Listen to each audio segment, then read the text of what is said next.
हमारे panelist mister Amitabh नाग जी, उनका भी हमारे स्टेज पे स्वागत है।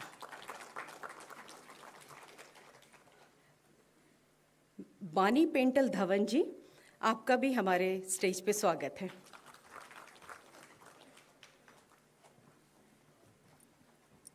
मैडम विनीता अग्रवाल, विनीता अग्रवाल जी बस अभी गेट पे हैं, वो भी अच्छा। मैडम आपका भी स्वागत है।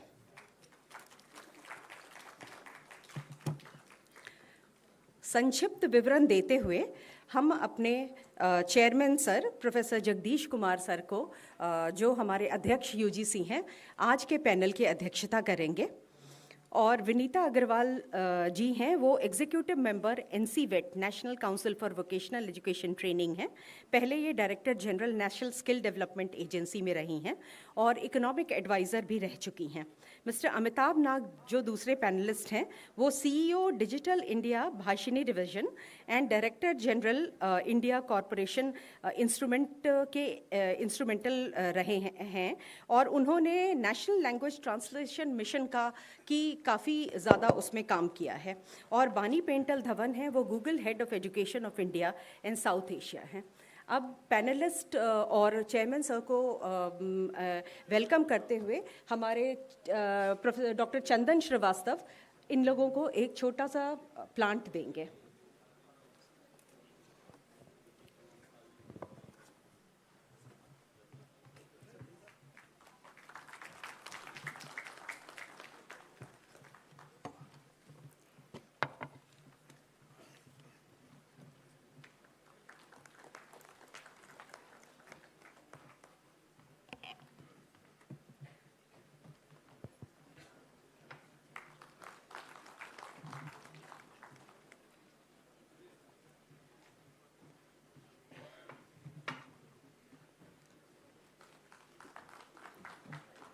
सविनय आग्रह करते हुए हम अपने चेयरमैन सर को आग्रह करते हैं कि वो अध्यक्षता इस पैनल की करें। Thank you, Archana ji.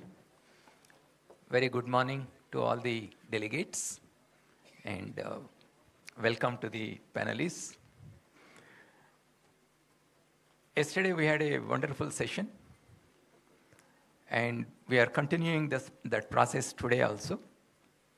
And today's panel discussion is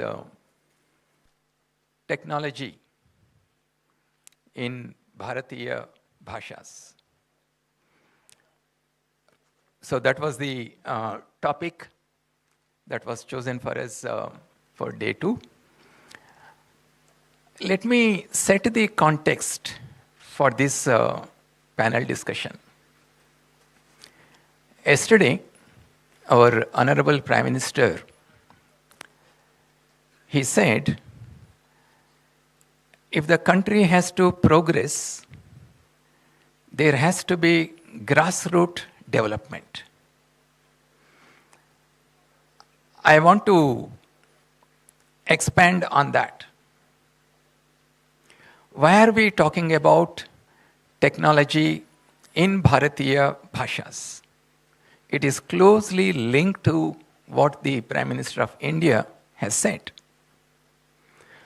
Even today, 65% of Indians, they live in rural areas. Half of Indian population is below 25 years. That means half of these 90 crore Indians are below 25 years and they live in rural areas. They speak Bharatiya Bhashas. They think in Bharatiya Bhashas. They work using Bharatiya Bhashas. So therefore, today, as the Prime Minister has said, people recognize the fact that if our country has to progress, there has to be sustainable rural development. And we must come up with interventions and strategies to make sure that these strategies and interventions are in tune with the changing social, economic, and environmental dynamics. So there are three things, therefore, we need to do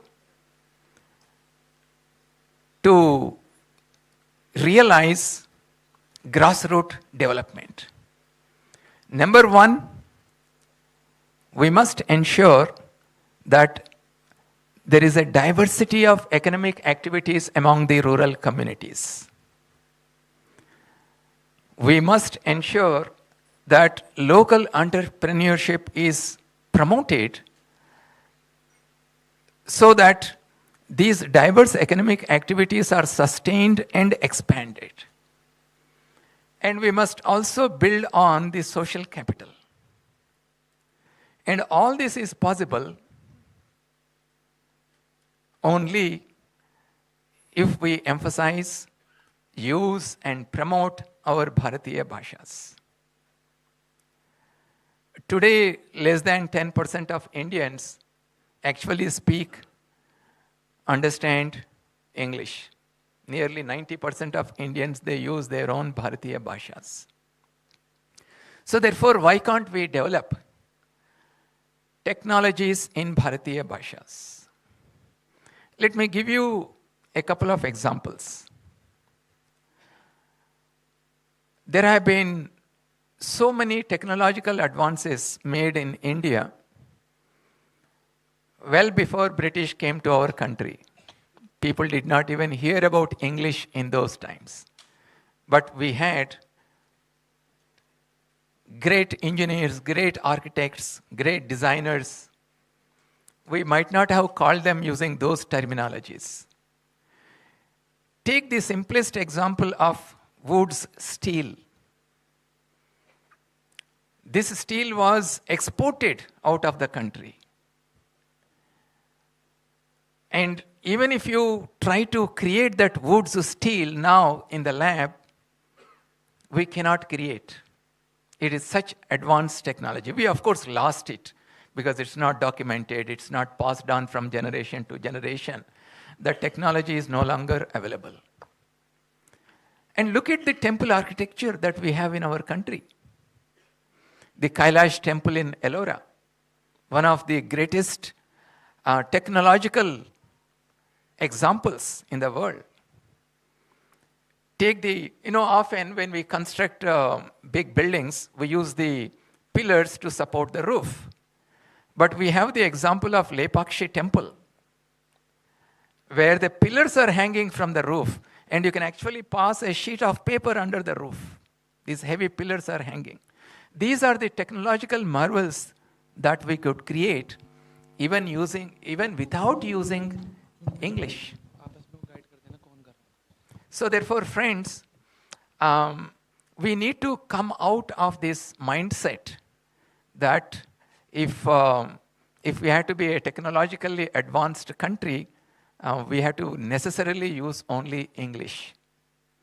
At the same time, as our Honorable Minister for Education said, we are not against English. We want to learn English to use it as a tool for communication. But when it comes for learning, it has to be in our own mother tongue, in the language that we live and we grow wherever we live. And there are examples across the world. If you look at the top 10 countries in the world which have received the highest number of Nobel Prizes, all the kids in those countries, they study right from school to PhD or university level education in their own mother tongue. On the other hand, if you look at the bottom 10 countries on the GDP ladder, they are mostly countries which were colonized, and then they adopted English instead of using their own mother tongue. So there is a greater need, and it is recognized everywhere, that we must promote our own languages. And India has such diversity of languages, such rich culture associated with the languages. So why can't we use that in technology too? And today we have three experts to speak on this theme. We have Dr. Vinita Agrawal and Shri Amitabh Nag and Ms. Bani Paintal Dhawan, with both national and international exposure for developing technologies. So the way we will conduct this program today is that the experts will speak on each of these themes that are given there for us for the panel discussion: operating systems and software localization, search engine localization, digital content platforms, and employment opportunities for studying in Bharatiya language medium. Most importantly, in this panel discussion, the audience plays a crucial role, an important and very interesting role, by shooting questions, interesting questions, and we look forward to your active participation after the panelists present their views. So let me first invite Ms. Bani Paintal Dhawan to make her presentation.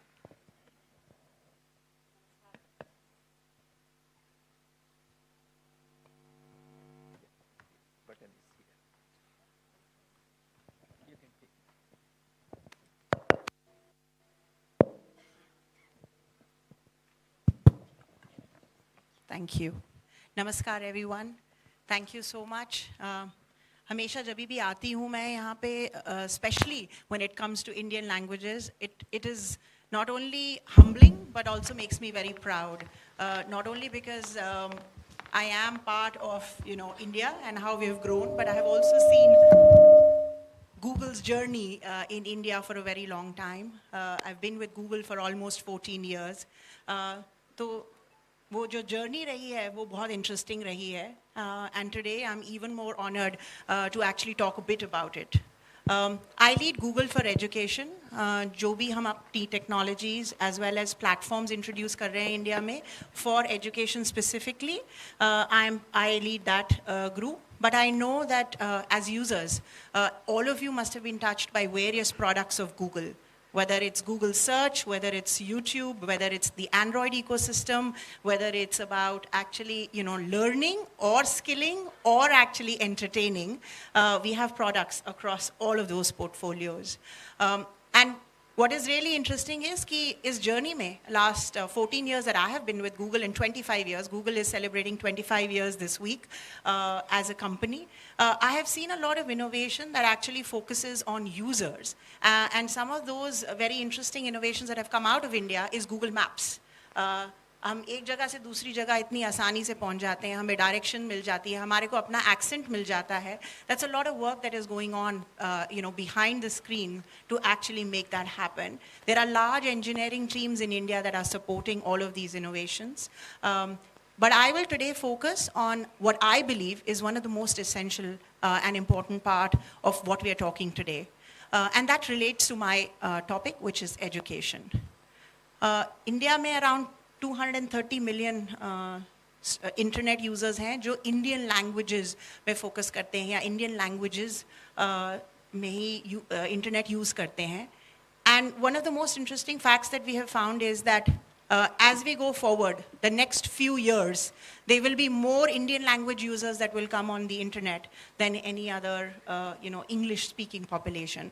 That itself speaks of a volume about we as a country and the growth that we are seeing, the Digital India initiatives that have been launched, the Made in India initiatives that have been launched, and we are again honored to be part of that. So what does that mean? अगर इतने सारे Indian language users internet को use करने आ रहे हैं, what do we really need to do as an ecosystem? One of the first and fundamental things that we believe we need to do is access solve करना पड़ेगा उनके लिए. Internet availability solve करनी पड़ेगी. Android as an ecosystem has always been in a small form factor. Phones पे आप सारा कुछ कर सकते हैं, from not only learning but also conducting business, transacting, personal communication. आप सारा कुछ कर पा रहे हैं अपने phones पे. But as we progress into what is going to be an AI first era, it becomes really important कि ये जो सारा ecosystem है that comes together across 4 pillars, as I see it. वो 4 pillars क्या हैं?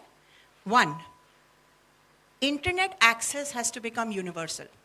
Again, ये already vision established हो गई है. We are all working towards it. But what does that really mean is जब education की बात आती है, we will have to build platforms that support this kind of growth, and we will have to build tech device infrastructure that will be able to support this kind of growth. For Google, it is very, very important that we not only innovate in keeping in mind the Indian users, the Indian language users. What really becomes important is how do we make this affordable? So in keeping with the Government of India policy, what Google has done is we are investing a lot in Made in India. We recently launched the Chromebooks from Google with HP as a part of the Made in India initiative. And the USP is that these will be very, very affordable devices. Android is a Google product that's already in most of your hands. And we continue to innovate as an user-first product. We are trying to get as many more features as is required, not only to support language users, but also to support the largest Android market in the world, which is India. Again, very, very proud of that. Second, what do we need to do? We need to think of platforms. Platforms means जो transact करेंगे. Think about technology as enabler. We can enable all of you and the ecosystem for this growth, but it is not about us taking a lead for all of that. We are here to support. We are technology providers who actually provide the right platforms. In that sense, Google has 11 languages that are supported across various platforms, not only for education, but also for consumers, including what I spoke about as in search, YouTube, Android, etc. What do we want from an ecosystem perspective? आपको innovate करना पड़ेगा. उन platforms को, वो जो languages already available है in platforms में, आपको उसमें innovate करना पड़ेगा not only as an app ecosystem, but create the right content for the user. It's not Google's job. It is actually aap sabka, because the internet is aapka. So you will have to build and innovate as entrepreneurs. You will have to build and innovate as educators and teachers. And you will also have to build as government systems where you promote the Indian languages to be part of this large platform. We will do our bit to continue to innovate and also keep challenging us, because when you ask for more, we will give you more. So as users, it is very, very important that you give us that feedback. Third pillar, teacher development, faculty development, getting in tune with what is the latest in technologies. I started by saying in an AI-first era, don't fear it. It's a disruptive time, absolutely.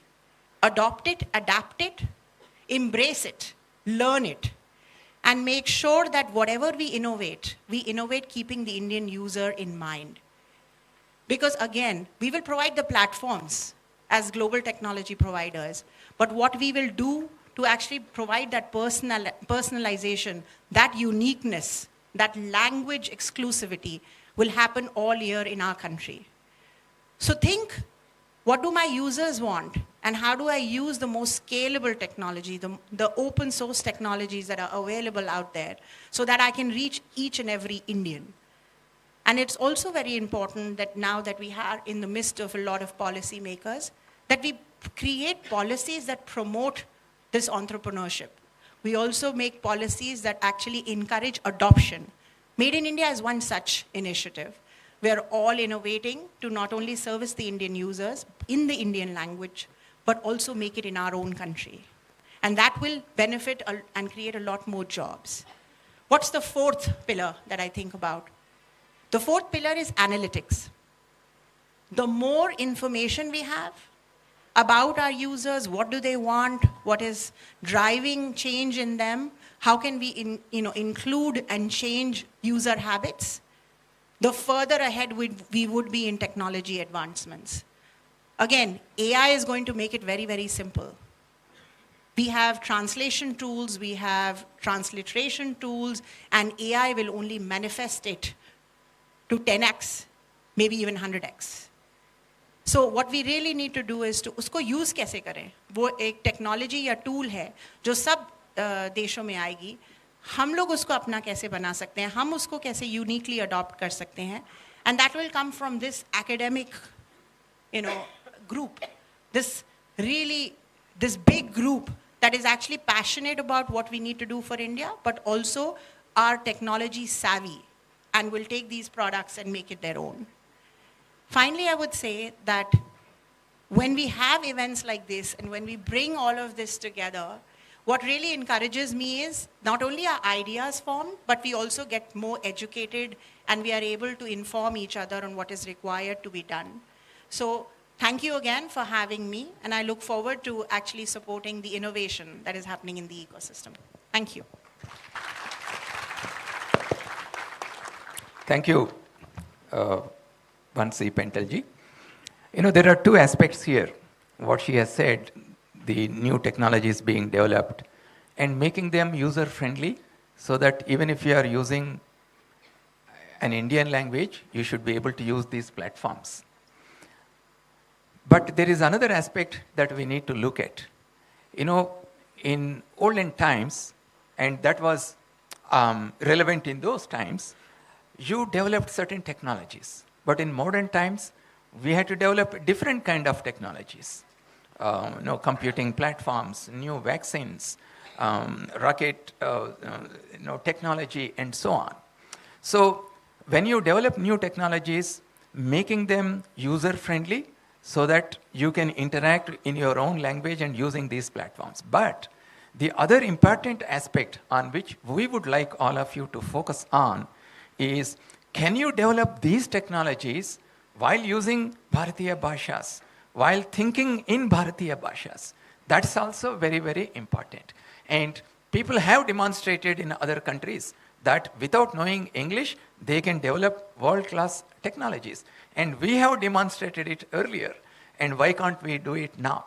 And that's another focus area that I would like my panelists also to focus on. I now invite Shri Amitabh Nag to please present his views. Thank you. I belong to an organization called Digital India Bhashani Division, which is part of Digital India Corporation under Ministry of IT and Electronics.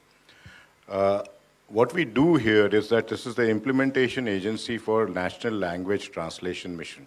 And the National Language Translation Mission was announced by Finance Minister about 3 years back, after which this mission was formed. And we are on the mission of transcending the language barrier.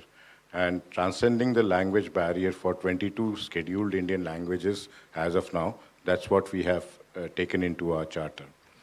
These 22 Indian languages, how we went about it is that we, got 70 R&D institutes, research and development institutes together, which included IITs, triple IITs, NITs, etc. We formed about 8 consortiums by which we started executing 8 projects. There were 3 more projects which are there, but those are more on implementation part. And the intent was to actually create artificial intelligence model for translation. The first set of piece which we addressed was speech. The computer should be able to recognize your language, what you speak, in the 22 languages. We do it well in about 12 languages today, plus English. So if you speak in 12 Indian languages, computer would be able to recognize it and transcribe it into the computer language plus English, right? The second thing which we wanted to do was to translate. So once you have the text into the computer, in one language, can it translate to others? And for that, different artificial intelligence models were developed by these research institutes. And now we, translate one language to other in 22 languages. So we cover all the 22 languages in bidirectional basis. Of course, there are 6 languages which are low resource language, which we may not be up to that standard, but we do rest of the 16 well.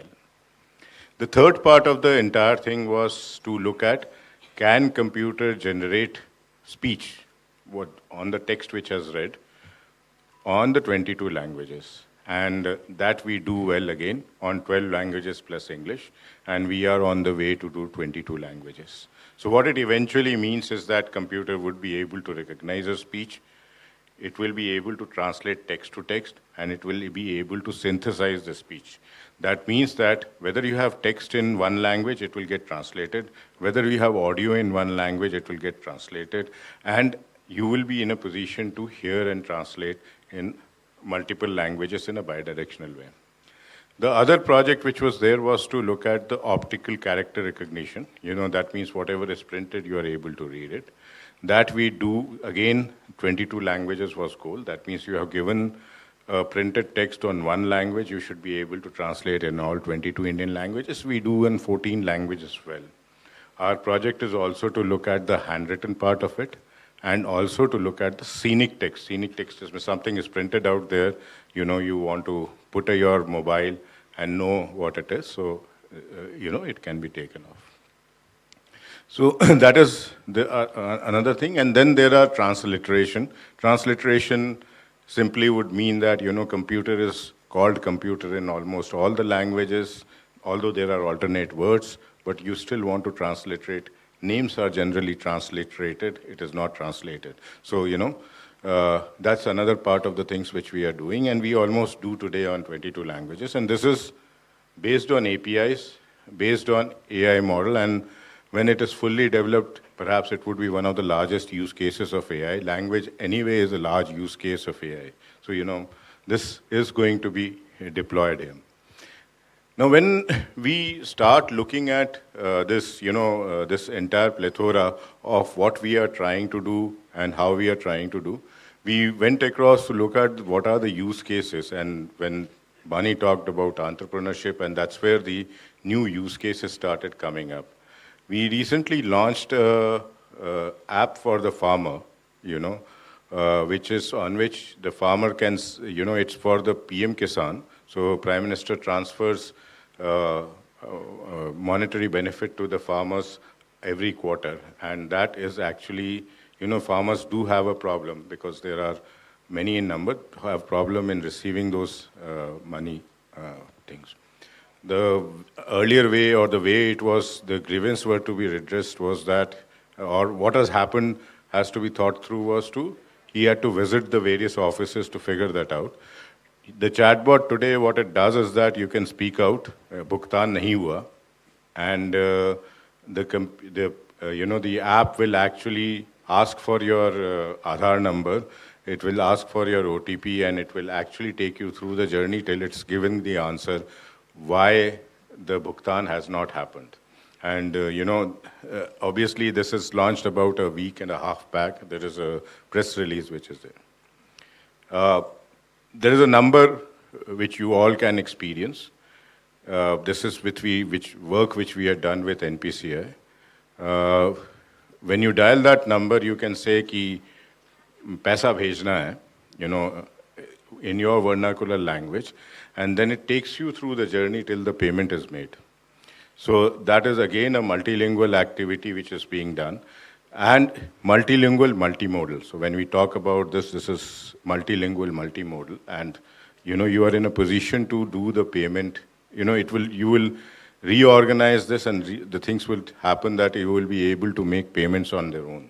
So when we are looking at this, we are actually creating those solutions on ground to ensure that you are doing your job in a vernacular language, besides, of course, thinking and talking about. The third one, which we have actually implemented, and this was also launched in June by Reserve Bank of India, was a credit platform. The farmer's credit is based on the land records, and land records are in different stages. States are in vernacular language, and the banks may be in some other states, they might understand different languages, and banks used to insist that the land records get translated before the loans can be provided, because banks wanted to be very sure about the credit possibilities of the farmers. And the public tech platform which the Reserve Bank of India launched actually uses Bhashni services to transliterate the land records so that the Kisan credit can be dispersed very quickly. And what RBI governor said when in the Global Finance Festival, that his target is to make the credit available within 10 minutes instead of 2 months, which it takes now to do this particular activity. We again worked with CP Grams, the grievance redressal portal with Prime Minister, to ensure that the complaints are registered in local vernacular languages. So that's another initiative which we had taken. We are thinking that how we can incorporate voice in it so that the person comes in and says something, at the CSC or the computer, and it is registered as a complaint in the application with the voice transcripted and reaching to the department. The AI-based solution actually routed to the respective, departments as such.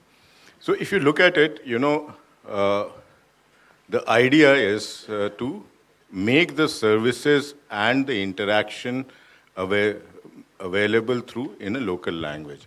Besides this, of course, we have almost translated and experimented about 10,000 videos of Swayam and NPTEL to another language using the tool.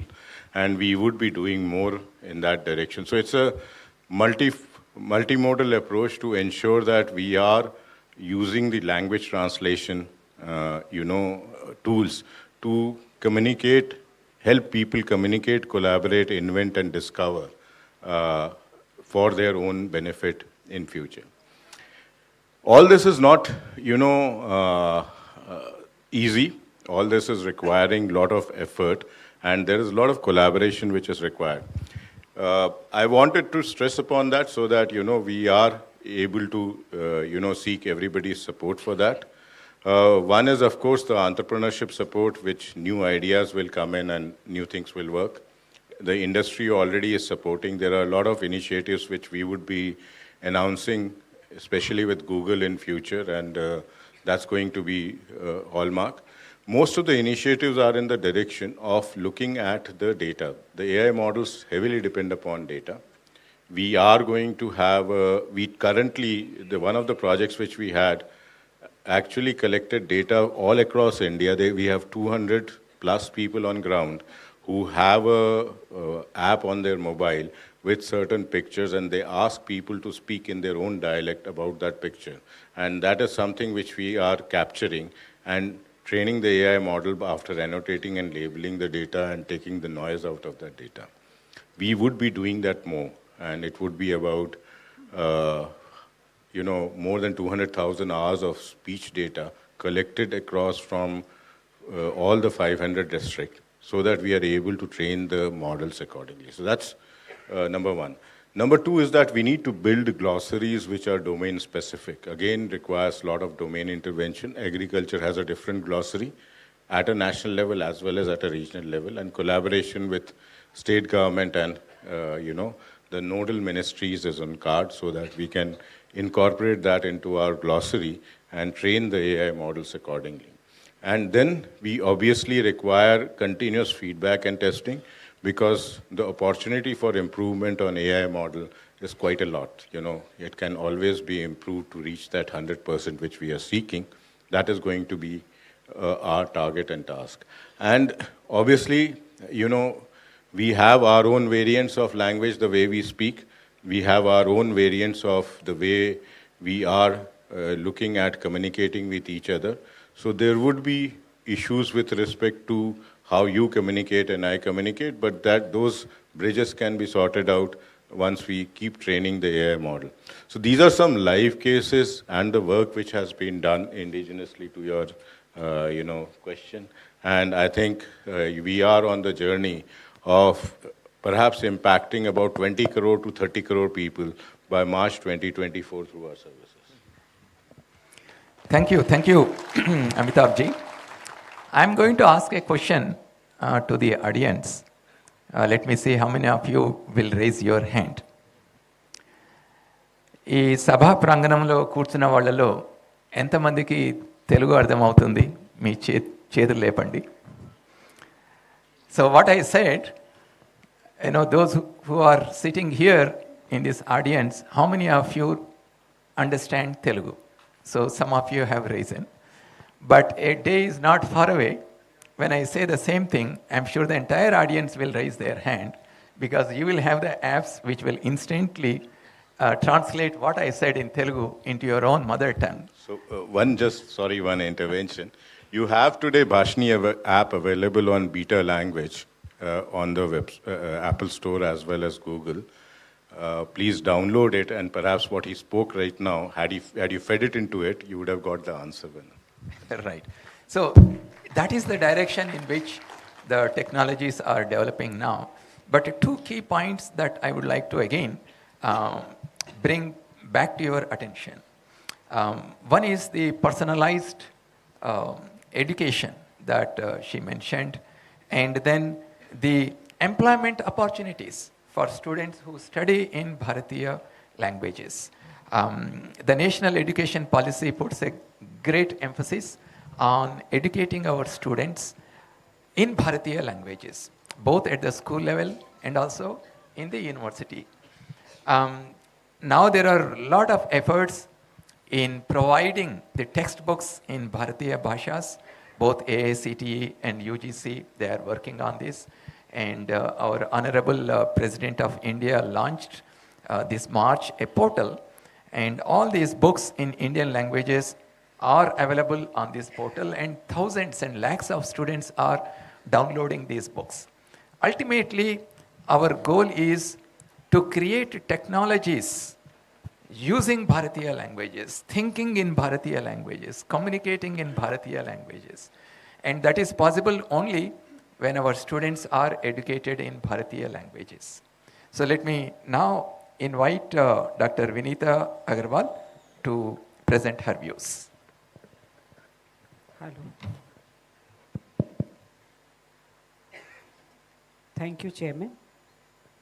I will just start from where the last speaker ended. अभी हम बात कर रहे थे कि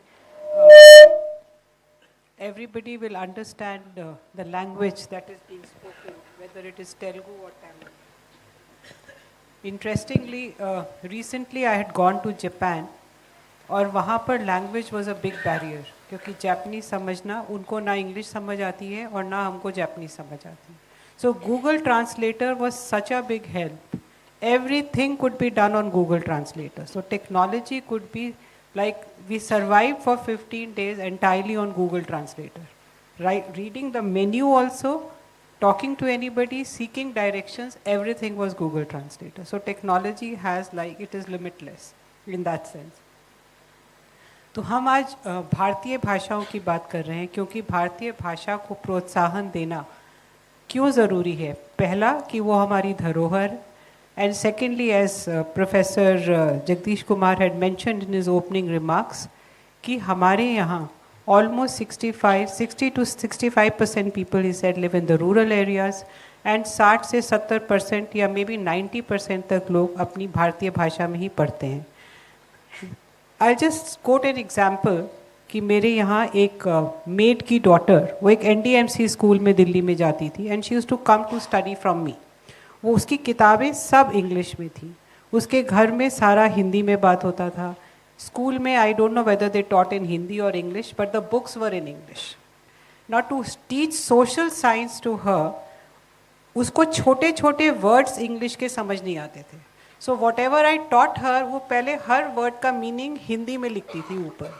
सो to a child like that, 9th और 10th में अगर वो एग्ज़ाम लिखने जाएगी, उसको तो क्वेश्चन ही समझ नहीं आएगा. So I told her mother that इसको आप हिंदी स्कूल में डाल दो, हिंदी मीडियम स्कूल में. At least she'll understand. She's a good student, but she's not able to perform well because language is a barrier. But the kind of mindset we have, she thought कि मैं English medium से Hindi medium में क्यों डालूँ अपने बच्चे को. And as a result, her child kept failing every year. So I think language का जो एक barrier है हमारे देश में, उसको हटाना बहुत ज़रूरी है. अगर मैं वोकेशनल स्किल्स की बात करूं, वोकेशनल एजुकेशन एंड ट्रेनिंग, जिस ऑर्गेनाइजेशन से मैं आती हूं, NCVT से, जो कि वोकेशनल ट्रेनिंग में है, सो वहाँ पर 90% से ज़्यादा लोग वो हैं, या तो वो पढ़े लिखे नहीं हैं, या अगर पढ़े हैं तो वो वर्नाक्युलर लैंग्वेज में पढ़े हैं.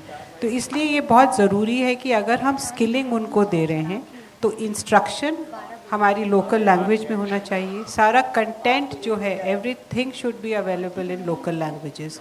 Only then meaningful learning can take place.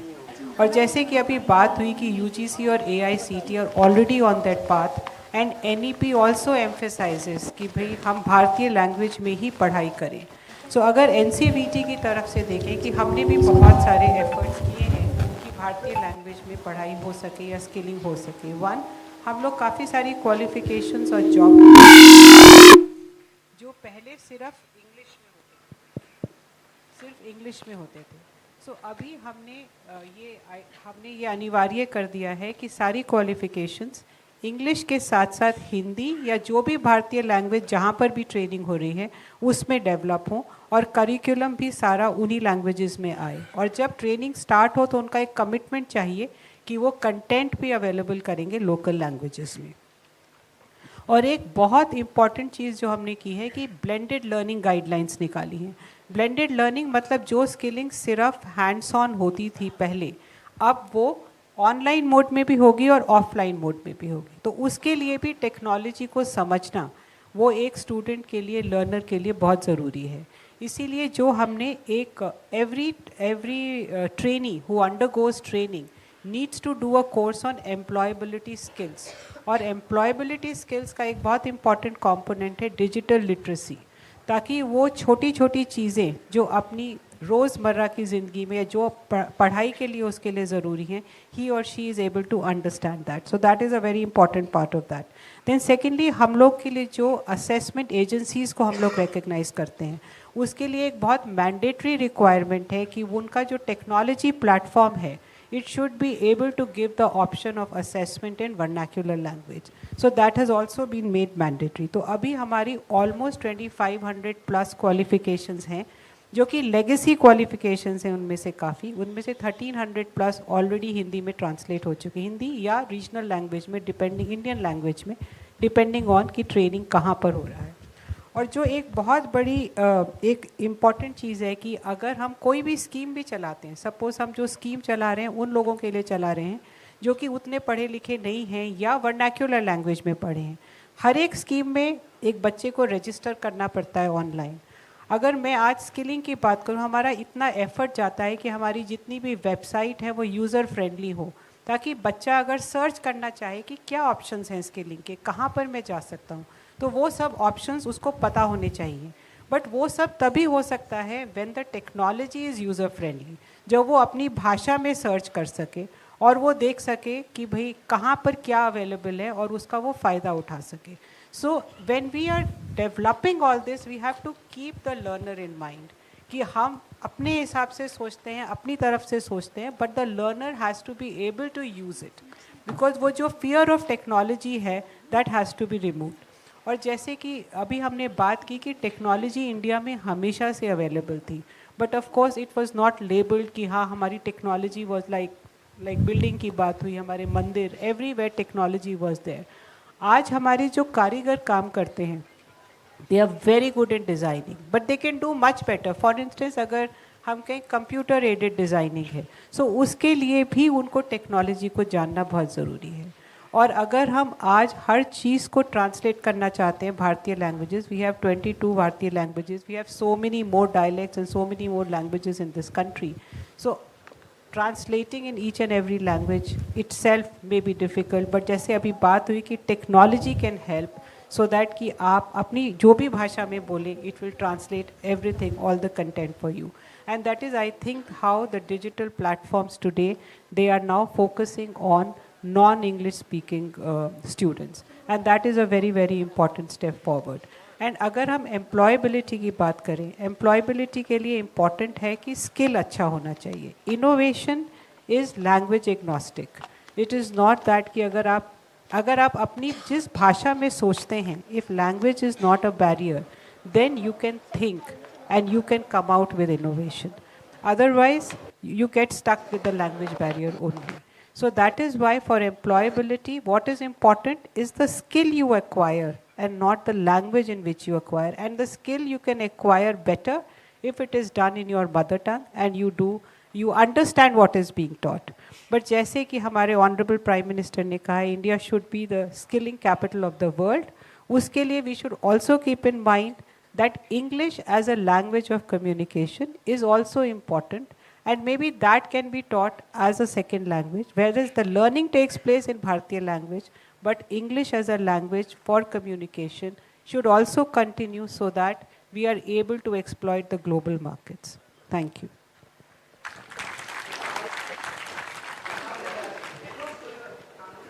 So, developing applications, developing technologies to remove language barriers is one aspect. But the central aspect of all our discussion is how do we provide education to our students in their own Bharatiya Bhashas? How do we provide skills to them in their own Bharatiya Bhashas so that they think, they work in Indian languages, and then when they want to communicate with the global community, they will use this English language as a tool to communicate with the rest of the world. Already there have been enough research which shows that if a child is educated in mother tongue during the initial period, and if the child learns the English language at a later stage, that is one group. And the other group, the child's mother tongue is not English, but right from the beginning, the child learns only English. And when they compared these two groups, they found that the first group of children, they are much more creative, much more expressive. They can explain much more complicated things in a very simple way. So therefore, becoming stronger, learning your own mother tongue during your initial years is extremely important. Recently, a district collector in India found that from a particular village, a lot of videos are being uploaded on YouTube, and millions of people are watching it. And these kids, they never studied beyond their school in the village, and they don't know English. So the collector went and saw that there is a real talent among the kids there, and the collector has decided to set up a video editing lab there, and the collector has decided to provide computer programming and other skills to those kids so that they become entrepreneurs, they will become social influencers. So there is enormous talent across the country, especially in rural areas, and that's the reason why we must ensure that our kids are educated in their mother tongue so that ultimately they become great scientists and engineers and who think in their own Bharatiya Bhashas. Now, we also need to think about, my colleagues coming from different domains based on their experience. They have expressed their views, but then we have here multitude of views in the audience. It is now for you to raise questions, to put forward suggestions, to how do we take this forward into future so that what we are discussing today will become normal things. We don't think it as something out of the way. So I now invite the audience to please stand up and put your question, and our volunteer will bring the microphone to you.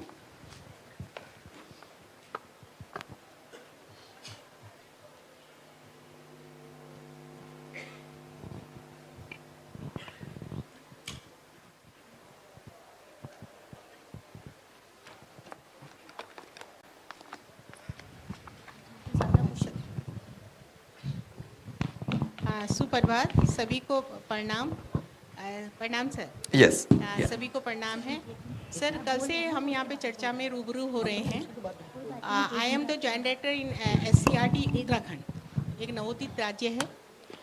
यहाँ पर दो तरह की हमारे सामने समस्याएं हैं। एक तो भारतीय भाषा में जब हम बात करते हैं इंग्लिश को छोड़कर हिंदी को हम ऑल ओवर राष्ट्र में ले सकते हैं, लेकिन जब हम NEP 20 की बात करते हैं तो उसमें स्कूल एजुकेशन में बाल वाटिका हमारे सर्वप्रथम लॉन्च हो चुकी है। उसके बाद बाल वाटिका से ही हमें क्षेत्रीय भाषा को लेना है NEP के अंतर्गत। अब उसमें दो चीज़ें ये है कि हम किस तरीके से, जैसे उत्तराखंड का मैं उदाहरण दूं, वहाँ पर 19 स्थानीय भाषाएं हैं जो बोली जा रही हैं। तो हमारे सामने राष्ट्रीय स्तर पर भी टास्क है कि हम कैसे क्षेत्रीय भाषाएं, अलग अलग क्षेत्रीय भाषाएं, चाहे नॉर्थ ले लीजिए, ईस्ट लीजिए। उसके बाद हम उत्तराखंड में जाएंगे, उत्तराखंड के अंदर भी फिर 19 क्षेत्रीय भाषाएं होंगी, उनमें भी हमें हर बच्चे तक, बाल वाटिका तक, प्री प्राइमरी एजुकेशन तक उस भाषा को पहुंचाना है।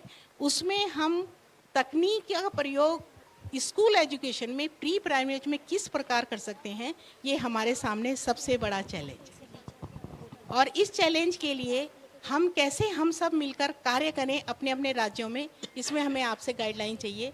Thank you sir. Right. All of us agree that there are challenges in implementing what we are discussing now, especially in places like Uttarakhand or in northeastern region where there are a lot of variations in language. But I'm sure if we put our heads together, we can come up with solutions using technology. Right. Yeah. Hello, Namaskar sir. Please go ahead. Yeah. Oh no, it's not switched on. Hello, Namaskar sir. मेरा नाम विनोद शर्मा है. एक minute रुकिए. हाँ. Hello. Yeah. This is Vijay Kumar from BITS Pilani, and I would like to thank two of our speakers who have effortlessly switched between two languages to communicate the ideas in an academic forum where English has always been the dominant language. So in that brings me to the context of producing course materials for engineering and science and technology discourses. And I've gone through some of the textbooks outside, and they are written in different Indian languages. So what are the problems? Although I have studied, my schooling was in Telugu, and when I looked at those textbooks, I found it a bit challenging to go through the contents, although I read everyday Telugu newspapers. So one of the challenges is to translate technicality and abstraction, which for a long time that we have been used to. And these textbooks seem to be translating 100% from English to the regional language. And that seems to be a concern. And is there a way that Google can take it up into taking this technicality as a popular discourse that can be first shared with people around in the world, and through that we can integrate bilingual dictionaries as part of the materials that you create for these engineering and science and technology? This is one of the things. The second thing is a lot of Indians are also students of different mother tongues for which there is no script.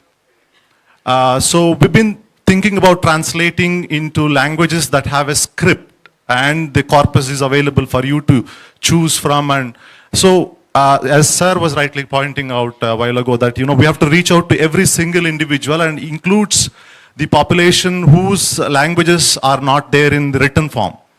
So are we ignoring a large number of people whose languages are not there in the written scripts, and also some of the languages are dying?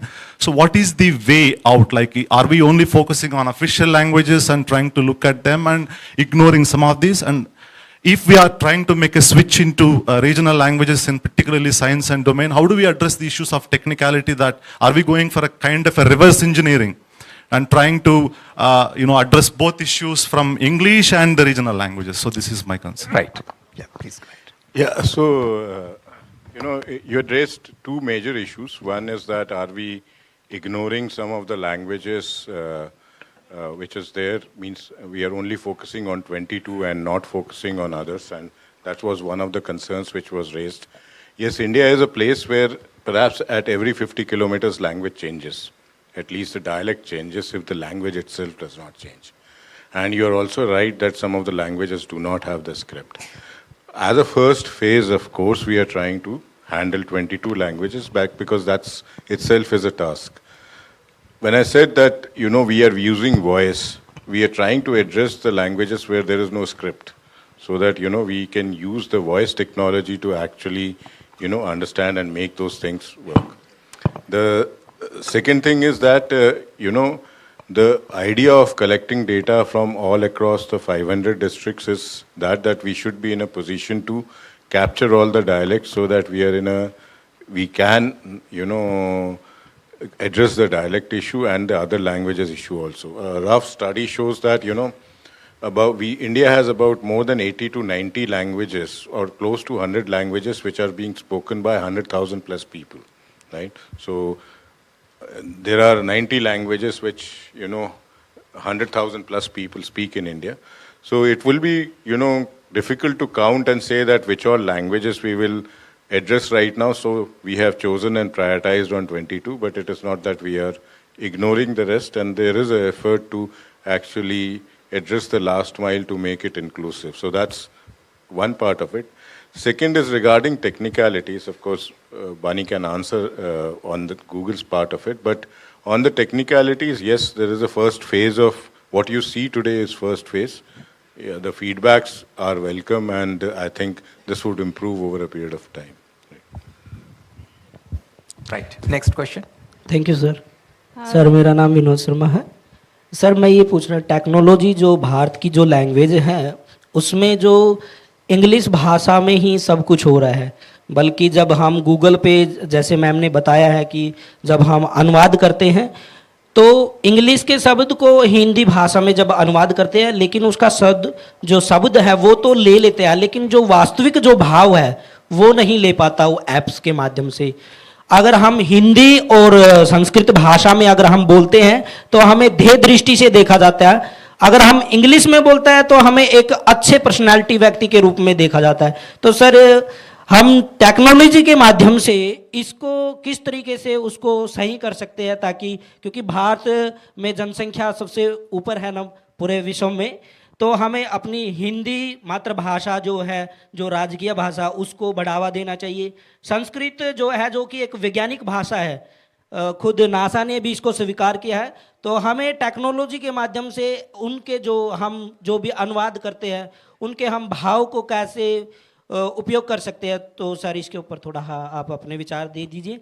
और दूसरी बात, एक छोटा सा और question है, हम education से पीएचडी कर रहे हैं तो हमें जैसे यूजीसी के जो गाइड होती है उसके अनुसार हमें पाश्चात्य दर्शन पढ़ाया जाता है, ना कि भारतीय दर्शन, क्योंकि बहुत सारी चीज़ें हैं, बहुत सारे विद्वान हुए हैं, ऋषि मुनि हुए, किंतु हमें प्लेटो, अस्तूरी इत्यादि मैले प्राश्चित जो दर्शन के जो विद्वान हैं उनको ही पढ़ाया जाता है. अब भारतीय परंपरा में इतने बड़े बड़े कनाद ऋषि हो गए, कपिल मुनि हुए, पतंजलि हुए, उनको नहीं पढ़ाया जाता. क्यों, ऐसा क्यों? तो सर ये टेक्नोलॉजी के माध्यम से आप विवरण दीजिए. Thank you. You have spoken about two things. One is the Indian knowledge systems, right? Teaching that to our students, that's a different domain on which we are focusing. But, when there is a translation, yesterday Dr. Sridhar Vembu said that there is a classical Tamil and there is a conversational Tamil. Tomorrow, if you open your newspaper, if it is written in Shakespearean English, I'm sure you will not be able to read it, right? So similarly, when we translate these books into Bharatiya Bhashas, we must ensure that it is in the conversational language.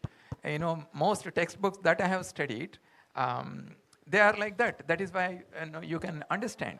But to the point that he has mentioned, that when he reads a book in Bharatiya Bhasha, he finds it a bit difficult.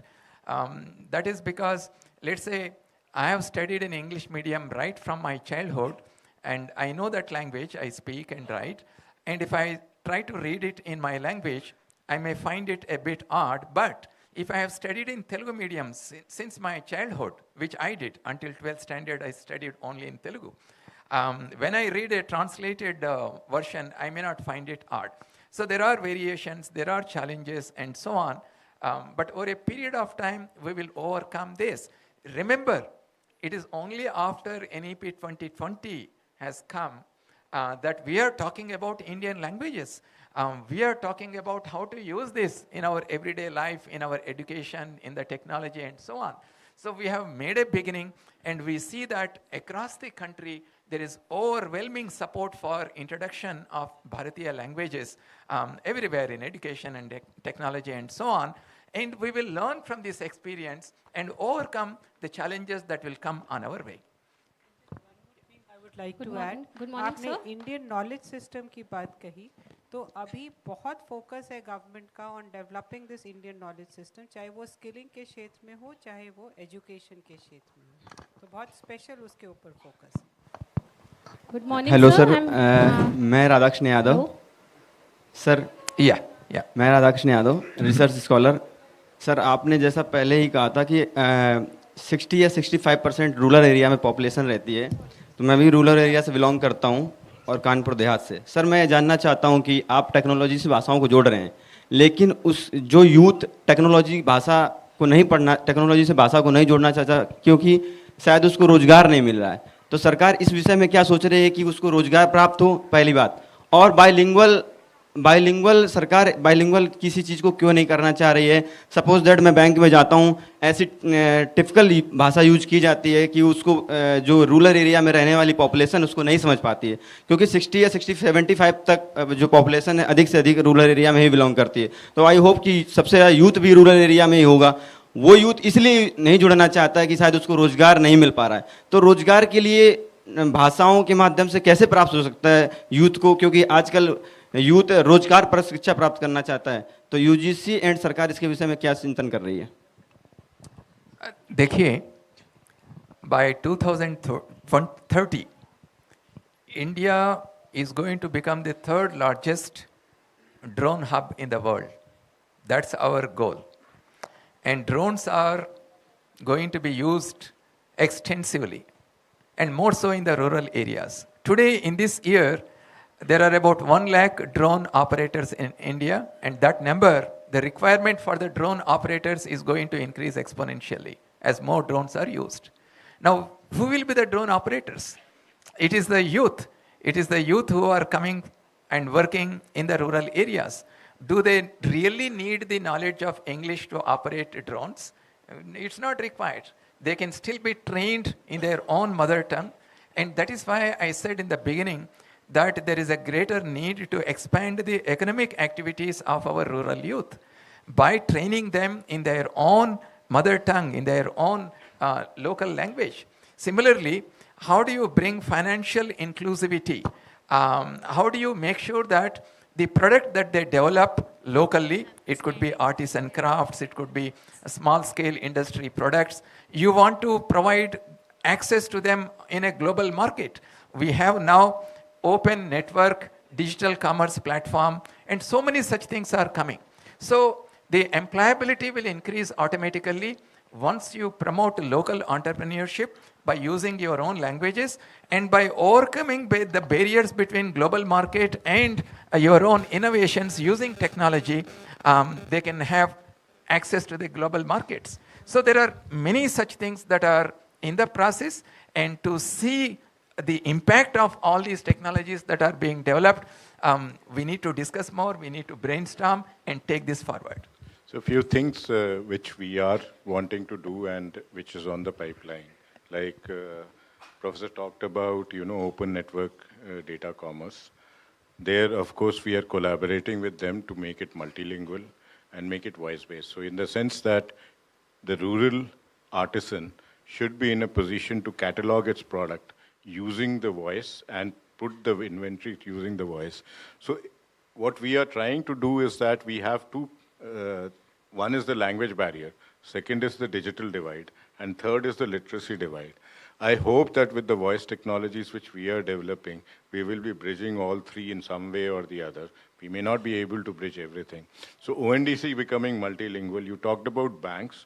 We are working with RBI Innovation Hub to make banking as voice-based banking. So we have already made payment as voice-based payment, which is right now in Hindi and English. And if you are using, the other languages will be available soon. Similarly, the other initiatives will also take shape soon. So I think it's a matter of time before we are in a position to address that. Hello.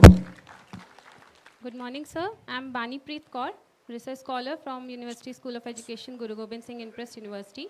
Sir मेरे actually कुछ concerns हैं, ना कि questions हैं. Actually मैं जैसे अभी हम लोग बात कर रहे थे कि हम लैंग्वेज ट्रांसलेट करेंगे, तो इंटर लैंग्वेज कॉपीराइट इश्यूज़ को कैसे हैंडल करा जा सकता है आगे, क्योंकि ये एक बहुत बड़ा चैलेंज होगा.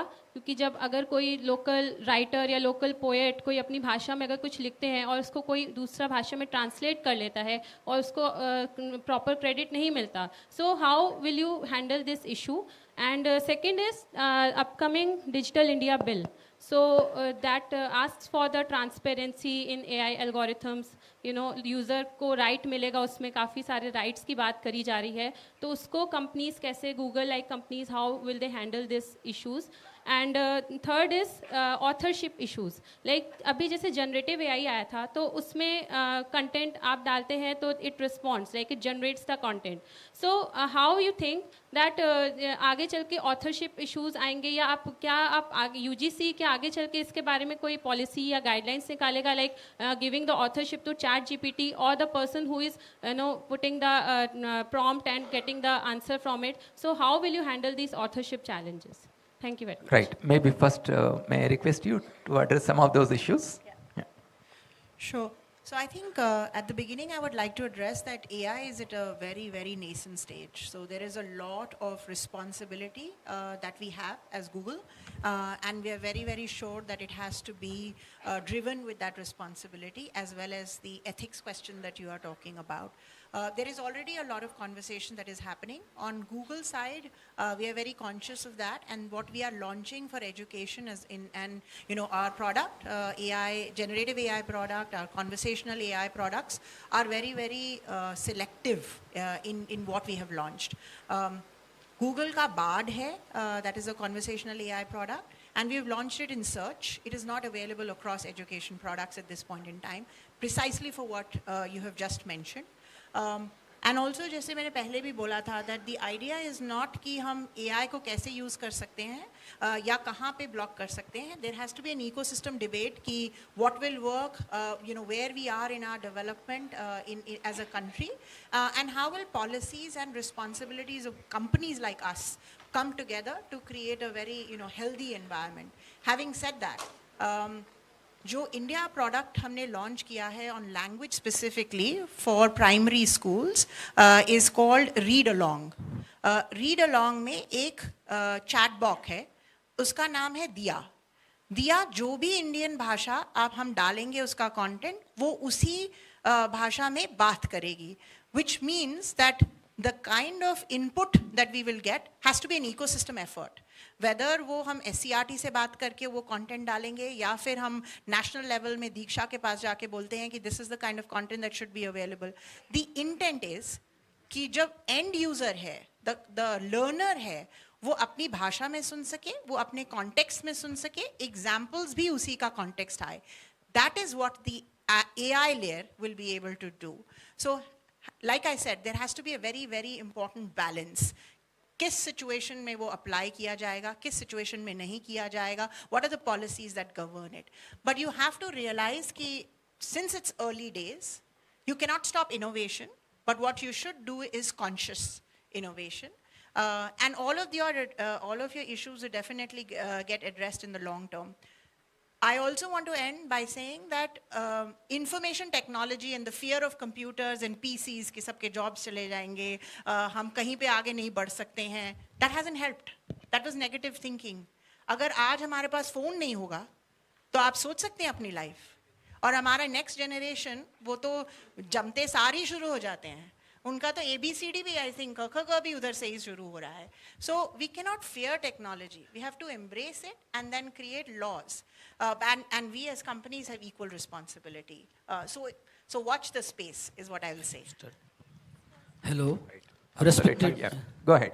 Respected Chairperson of the UGC, Dr. Jitendra Singh sir, and respected professors and my dear friends.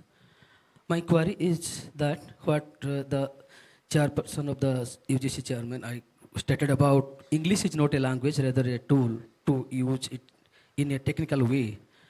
For the enhancement of our own language, mother tongue.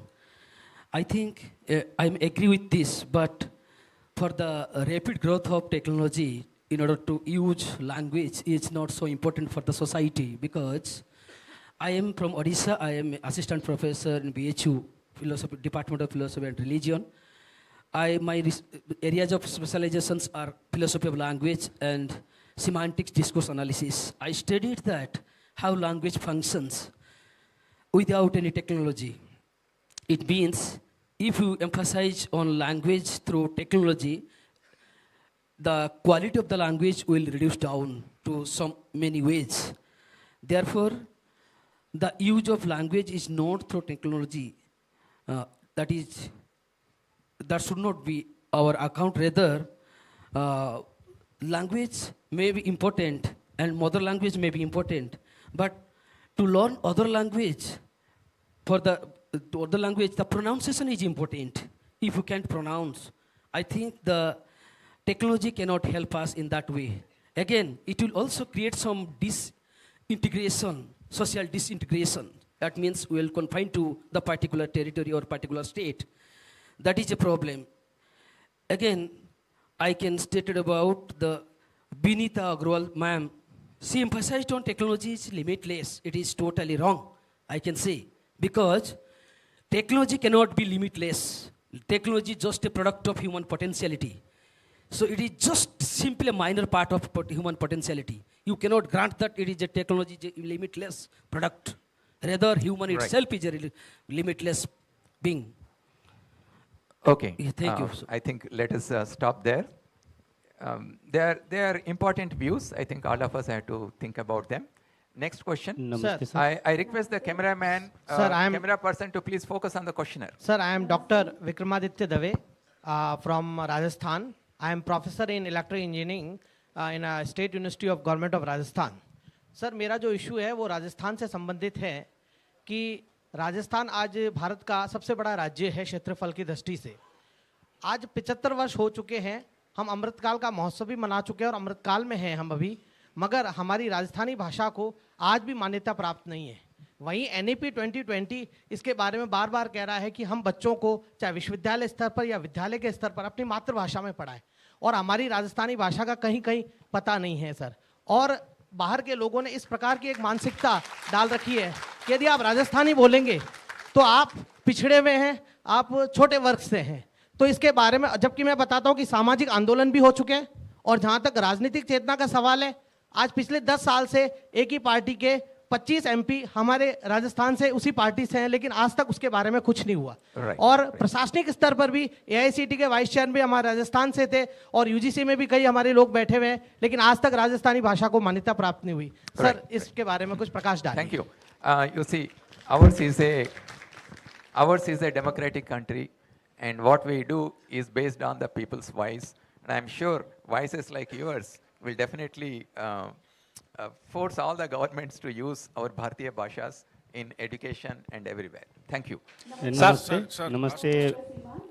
भारतीय यूनिवर्सिटी मेरठ से मैं 2 प्रश्न जानना चाहती हूँ. जैसे अभी एक प्रश्न आया था कि बहुत सारी बोलियां हैं जिनके पास कोई लिपि नहीं है, स्क्रिप्ट नहीं है, तो क्या उन लिपियों की उनके लिए हम देवनागरी लिपि का प्रयोग कर सकते हैं? और एक दूसरा मेरा प्रश्न ये है कि हम जो यहाँ पे मेरे जैसे बहुत सारे लोग होंगे जो सोच रहे होंगे कि हम कैसे सहयोग कर सकते हैं आपके इस आंदोलन में, हम कैसे कोई क्रिएटिव काम कर सकते हैं, कोई सृजनात्मक काम कर सकते हैं, जैसे अनुवाद में, या मैं क्योंकि हिंदी से हूँ और मैं हिंदी को लेकर ही बात जानना चाहती हूँ. So I think I had spoken about this. One is that कि जिनकी लिपि नहीं है उनको हम वॉइस से कैप्चर करने की कोशिश कर रहे हैं, और the point that whether Devanagari lipi should be used, we are still in early days for that. जब डेटा कलेक्ट हो जाएगा उसके बाद हमारे रिसर्चर्स हमको गाइड कर पाएंगे कि हम किस तरह से काम करें. The most important thing which you can help in this revolution is to actually be a part of the translator movement, or help us collect the data which will be able to train the AI model. So these are the 2 ways in which we are always seeking cooperation, and we would need your help on that. Thank you very much. I think we have to stop here. We have to stop here because we are ending the session at 11:15. Last question. No. We will talk later. Let me thank Dr. Vinita Agarwal, Shri Amitabh Nag, and Ms. Bani Paintal Dhawan, and more importantly the audience for such wonderful questions and feedback. Let's give a big hand to all the panelists here. Thank you very much.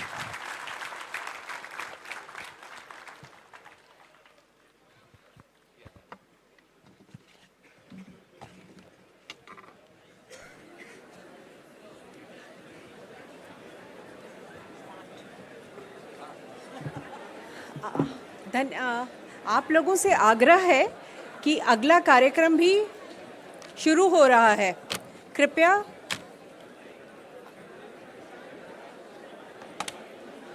आप लोग जहां हैं वहीं पे बैठे रहें. अगले सत्र की भी शुरुआत हो रही है।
रजिस्ट्रेशन वाले पे जाइए, जो अभी का रिसेंट वाला है वहाँ देखिए, वहाँ पर मिल जाएगा आपको this one new one. So they are under registration area, you keep it copy with you.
आप लोग अपना स्थान ग्रहण कर लें।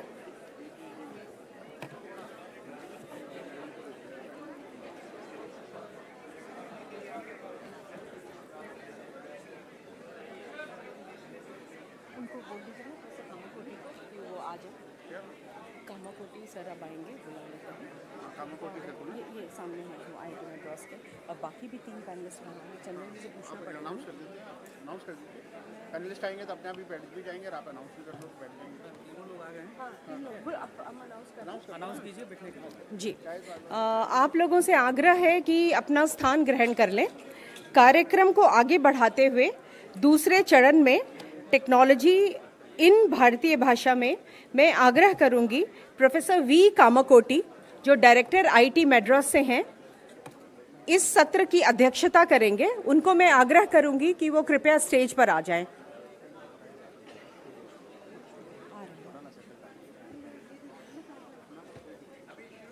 हाँ सर।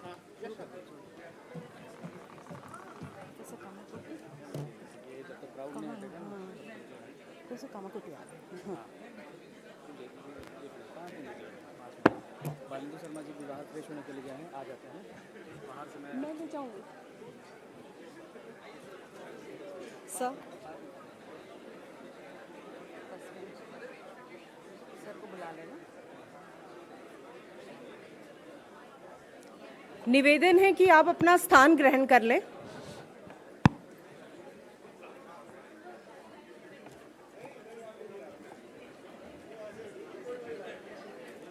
इस सत्र के पैनलिस्ट श्री डॉक्टर सुनील कुमार कोप्पा रापू जी को मैं आग्रह करूंगी कि वो स्टेज पर आएं।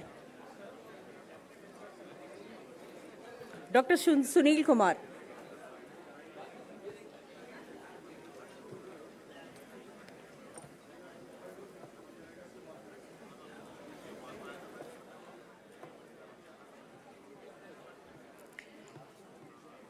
अगले पैनलिस्ट मिस कीर्ति सेठ, उनको मैं आग्रह करूंगी कि वो कृपया स्टेज पर आएं।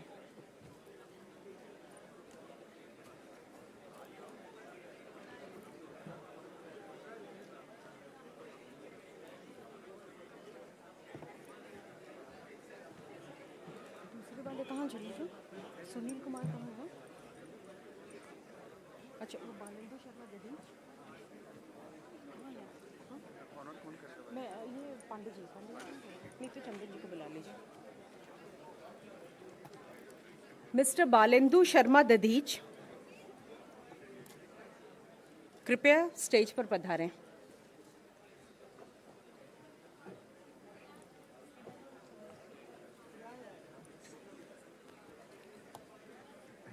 डॉक्टर सुनील कुमार।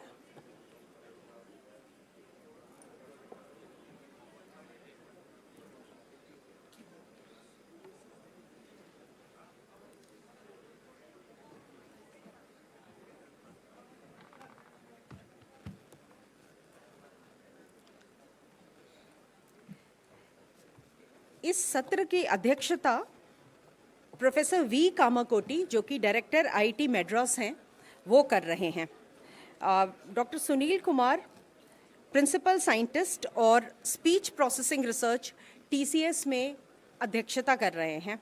मिस कीर्ति सेठ सीईओ हैं ITES sector skill council NASSCOM में, और मूलतः उन्होंने future skills of India national digital skilling platform पर कार्य किया है। और हमारे तीसरे पैनलिस्ट मिस्टर बालेंदु शर्मा दधीच ने मूलतः digital technologies for social good, जो कि होलिस्टिक डिजिटल ट्रांसफॉर्मेशन एक आदमी के लिए जो कार्य हो सकता है, उसके लिए वो जाते हैं। तो अब मैं आग्रह करूंगी डॉक्टर जेपी पांडे जी से, जो हमारे डायरेक्टर हैं स्कूल एजुकेशन से, वो इनको पौधा देके इनका स्वागत करें।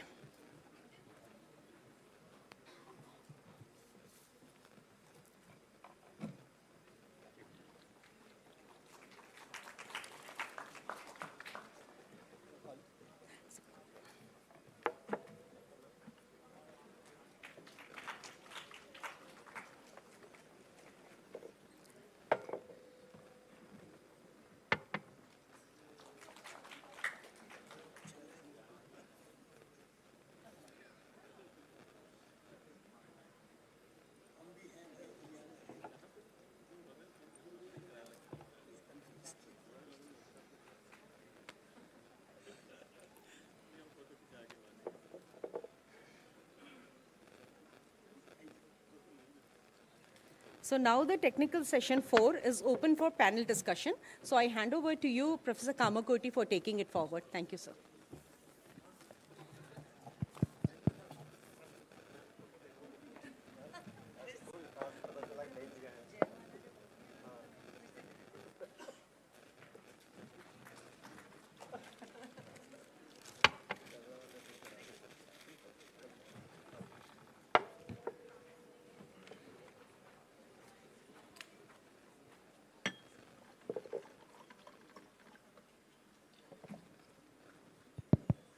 Namaskar.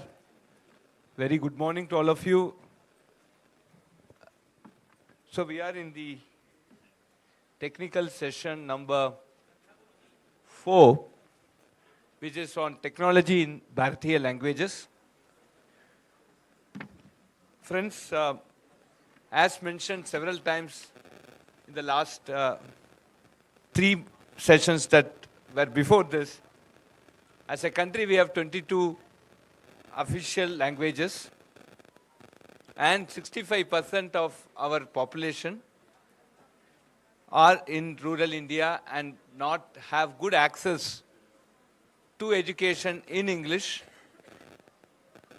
And there is a necessity to have a broad platform where there is what we may call as an inter-language exchange platform, where people with knowledge of a particular language X can converse in any other language Y seamlessly with the help of technology. And that is precisely being the central nucleus of our discussion in the past sessions, and one more session to follow after this. Friends, this unity in diversity is something which we aspire to bring through this Bhasha Summit. And as elucidated very much in the previous sessions, there are 3 important aspects of achieving this unity in diversity. The aspect number 1 is a text-to-speech conversion. The aspect number 1, suppose let us say that I am talking in English and you want to listen it in Hindi. There is a speech-to-text conversion, and then there is a translation, and then there is a text-to-speech synthesis. So there are 3 aspects in this whole venture. And as we see here, 3 important pillars are necessary to develop, and we will discuss about that in this particular panel. Number 1 is there is a need for lot more of research development. Some of the very important research topics include even a responsible way of the translation. I hope many of you would have seen 3 Idiots, the movie, where the translation, the person who was actually reading out the speech did not know the language and just went by the translation, and you know what was the consequence of that. So there is a very big responsibility assigned to the technology that when the language is being translated, there should be a faithful reproduction of the semantics or the meaning. And then there is also certain commitments in terms of the truth of what we say. For example, today we have many GPTs. ChatGPT is one example. We are also working on what we call as the Bharat GPT. Now, the interest here is that we must faithfully represent the subject, because somebody is asking us a question. We need to answer, and there is a responsibility in giving a clear and very correct answers. And that is also something very important. So there are research that need to be done in this faithful translation and also faithful representation of the facts. And then the second important aspect that has come out, which will be on encouraging this entrepreneurship. And the third is to develop human capacity, skill to use these platforms effectively. So these are 3 important aspects that we will discuss on the role of technology in Bharatiya languages. Let me just split this into 3 parts. In this, any of the systems, any of the technology-driven systems for this particular aspect, we will have 3 important components. One is the input, Another is the process and then the output in typical system design. Now today from the input side, we have multiple things that we need to look at. One is keyboards, the Indic keyboards, the Indian technology, Indian language-based keyboards. Then the handwriting recognition, what sort of algorithms, what sort of even AI-inspired neural networks or spiking neural networks or whatever that we need to put for original character recognition. We have several lipis. How are we going to handle that? Then gesture-based inputs. And then we are also looking at a very faithful speech-to-text and text-to-speech synthesis, and of course the translation, which would be predominantly a large language model. But all these things come out a great responsibility because education is something that we need to do properly. So with this very important technical challenges, we have three illustrious speakers here. We have Sunil from TCS Research. We have Kirti we have representative today from NASCOM and Balendu from Microsoft. And we will basically discuss this topic. I would now start with Sunil on the research side, research and development side, and specifically also touch upon the responsibility that comes when we develop such type of platforms. Over to Sunil. Yeah, good morning. I'm delighted to be here. Thanks, Chairman and my co-panelists. It's a very interesting topic. So before I dwell into what I think one should be doing in this area, technology in Bharatiya languages, I would like to just go back and say, what is it that we have achieved so far? If you look at it, lots of people have been working in this technology in India for a very, very long time. Okay, so the point I would like to make is, it's not that the technology is new. We have been working in it. We have people who have worked. The only point that remains is all of this has happened in pockets. So people have been experts in some linguistic area. They have worked in that language and developed something around that. And what actually I think is required is a collaborative effort so that everything can fall into one place, and maybe with a force you can do something going forward. So if you look at the topics for discussion today, they would largely fall in the realm of what I would say human-machine interaction. So what I said earlier is we have done sufficient work. We have published enough literature. When I say we as Indians, not me personally. And today when I speak for myself and not for TCS. Let me put that on record. So this aspect that we have a lot of expertise, and the fact that these deep learning architectures have become very special and they have become available to all of us, and the computing that exists within India and elsewhere makes it a very strong proposition for us to be able to build technologies in Bharatiya languages. So nothing to lose, everything is on our way, and I am very positive that things will happen. Now, coming specifically to what makes this deep architectures so good is the data or the content that is available. So today, if you look at most of the systems which work as a human-machine interaction systems, the reason they are good is because of the availability of data. So lots of speakers in the earlier discussion also mentioned that for English we have very good results. The only reason is because we have sufficient data in English, which probably the machine learning algorithms can crunch and probably produce results. So what we are lacking today probably is the availability of data. So people raised questions about certain languages and things like that. But all said and done, the amount of data that we have for Indian languages is very minuscule. But in spite of that, I think lots of organizations within India are working very strongly using the architectures that are available and actually innovating a lot of things in a very, very different scenario, what you would call an Indian jugaad kind of a thing, so that we are able to sort of use the existing architectures very effectively. Now, so there are two things. One is we have the capability in terms of intellect, in terms of the mind power, in terms of the ability to innovate. We have an architecture that has proved to be technologically far doing better things than what it was doing earlier. So putting these two things together, I think we are in a very strong position to be able to build systems which will work exceedingly well.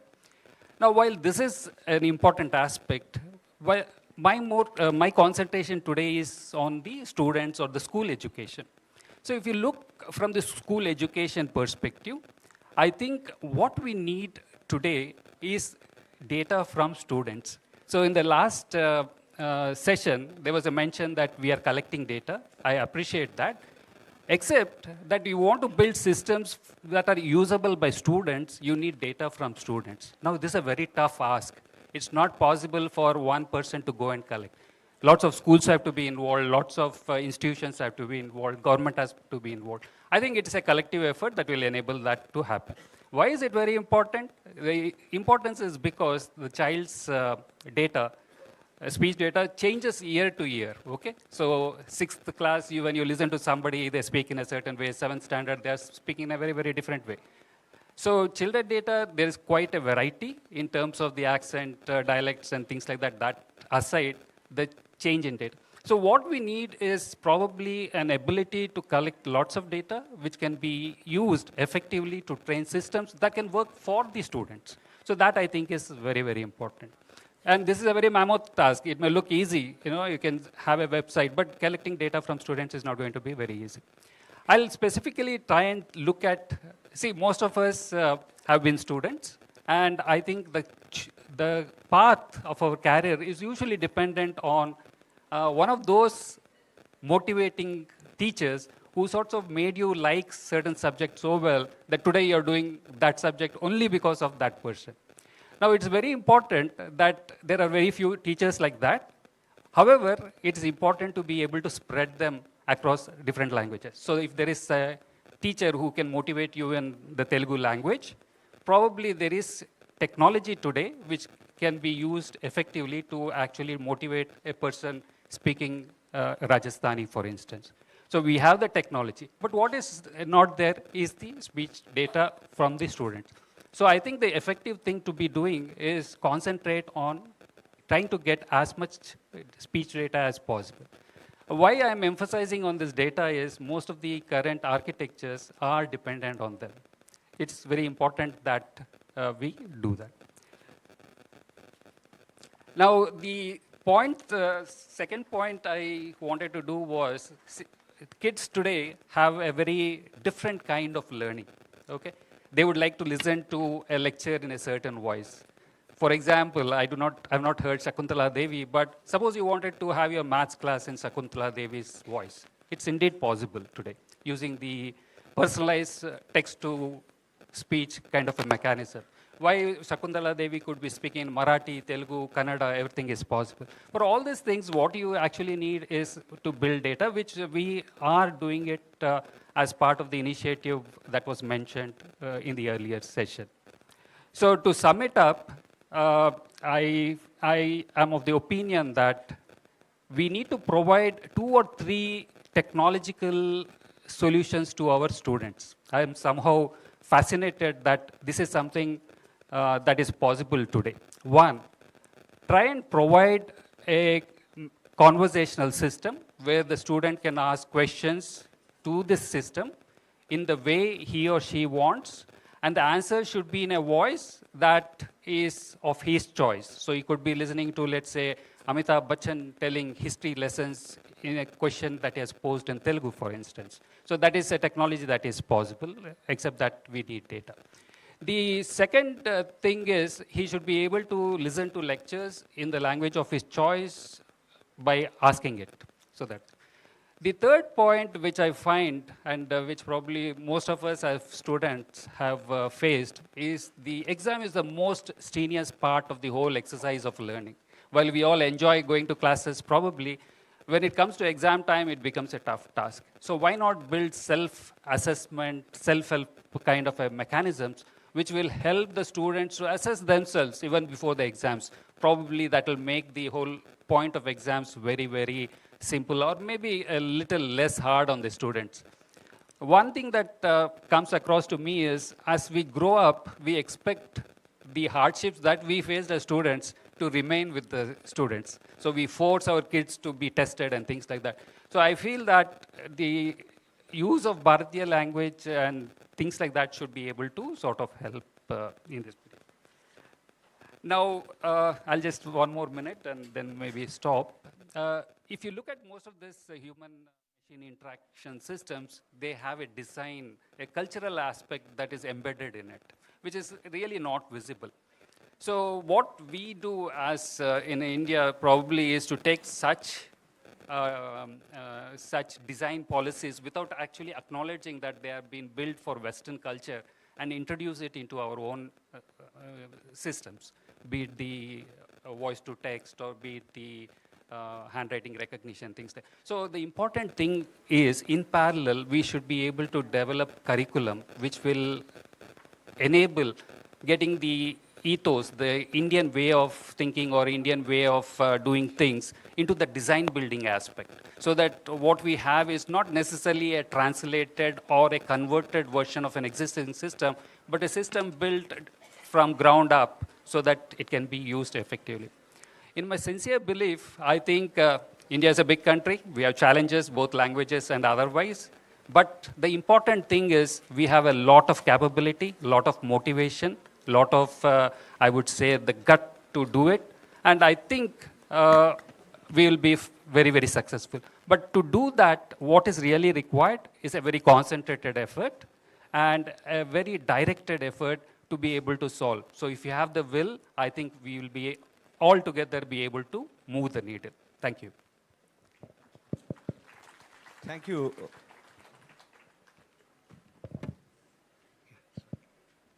Thank you very much, Sunil. I think you touched on three important points. Number one is conversational system, where a student can answer, ask a question in the language of their choice and get an answer in the voice of their choice. That's very, very, very interesting. And listen to lecture on demand. And the third one is a self-assessment before examination. I think these are very interesting concepts. And I also really need to acknowledge that you are now touched upon one very important aspect of Indian way of building systems. Do we have a translation mechanism that basically looks at Paninian way of evolving a language like Sanskrit? I think it's a very, very interesting topic, and that can that be adopted to a quick translation system? I think this opens up the next topic, which I want Kirti to touch upon, on entrepreneurship here.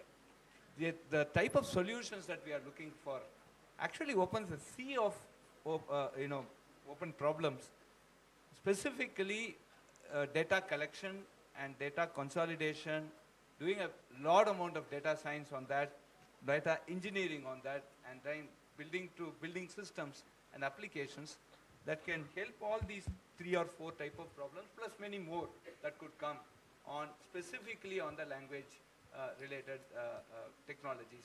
So from an ASCOM perspective, what is it that you see as a scope for entrepreneurship in this particular field, and what is your advice for young people who have assembled here? If they want to take up entrepreneurship, what is your advice to them? Thank you, Professor. Such a pleasure to be here and listen to, I think, the passion that is totally eminent in this audience in all the questions that were there in the previous session. So language clearly inspires a lot of emotion. And I think in India, it's also, when we are talking about the topic of this conference, it's so much about inclusivity, that how can we not leave that 65% behind? How can they have the same privileges that you and I have, that because we have that access to language which other people don't have? So I'm surrounded by technology experts, and I have to confess I'm not a technology expert, but Sunil, you said, this is about a human-machine interaction. So I'll talk more from the human side of it, because while machines will help us, I think humans will pretty much drive what we do, whether it's entrepreneurs, whether it's policymakers, whoever it is out here. So I think the one thing that I do want to say is, before we talk about entrepreneurship and what will, what can we do and what are the lessons for them, we have to realize that in such a mammoth task that is here in front of us, to say how do we include every last person and not leave them behind because of language, it's going to be a big role that the government will have to play. And while the government may play a role in pushing this to happen, there are also pull factors that need to be created. So whatever we do in terms of making all this technology enabled, and just a little background to why I'm saying what I'm saying, we run a learning platform called Future Skills Prime, which is focused on emerging technologies. Now, my assumption when we created this platform was that it's such a beautiful platform. Emerging technologies are everywhere.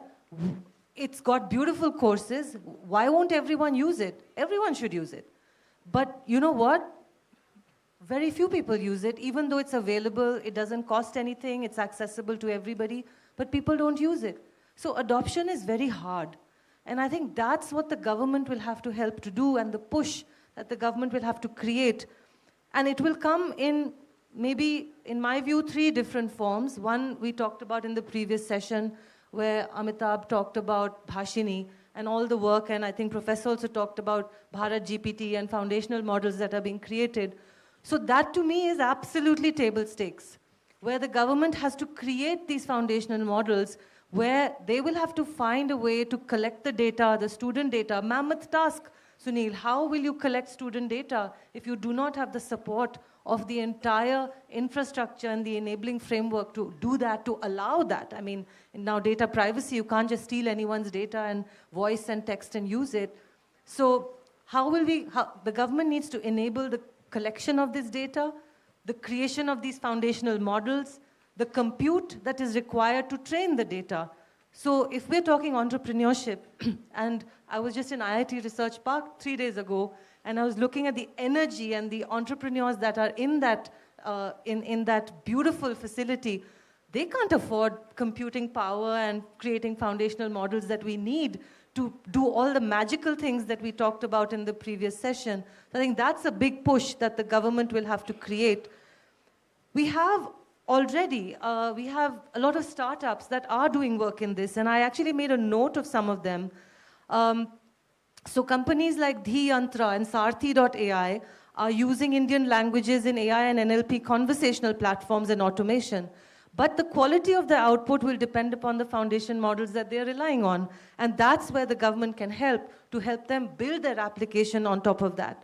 There are companies like Devnagari.ai and Karya.in and Reverie that offer voice localization and human translation platforms in vernacular languages.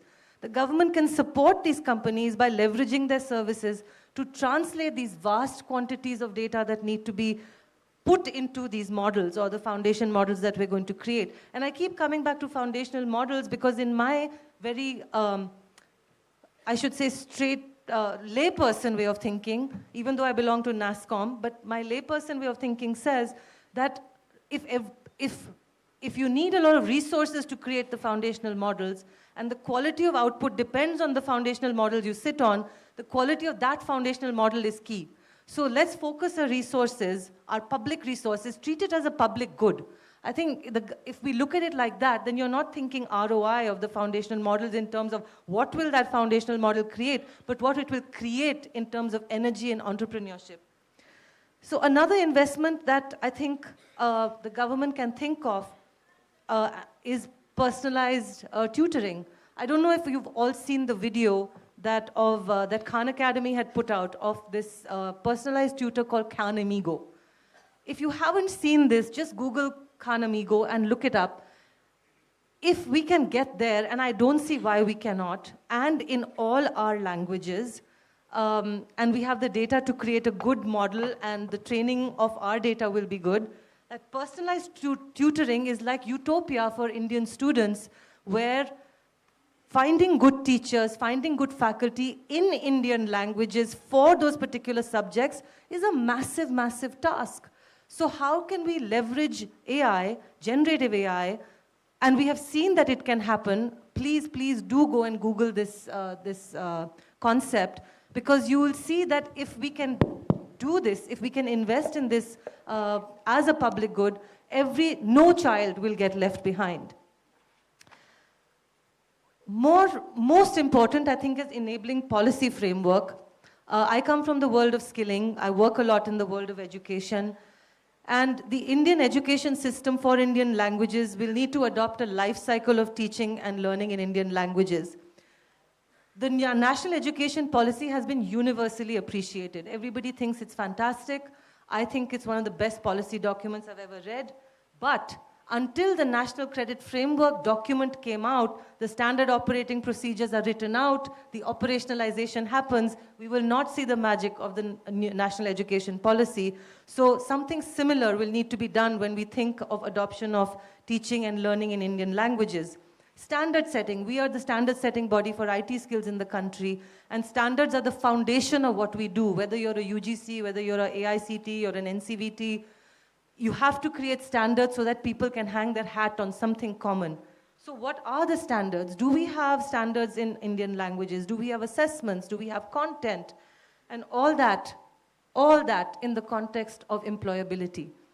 We heard a lot of concerns about employability, that how are people who do not speak English, how are they perceived? So can we link our learning to the employability in those languages? I think the example that was given of drones in rural areas was quite illustrative to say, yes, you don't need English, but if you are sitting in Delhi and you are in Lucknow and you are looking for a job and you only have learnt in vernacular languages, how will you be perceived in the job market? That is something very important to complete that loop, to say, yes, what will happen to all these learners who are coming out of this? And I believe that preserving our cultural and linguistic identity is absolutely crucial. India is such a rich country, and if we lose this out, it will be a problem. But I'm also in the world of skilling for employability, and I know this is a serious concern. Talking about pull factors, I think we heard about the farmer app. There is another app, Fasal Kranti, that has real-time data. So you're a farmer in Maharashtra, you want to know about crop patterns, you want to know about weather. You can ask a question to Fasal Kranti, you will get a response in Marathi. Dhio.ai will offer voice-based hiring solutions. So if you're a plumber in Odisha and you need a job, but you don't know English, Dhio.ai has a hiring platform that is voice-enabled. Ujjivan Small Finance Bank, again, to promote rural banking with people who can't read and write. So they're looking at 3 Vs, voice, visual, and vernacular-enabled features. Bain and Company had a report that they released last year. And this is just, I'm talking about pull factors, where the market will also deliver these things, where they said that with increasing demand coming from tier 2, tier 3 cities, everybody wants to access these platforms in their own languages. So demand will grow 5x for voice search users and 3x in terms of vernacular search. So there's a massive opportunity for you. So to your point, Professor, in terms of entrepreneurs, we already have entrepreneurs doing this work. Currently, they're leveraging what is available. They are pulling themselves up with their bootstraps. If we can be the wind beneath their wings to create these foundational models, these computing power that they can build on, I think the sky would be the limit. And technology is available. The will is available too. I think the important thing is to decide priorities, to decide what is our objective. When we are talking about technology and Bharatiya Bhasha, what's our objective? Because that, in the end, will determine where the resources will be directed and what we will spend on first and what we will spend on less. We do not want to get into a language fragmentation model. We don't want to be tied up to our fences, and language should not be that barrier. Language should be opening us up, enriching our history, our culture, enriching our way of being. But we need to think about global competitiveness. We need to think about resources that are available in plenty in English. Technology itself is available. So much of it is available only in English. So we need to have a situation where we don't lose our diversity, but we also don't lose out on India's status today in the country as being a globally competitive IT superpower. And that is something that we have to figure out. What's our lingua franca that is going to keep us all together and yet keep our identities as well. So thank you.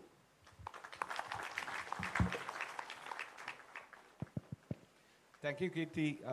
I'm sure emphasis on foundation. Am I audible? The emphasis on foundational models is extremely important.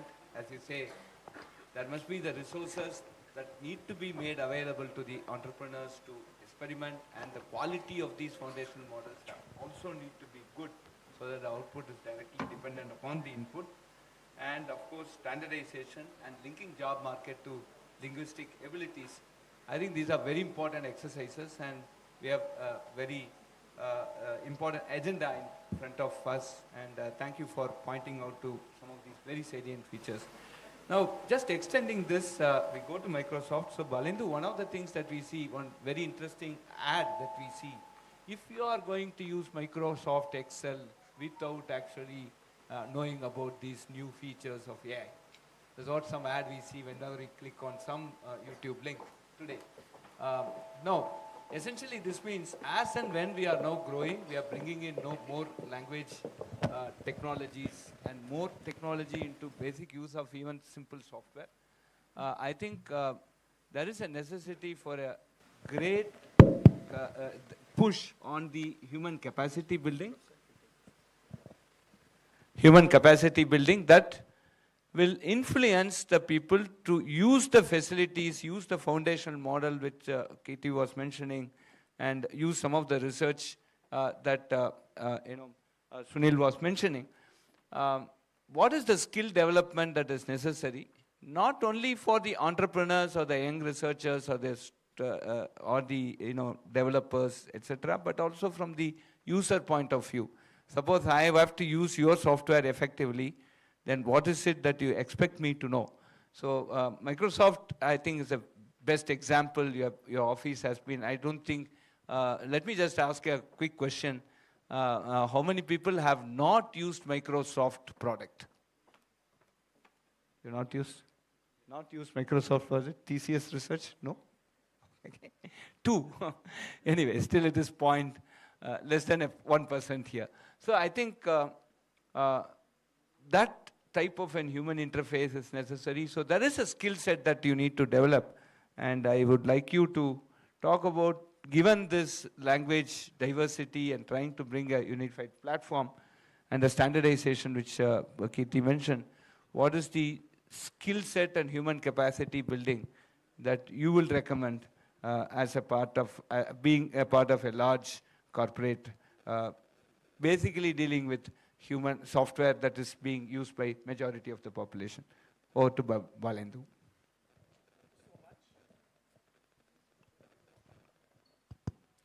Thank you so much, Professor Kamkoti. So first of all, I extend a very warm welcome to all of you who have gathered here on a Sunday afternoon. And that shows the kind of passion that we all have for our languages as well as the technologies that we want to see our languages possible. My fellow panelists, Dr. Sunil Kumar and Srimati Kirti ji. And I see many illustrious personalities in the audience also, very respected personalities, including Professor Sastry. He was sitting here. Yeah, he's there. Professor Rajiv Sangal, Professor Girishnath Jha. That also shows us, the kind of importance that this particular event possesses.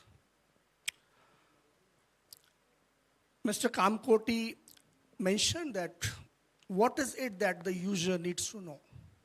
And in fact, before me, Dr. Sunil Kumar was also speaking, and he was talking about the capacity that we already have. He was also talking about the systems that are already in place. And also, Kirti ji mentioned that we need to know what is there. And I also agree with that thought. But let me start with a vision that we had for ourselves, for our country, in 2015. So, dear friends, in 2015, the Honorable Prime Minister at the time of the launch of Digital India, he outlined his vision for a digital India. And what did he say? His words were, "I dream of a digital India where high-speed digital highways unite the nation, 1.3 billion connected Indians drive innovation, and technology ensures citizen government interface is incorruptible." So that is the vision that we have for our country. And today we find ourselves witnessing the transformation of this visionary dream into a tangible reality. We see the fintech revolution around us. We see the growth and popularity of social media around us. And we see that almost every household in the country that had some connection with technology, some connection with the digital technology. So that is what is happening nowadays.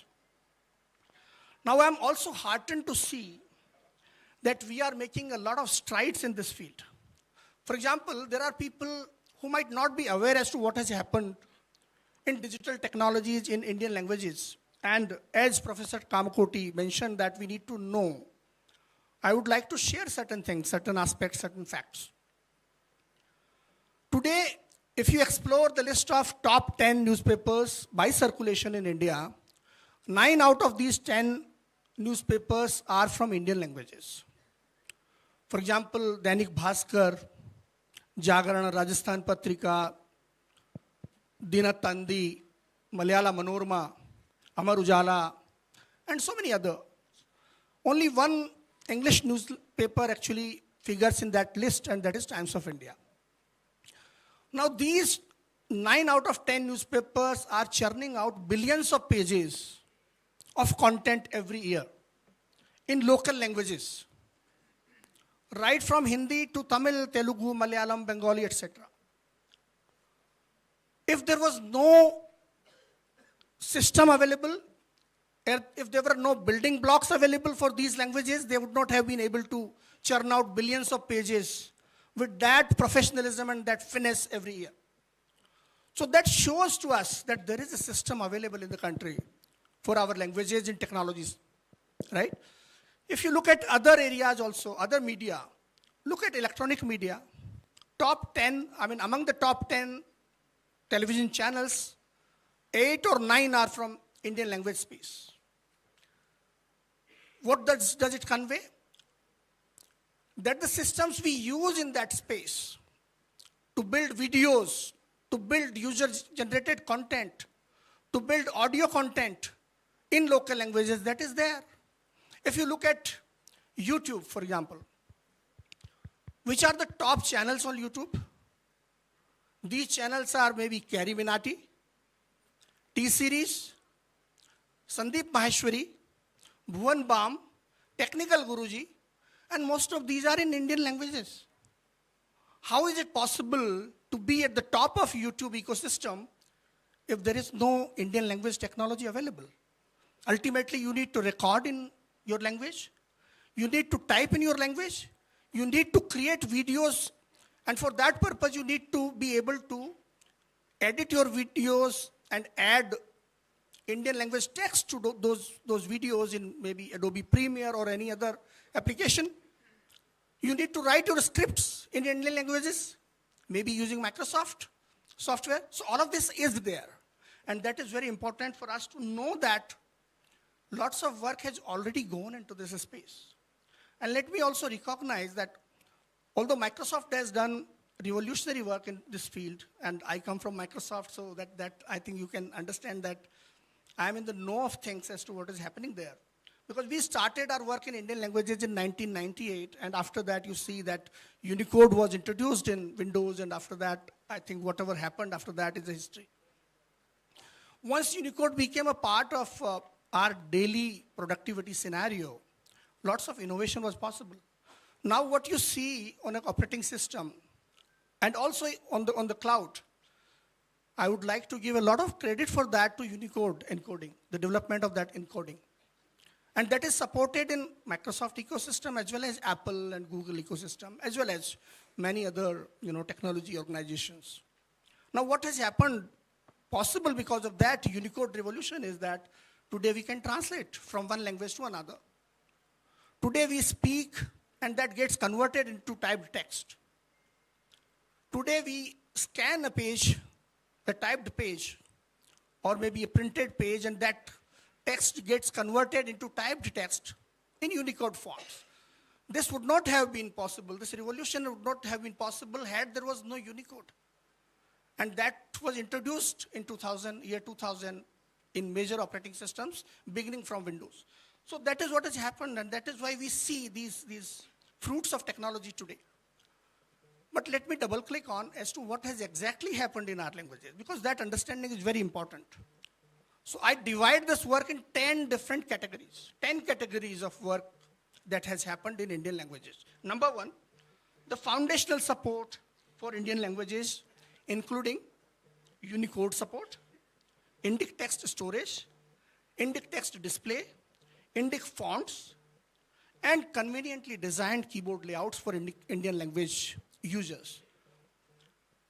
Generally, during my demonstrations, whenever I conduct demonstrations of technology, Indian language technology, I showcase 10 different ways using which you can type on a PC in your own language. There are 10 different ways that you can use to text input in your PC. So look at that simplicity which is coming up. Number two, universal access. And let me thank the government of India and MIT for taking lead here in universal access, in promoting universal access. But what is that? Universal access means that we should be able to use Indian languages in URLs of websites and email addresses. That is a very important aspect in terms of empowerment of Indian language users, because there might be people who don't know English at all, but we cannot keep them away from this technological revolution. If you go to Microsoft Edge, which is our browser, you can use Indian language URLs there in all Indian languages. If you use Microsoft Outlook, you can use Indian language addresses there, email addresses in Outlook. If you use Microsoft Exchange, you can use Indian language emails, etc. in that. If you are using Microsoft Office, and if you type an Indian language email address, for example, balendu@microsoft.bharat, you will see that it will be automatically underlined in a blue color. Why? Because it has become a link. So those kinds of things are there. Universal access is there. It is a reality today. Number three, productivity software. Many of you know that around 20 years back or so, we used to buy specific software to work in Indian languages. Now you don't, because support for Indian language is part of Office productivity software.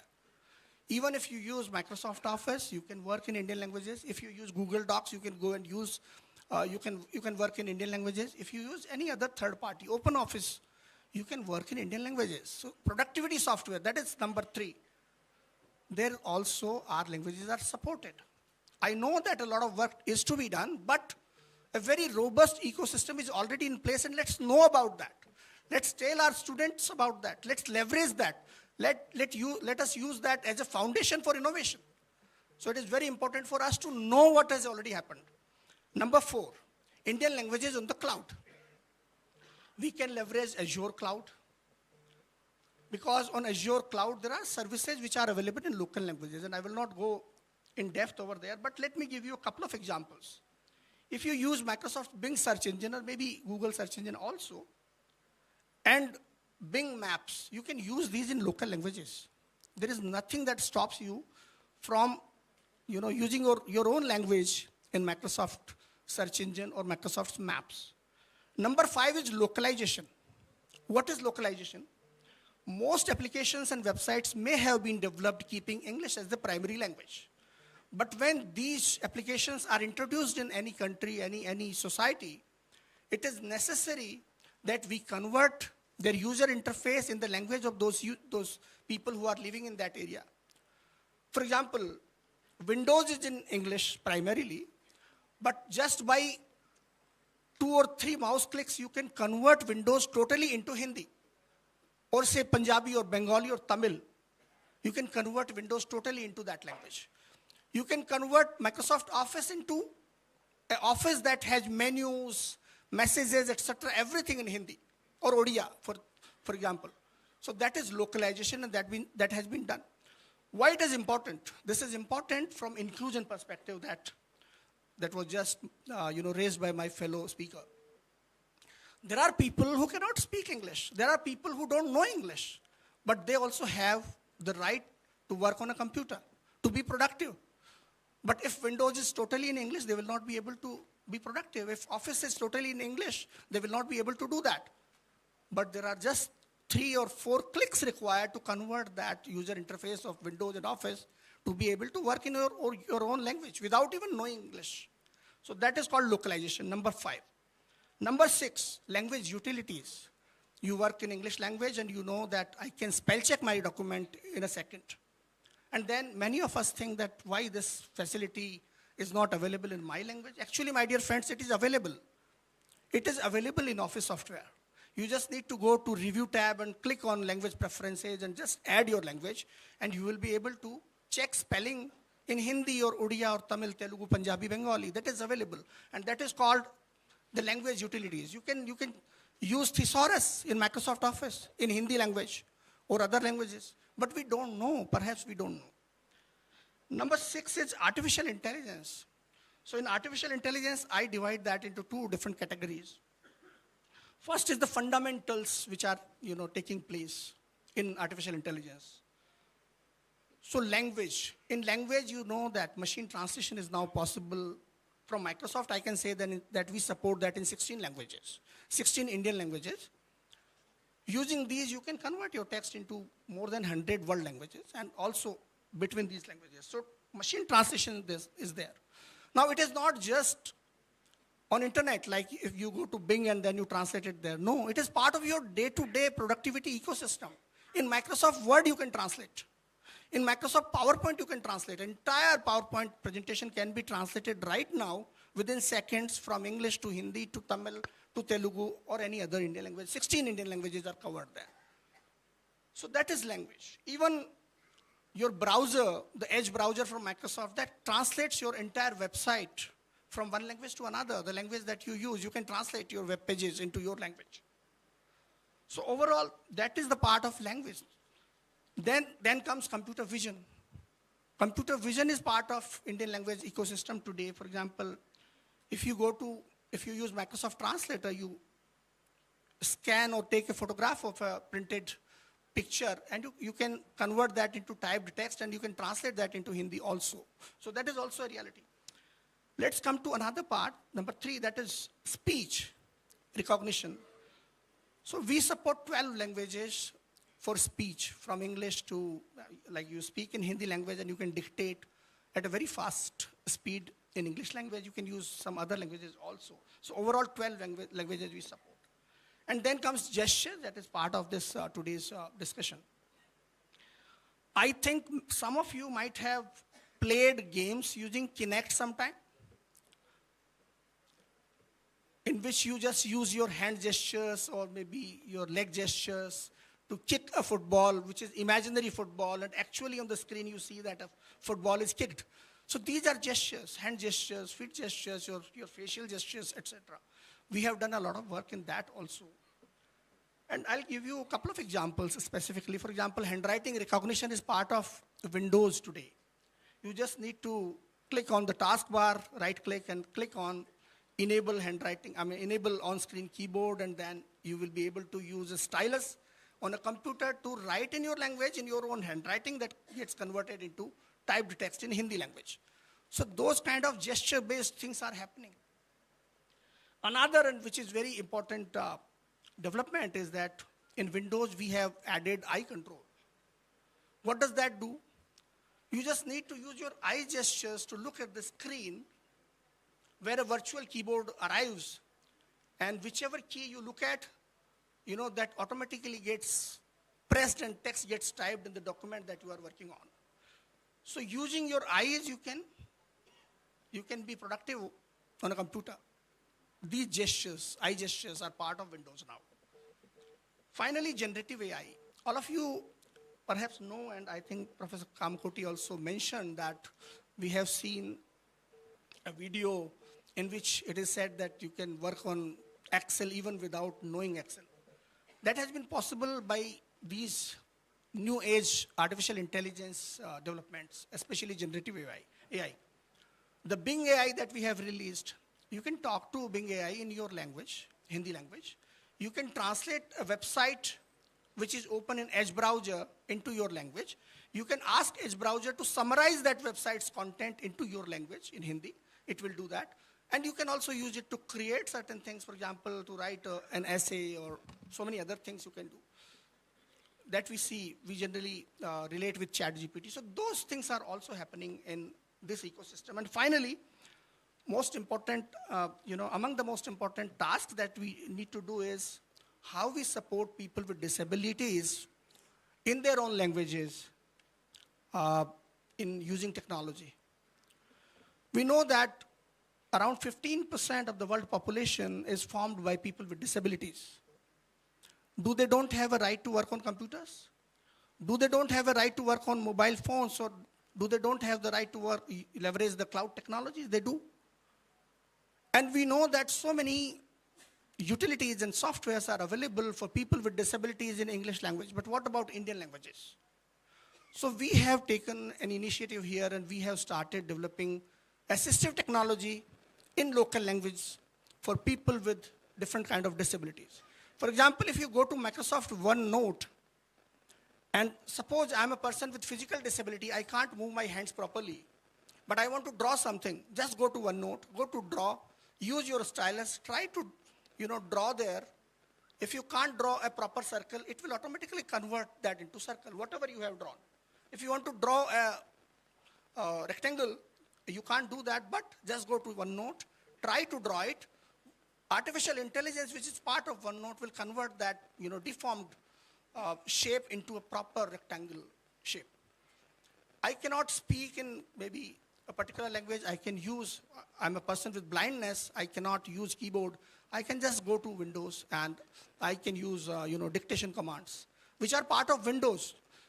Maybe you may like to note it down that just press Windows plus H and then a pop-up appears and you can start speaking, and whatever you speak, that gets typed in Windows. Remember, Windows plus H, that's it. So things are that easy. These are that easy. And finally, imagine I'm probably giving a lecture somewhere. I'm also presenting somewhere. And I'm using English language. And in the audience, there are people with hearing disability. They cannot hear me. Then how do I convey my thoughts to them? And how do they consume the content that I'm showing? In PowerPoint now there is a feature, and you just need to go to slideshow and click on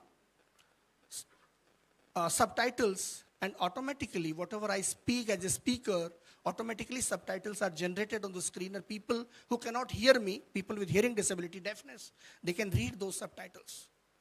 Live caption, which is part of Windows, you just switch it on, and then anybody speaking something around me, I can read that in my Windows computer. So those things are happening and we need to know about that. So that is what I would like to say. I have already taken a lot of time, but I wanted everyone to know that what has actually happened in our languages, from foundational developments to artificial intelligence and generative AI. Thank you, Balandu. Lot more to learn and lot more features that gets added. I think to keep in pace with what technology today offers, that skill set development is one that is going to make us more and more productive. Thank you for actually giving a very quick Windows tutorials also, right? Thank you very much. A lot of things I also learned here. Now we'll open up for question. How much time we have, madam? Half an hour we have? Oh, very nice. So we'll open up for questions. Yes. Yes.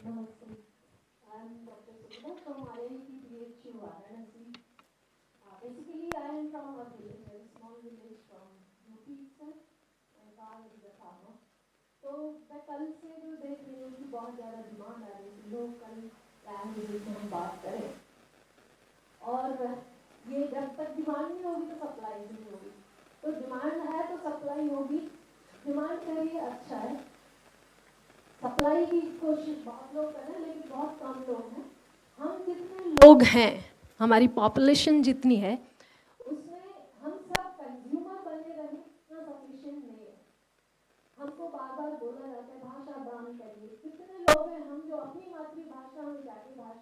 ज़रूरत है भाषणी पे, नहीं कर रहे तो कैसे technology develop होगी?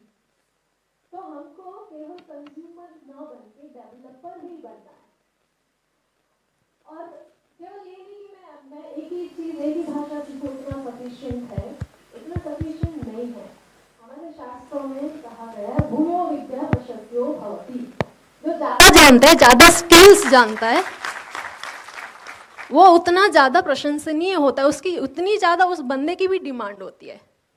तो हमारे पास कमी है कि हमारे पास स्किल्ड लोगों की भी कमी है, जो एक भाषा के अलावा या एक स्किल के अलावा या एक स्किल में बहुत एक्सपर्ट होने के अलावा अलग अलग स्किल्स को जानते हैं। तो हमको खुद को इस तरह से खुद को इक्विप करने की ज़रूरत है, खुद को स्किल्ड बनाने की ज़रूरत है। और इसमें आप कहीं जहाँ भी हैं हम वहाँ से शुरू करें, क्योंकि एक और श्लोक मैं आपको याद दिलाती हूँ कि गच्छन पिपीलको याति योजनानि शतैरपि अगच्छन वैनतयोपि पदम एकम न गच्छति। जो चींटी है ना, चलती है, बहुत धीरे चलती है, लेकिन चलती जाती है तो सैकड़ों मील चल जाती है। और वो गरुड़ जो सबसे तेज उड़ने वाला पक्षी माना जाता है, नहीं चलता है, इसलिए वो वहीं का वहीं बैठा रह जाता है। तो हमको सबको चलने की ज़रूरत है। और हमारी सबसे बड़ी जो स्ट्रेंथ है वो है हमारी मैन पावर, हमारी पॉपुलेशन। हम सबसे हाईएस्ट पॉपुलेटेड कंट्री हैं, ये हमारी स्ट्रेंथ है। लेकिन उस स्ट्रेंथ को हम कंट्रीब्यूट करें, भाषा दान करें। इसमें अब मैं अपना बताती हूँ कि मेरा क्या कंट्रीब्यूशन है। भाषणी से सपोर्टेड एक प्रोजेक्ट पे हम काम कर रहे हैं, language communicator tool for end users. अभी as a proof of concept उसको एक्सेप्ट किया गया है। हमारा प्रयास उसमें ये है, तो हम जैसे कल भी हमने सुना, हम सब मानते कि भाषाएं अनेक, भाव एक, मीनिंग एक है। शब्दों की हेराफेरी में भाषाएं बदल जा रही हैं। मीनिंग जब चंद्रयान 3 लैंड होता है मून पे, सबके लिए एक है वो। किसी भी भाषा भाषी को लीजिए, केवल शब्दों में अंतर आ जाता है, वोकैबुलरी का डिफरेंस हो रहा है। तो हमारा काम ये है कि हम ऐसी टेक्नोलॉजी बनाएं जो यूनिवर्सल है, जो मीनिंग को कैप्चर करती है। मैडम, आपका प्रश्न क्या है? ओके, मेरा प्रश्न एक तो इनविटेशन है कि everybody should try to contribute.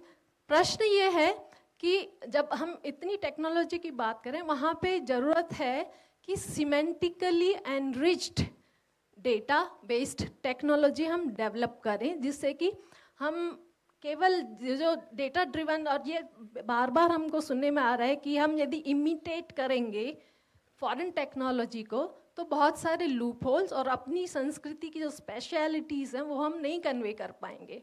तो हमारी भाषाओं को सिमेंटिकली एनरिच्ड डेटाबेस टेक्नोलॉजी हम हमारी भाषाओं में बनाएं। उसके लिए आप लोगों के क्या कहना है? मेरा मानना यह है कि येस, दैट इज़ इम्पॉर्टेंट। दूसरा कि स्कूल्स में यूनिवर्सल सिमेंटिक ग्रामर, हम बार बार पाणिनि की बात करते हैं, पाणिनि को पढ़ाया भी जाता है, लेकिन वहाँ पे थोड़े से परिवर्तन की आवश्यकता है। तो पाणिनि जो कारक थ्योरी है, कारक का हम जानते हैं समास में भी मिलता है, शब्द बनते हैं उसमें भी कारक थ्योरी यूज़ होती है। तो उसको इस तरह से पढ़ाया जाए, और वो संभव है कि जिसमें वो बच्चे को सोचना सिखाता है, क्रिटिकल थिंकिंग, लॉजिकल थिंकिंग सिखाता है। तो उसमें आप सबका क्या विचार है और क्या योगदान है, किस तरह से उसको जल्दी से आगे लेके जा सकते हैं? अच्छा, बहुत अच्छा, थैंक यू वेरी मच। तो आपका प्रश्न में दो चीज है, एक कैसे सेमेंटिकली एनरिच्ड, मेरा हिंदी बहुत बुरा है बट प्रयत्न करूंगा, मैं तमिलियन हूँ। भाषा एक ही अर्थ होगा, भाव ही और एक होगा। कैसे हम सेमेंटिकली एनरिच्ड कंटेंट बन सकते हैं, इसके लिए एक बहुत बड़ा एफर्ट हो रहा है भारत जीपीटी के नाम में। आईआईटी बॉम्बे, प्रोफेसर गणेश है यहाँ पे, प्रोफेसर गणेश आर हियर? हाँ, yes, so he has taken up very interesting project, बहुत अच्छा प्रोजेक्ट अभी भारत जीपीटी में हो रहा है। हमारा समअप सेशन में मैं उसके बारे में कुछ बताऊंगा। इसी में जो कुछ भारत के ज्ञान, भारत का ट्रेडिशनल इंडियन नॉलेज सिस्टम से जो कुछ हमारे पास है, हमारा कल्चर, हम सब कुछ उसी में एम्बेड हो रहा है. So जो कुछ हम जीपीटी में हम जो कुछ प्रश्न पूछते हैं उसके if we ask a question, जो कुछ उत्तर उसमें आ रहा है वो true representative होना है. So that's very very important. There's a responsibility that we get an answer that is truly echoing the actual facts from an Indian perspective. That traditional knowledge system is being built, and as you rightly told, it's again a collective responsibility. All of us need to contribute. And Professor Ganesh is now bringing up a very, very robust platform where हर एक जो कुछ विचार है उसमें हम डाल सकते हैं, and it will be also captured. This is number one. The second thing is, today, till now, yes, Panini system has existed for quite long time. We have been teaching it, we have been learning it. It is also being attempted to teach in a computational perspective rather than a language perspective. ये सब कुछ हो रहा है. पर today we have reached a stage where we have enough amount of compute resources by which we can basically take this computational aspect and use it in real translation. So Indian knowledge system, abhi IKS ka, we are getting very good inputs. We are also, being a director of an IIT, I must also say that we are also getting lot more faculty applicants in IKS of recent times. So we are trying to build IKS teams across all IITs which will talk about the Indian knowledge system. From there, it will start. I strongly believe we also had 3-4 months before, we had a dedicated workshop on Paninian system. How can Paninian system influence language translation? I think there we have made a start, and it will be a multidisciplinary effort here. We need domain experts, we also need language experts and compute experts. Over a period of time, an Indian way of, as Dr. Sunil also mentioned, an Indian methodology to translation should evolve, and that will evolve. I have very big confidence. Even today in the Prime Minister Research Fellow, we have included Indian knowledge system as for PhD students to aspire to. So there is a lot of push from the government in trying to get this a very good success. With these all schemes together, I'm sure that we will have a semantically rich, Indian knowledge-rich GPT, Bharat GPT system down the line, and also a very indigenous language translation model. I am very confident about it. Thank you. And of course, it's a very collective responsibility. Thank you, sir. Namo Nama. Sir, my name is Dr. Deepak Singh Tomar. Hello, sir. Yes, sir. Hari Om. Yes. Yes, sir. Here. Hello, sir. I am Dr. Deepak Singh Tomar, Head of the Department Computer Science and Engineering, and from NIT Bhopal. And I am also the part of Information Security Awareness Project and PI from NIT Bhopal. So I have one little bit query from the expert from Microsoft.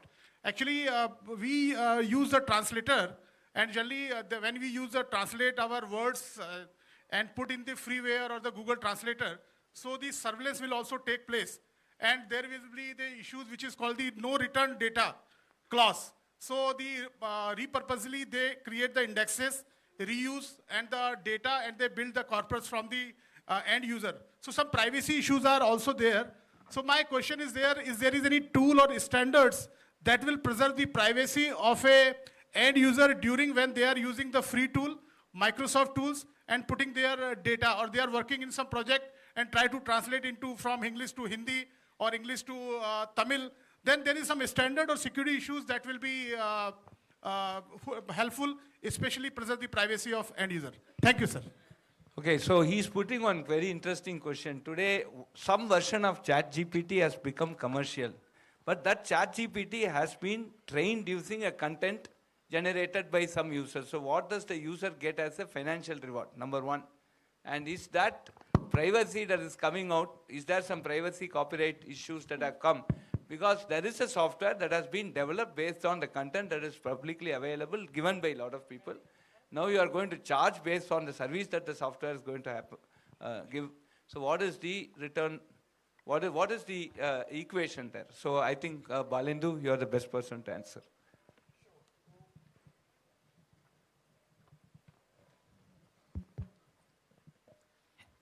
आपने सवाल बहुत महत्वपूर्ण पूछा है, उसके लिए आपको धन्यवाद। और मैं चूंकि अभी हमारी बहन ने कहा कि हमें भारतीय भाषाओं का ही सम्मेलन है, तो इसमें थोड़ा भारतीय भाषाओं का रिप्रेजेंटेशन होना चाहिए, तो मैं हिंदी में आपको जवाब देना चाहूँगा।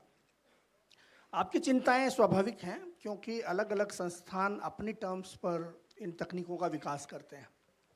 अक्सर आपने देखा होगा कि जब आप किसी टेक्नोलॉजी के प्रोडक्ट का इस्तेमाल करते हैं तो आपसे एक एग्रीमेंट को टिक करने के लिए कहा जाता है, और कई बार वो जो एग्रीमेंट होता है उसमें ये लिखा हुआ होता है कि हम आपके डेटा का प्रयोग कर सकते हैं। माइक्रोसॉफ्ट ऐसा नहीं करता। हमारे लिए प्राइवेसी बहुत ज़्यादा महत्वपूर्ण है अपने यूज़र की, लेकिन अनेक स्थानों पर ऐसा होता है और वो आपके डेटा का प्रयोग कर सकते हैं। जहाँ तक इसके समाधान की बात है, इसका समाधान अनेक रूपों में उपलब्ध है। पहला समाधान तो ये है कि यदि आप, चूँकि आपने माइक्रोसॉफ्ट का खासतौर पर नाम लिया, तो यदि आप माइक्रोसॉफ्ट के सॉफ्टवेयर का एंटरप्राइज एडिशन लेते हैं तो आपका डेटा आपके तक ही सीमित रहता है। न सिर्फ आप तक सीमित रहता है, बल्कि आप चाहें तो ये भी सुनिश्चित कर सकते हैं कि हमारी अपनी फाइलों के आधार पर ही इन सवालों का जवाब दीजिए या इनका ट्रांसलेशन कीजिए। तो आपके अपने इकोसिस्टम तक वो लिमिटेड रहता है। वो पहला विकल्प है। दूसरा विकल्प है कि आजकल हमने माइक्रोसॉफ्ट से क्लाउड के विकल्प के तौर पर, आपने देखा होगा एज कंप्यूटिंग का काफ़ी ज़्यादा आजकल प्रसार हो रहा है, और उसके तहत हम कंटेनराइज्ड सॉल्यूशंस प्रदान करते हैं, प्रोवाइड करते हैं, जो आपके अपने संस्थान तक सीमित रहते हैं और उसके भीतर ही वो आपको अपनी सेवाएं देते हैं। वो इंटरनेट से कनेक्टेड नहीं होंगे, वो आपके संस्थान के इंटरनेट पर ही चलेंगे, कंटेनराइज्ड सॉल्यूशंस। तो ये दूसरा एक इसका साधन हो सकता है। और तीसरा है कि हाल ही में अभी 26 सितंबर को माइक्रोसॉफ्ट ने माइक्रोसॉफ्ट को पायलट जारी किया है, जिसके तहत आप ये सुनिश्चित कर सकते हैं कि यदि आपने माइक्रोसॉफ्ट का कोई निजी अपने संस्थान के लिए लाइसेंस लिया हुआ है तो वो आपके डेटा को आप तक ही सीमित रखता है, वो बाहर नहीं लेके जाता। एक बात और मैं कहूँ कि हमारे जो डेटा सेंटर्स हैं वो भारत में ही हैं, तो जो एक प्रश्न और पूछा जाता है कि भारत से बाहर तो डेटा नहीं जा रहा, तो नहीं जाता है। माइक्रोसॉफ्ट के डेटा सेंटर्स भारत में ही हैं और वो डेटा भारत में ही रहता है, स्टोरेज भी उसका भारत में ही होता है। लेकिन अंततः सबसे ज़्यादा महत्वपूर्ण बात यह है कि सभी संस्थान रिस्पॉन्सिबल एआई की भावना के साथ में आगे बढ़ें। तो हम इस संदर्भ में रिस्पॉन्सिबल एआई के 6 सिद्धांतों का पालन करते हैं।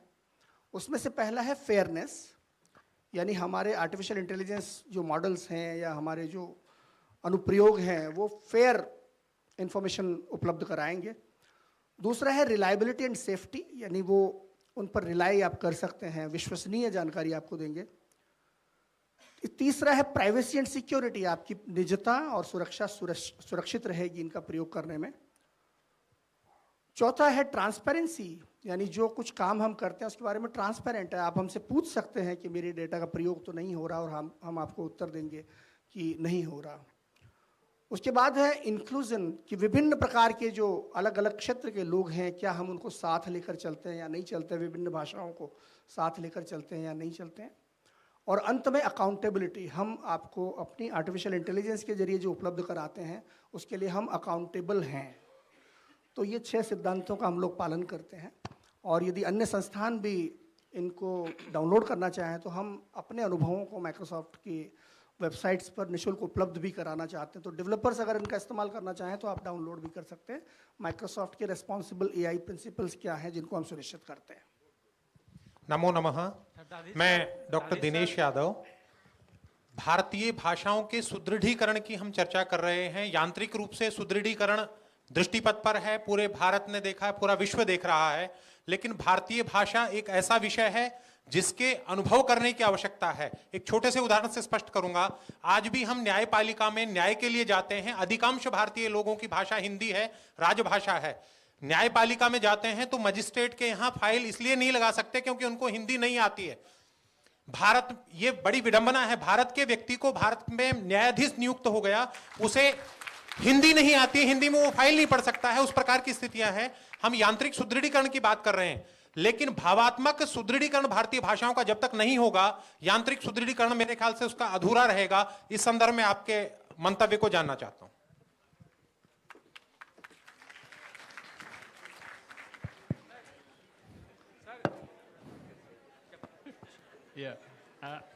Actually, आपका जो प्रश्न सम्मानित है, मंच को नमन। I think it's a एक very. प्रश्न- Somebody else is asking. आप Let me answer that. Just one minute.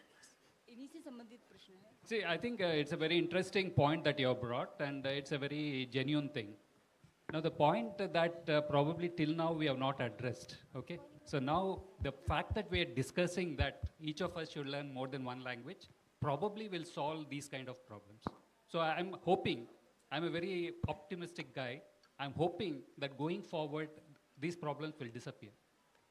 Yeah? On a lighter note, on a lighter note, the judge can use Microsoft Translate and translate the application. तो सम्मानित मंच को sir नमस्कार, मैं सम्मानित मंच को नमन करते हुए एक प्रश्न पूछना चाहती हूँ। सर, जैसे सम्मानित मंच के लिए है कि किसी अपने के लिए नहीं, समस्त भारत के एक आम भारतीय नागरिक के रूप में मैं प्रश्न पूछना चाहती हूँ कि जैसे हम इस सम्मेलन में आए हैं तो ये केवल शिक्षक के लिए नहीं है, छात्रों के लिए नहीं है। हम बाहर जाएंगे तो हम क्या बताएंगे कि हम क्या सीख के आए। केवल एक संदेश कि हम भारतीय ज्ञान परंपरा और उसके रूप में आधुनिक तकनीक के रूप में हमने क्या सीखा, क्योंकि ये केवल विश्वविद्यालय के लिए नहीं है, शिक्षकों के लिए नहीं है, सबके लिए है कि हम एक आम भारतीय नागरिक को हम क्या संदेश देना चाहते हैं कि जो सुदूर पूर्व से आए हैं, मिजोरम के छात्र हैं, दक्षिण भारत के छात्र हैं, गुजरात के छात्र हैं, उनको या आम नागरिक हैं, हमारा क्या संदेश है और मतलब जितना बड़ा ये सम्मेलन हो रहा है उसका उद्देश्य क्या है, एक शब्द में हम उत्तर जानना चाहते हैं। धन्यवाद। तो एक संदेश है इसमें, no one be left behind because of language, इसी ही संदेश है इसमें। सर नमस्कार। एक minute, hello, just one minute. No one will be left behind because of language, and that is the message, single message that this particular Bhasha Summit is aspiring. So as the previous gentleman mentioned, that if he is submitting something in Hindi, the judge is not able to read Hindi. This is precisely the problem that we will read out. So somebody is submitting things in Hindi, there will be a translation mechanism which will translate into a language of what the judge knows. Maybe not just English, it can be some other, say, Tamil, and he wants to know it in Tamil. So this is precisely what we are attempting here. And we have understood this problem and we are addressing it. And it's not an easy problem to solve. इसमें बहुत कुछ research चाहिए, कठिनाइयाँ हैं इसमें, data चाहिए, उसके लिए बहुत all sort of efforts are needed. And we are all taking this effort, and today this whole summit is about trying to consolidate all the efforts we have taken so far and bring some focus onto this, and we have an action plan. So when you go out and somebody asks, what did you learn? We have learned that there will be no one should be left behind because of language in the years to come. And today we have come out with certain agenda points for the next, say, 5 years, by which what we will reach. So this discussion has happened. This is what we take back. Yes, Hello, sir. sir. Yes, sir. Especially, yes, I have some inquiry from. Hello, sir. Over here. चल रहा है मेरे ख्याल से। 1 minute, please. Hello. मैं थोड़ी सी एक चीज जोड़ना चाहता हूँ। ये जो सम्मेलन है इसके कई अलग अलग पहलू हैं। पहला पहलू तो ये है कि हम जो आम लोग भारतीय भाषाओं की पृष्ठभूमि से आते हैं, हमको इस बात का एहसास होना चाहिए कि यदि हम टेक्नोलॉजी का प्रयोग करते हैं तो हम अपने आप को सफल बना सकते हैं, पहली बात। दूसरा, हमारी भाषाओं में बहुत कुछ हो चुका है और हम उसको जानने आए हैं यहाँ पर।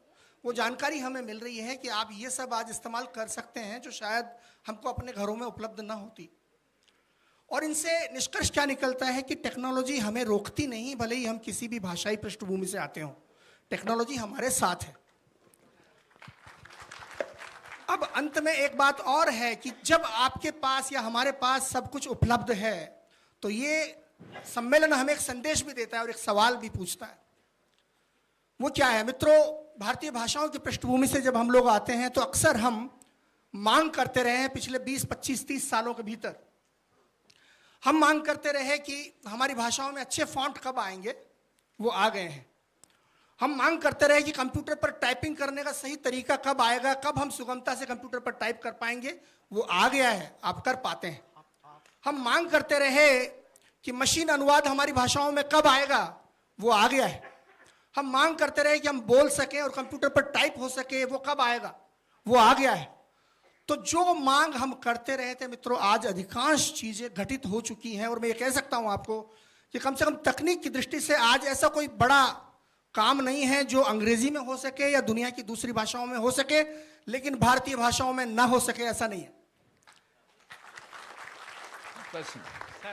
और अंत में मैं आपको 4 पंक्तियां मेरी और सुनाऊंगा, क्योंकि ये हमको एक जिम्मेदारी देती है कि मित्रों क्या हम मांग ही करते रहेंगे। अभी जो बनारस से हमारी जो बहन है, उन्होंने जो पूछा था कि क्या हम सिर्फ मांग ही करते रहेंगे, क्या हम सिर्फ उपभोक्ता ही बने रहेंगे। हम ये सब चीजें जो मांग कर रहे थे, उनके आने के बाद अब काम करना शुरू करें, वो संदेश इससे मिल रहा है।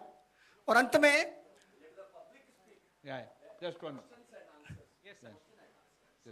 one thing, sir.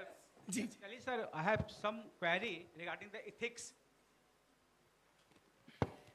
Sir, Yeah, your question, please. We have 5 minutes and 5 people, so 1 minute per question. Query. I have no this. I have. Yes, sir. Please, sir. Yeah. I have sir 2 query, not questions. Yeah. Sir, it is a big effort in the field of language and technology, of course. But what we are preparing for the ethics and ethos, especially for language, and especially to Sanskrit, because the psychology and the technology of Sanskrit learning is not only the technology based, it's a special type of recitations as well as getting by heart. What do you think, sir? What do you think, how the brain and the mind and the psychology of the language will affect Sanskrit, the tradition of the Sanskrit, and how it will be more innovative, or how it will be deteriorating point of view? This is the one question, sir. Two questions already. As per my own friend has told that there is a issues of understanding in judicial system. That is, sir. We have done a lot, but sir, your question, your answer was very good.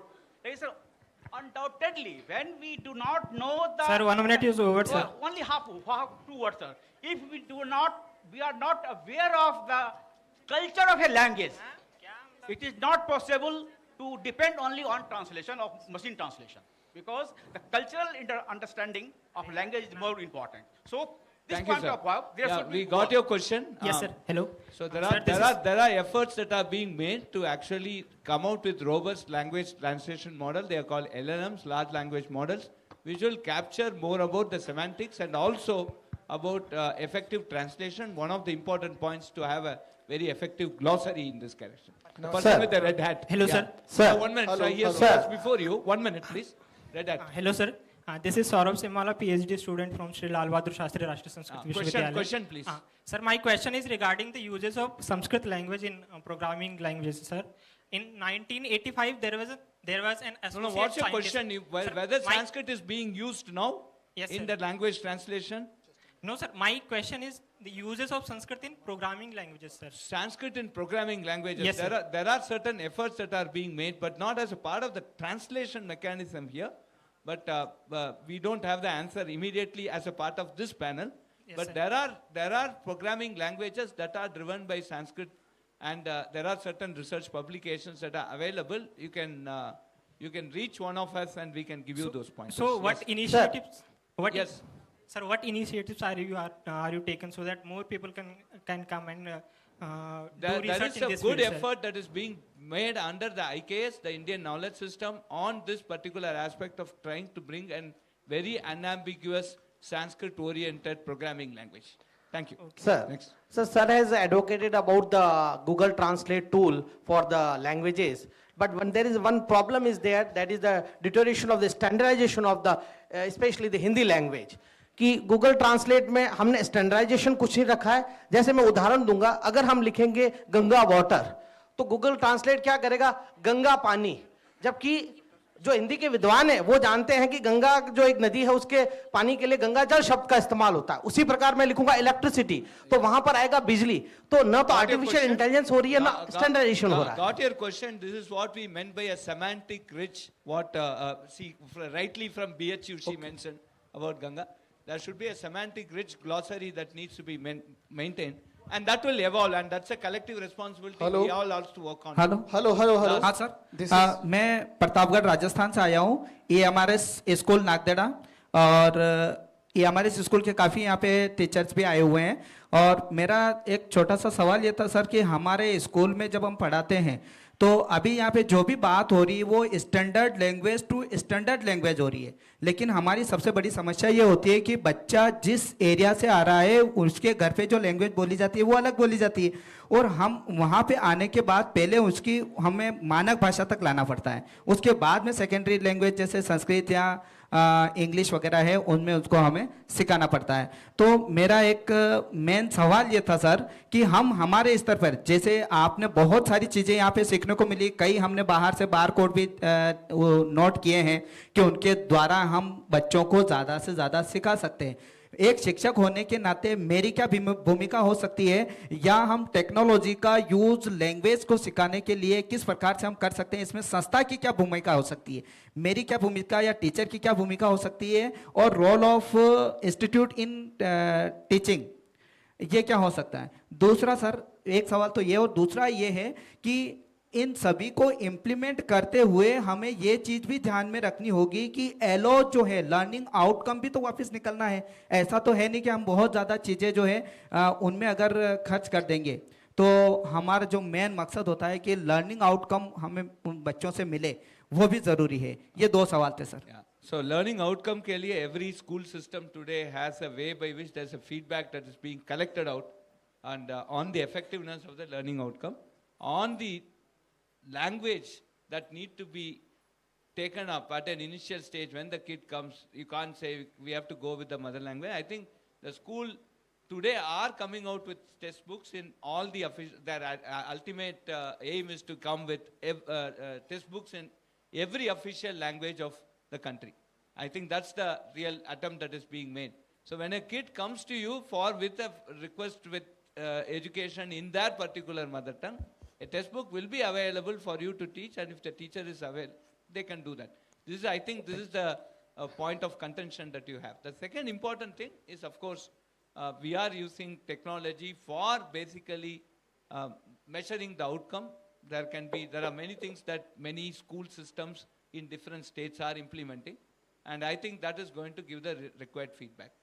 Specifically from the language point of view today, and it's also, as the chairman UGC mentioned, teaching the kid on the foundation the first few years in their mother tongue and then switching over to English has actually proved to be much better than teaching them right from start in English. And so with that in the mind, I think the school department is now trying to bring all the textbooks in all the languages. Right? Thank you. Hello, this is Dharmanshu Vaidya. Yeah, she's waiting for. Yeah. Hello. Yeah. Namaskar sabko. One more, after this, one more, and we will I am light up. Rekha Devi from Assistant Professor in Library Sciences, School of Open Learning, University of Delhi. Little मेरा louder. सवाल आपसे है कि जैसे आपने बताया कि differently abled बच्चों के लिए या We are not able to hear you. Hello. Yes. Yeah, for differently abled आपने बहुत सारी services launch किया है, technology launch किया है. हमारे यहाँ भी बहुत differently abled बच्चे enroll होते हैं. तो मेरा ये सवाल है आपसे कि एजुकेशन इंस्टीट्यूशंस को क्या आप सजेशंस और रिकमेंडेशन देते हैं कि वो अपने एजुकेशन सिस्टम में इनकॉर्पोरेट करें कि इंक्लूसिव इन्वायरमेंट उन डिफरेंट लेवल बच्चों को दिया जाए जो डिफरेंट लैंग्वेज बैकग्राउंड से आते हैं। तो ये मेरा सवाल है। धन्यवाद। So today there are many tools that are actually trying to make the whole education system inclusive. Balendu mentioned many things there. So like even when you are making a PowerPoint, you can easily click and there is a caption that can come. And that can come in the language of your choice. And we need to, the only important thing, as all of us agree, and many of the audience also agree, that we need to have a good content data. Very, very good proper data and the glossary, by which we actually can convey whatever you are, suppose you are making a presentation in Hindi, and the student wants to listen it in, say, Telugu, the content, your actual semantics must be properly given back to the kid. And that is the most important big challenge that we have. And specifically for the differently abled, he also talked about people with hearing impaired. Automatically the caption can come. And there are also now some softwares which can now do in the, the language for the deaf, right? So the sign language and gestures, those are also something that can come over a period of time. But once these technologies are given, there must be a proper deployment of it. People should use it. The end user has to use it. And as he rightly pointed out, there must be an outcome analysis that need to be done. So the challenges are many, entrepreneurship abilities are many. And I think we are at least now recognized that this is a very important thing, and we are now consolidating this. And I hope in the subsequent summits that come in every year, I'm sure we'll have such a summit. We will have more and more success stories to come. Thank you. Last question. मेरा सवाल machine translation से related है।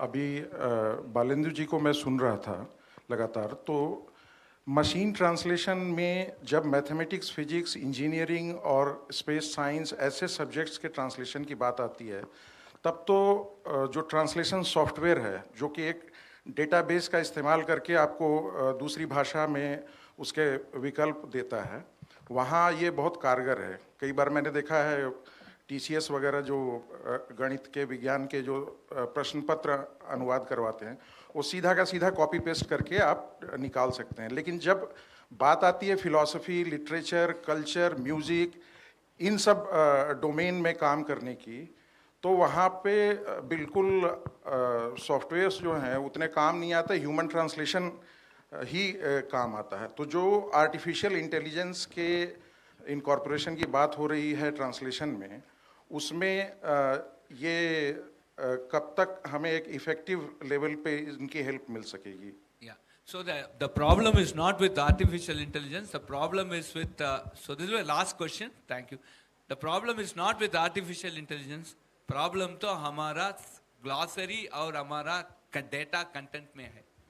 हमें very good glossary with semantically rich glossary we have to bring for the language of philosophy. So if there is an artificial intelligence based system which is trained on the philosophical lectures and philosophical content of India, then the translation essentially becomes. See, the AI engine is like a child. Whatever you teach, it learns and then it gives you back. So if you teach correct things, it gives you correct results. If you teach them, if you don't teach something, it will be always ignorant. And that is what is happening in the area of philosophy. We need to have models specifically dedicated for philosophical content. And I think you can interact with our Bharat GPT team. Professor Ganesh is there. You can just go through the stalls and you can look at them. There is a special effort being taken for having one dedicated section of Bharat GPT which will do this type of a philosophical approach to answering questions or even translation part. Bharat GPT is not related to translation, but certainly bringing this glossary is one of the very important aspects of it. Okay, thank you, friends. So we'll just go because it's time. We will have other interaction we can have the interaction during lunch. So thank you very much for this. I'm sure we had a very, very engrossing session. And I hope that we will have much more things to showcase in Summit 2024. Thank you very much. धन्यवाद अध्यक्ष महोदय इस सत्र की अध्यक्षता करने के लिए, और पैनलिस्ट लोगों का भी धन्यवाद जिन्होंने विभिन्न पहलुओं पर अपना प्रकाश डाला। आप सभी लोगों से आग्रह है कि आप लोग लंच के लिए प्रस्थान करें, लेकिन 2:15 बजे सब लोगों से विनम्र निवेदन है कि वो लोग वापस सभागार में उपस्थित हो जाएं।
उनका भी स्वागत है। हमारी दूसरी पैनलिस्ट मिस गरिमा बब्बर, जो अध्यक्ष हैं education initiatives and head India Adobe में। मैडम, आपका भी स्वागत है। हमारे तीसरे पैनलिस्ट प्रोफेसर जी.एन. झा, जो चेयर हैं commission for scientific and technical terminology JNU में, उनका भी स्वागत है।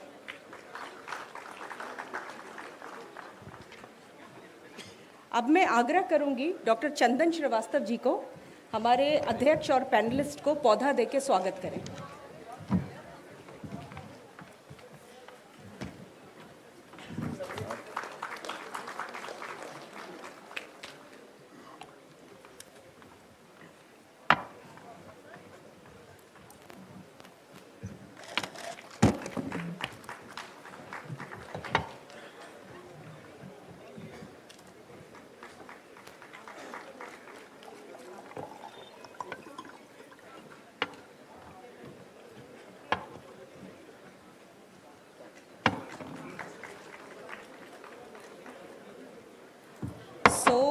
I would now request Skill Secretary, sir, to begin the session. Over to you, sir. Sir, you can do from there also. We have given you the hand mic. Sure, sir.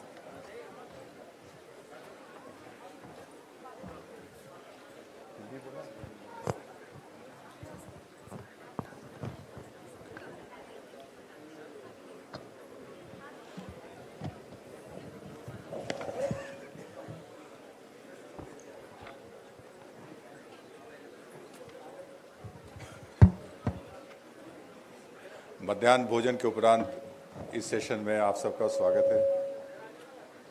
आशा करूंगा कि ये session उतना ही interesting होगा जितना कि पहले के session रहे हैं। और मैं प्रथम मेरे जो को पैनलिस्ट हैं डॉक्टर मदन मोहन त्रिपाठी जी, श्रीमती गरिमा बब्बर जी, प्रोफेसर ग्रीसनाथ जी, आप सबका आभार व्यक्त करता हूँ।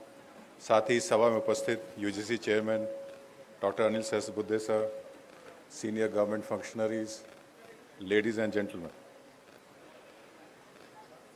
ये जो आज इस पूरे इस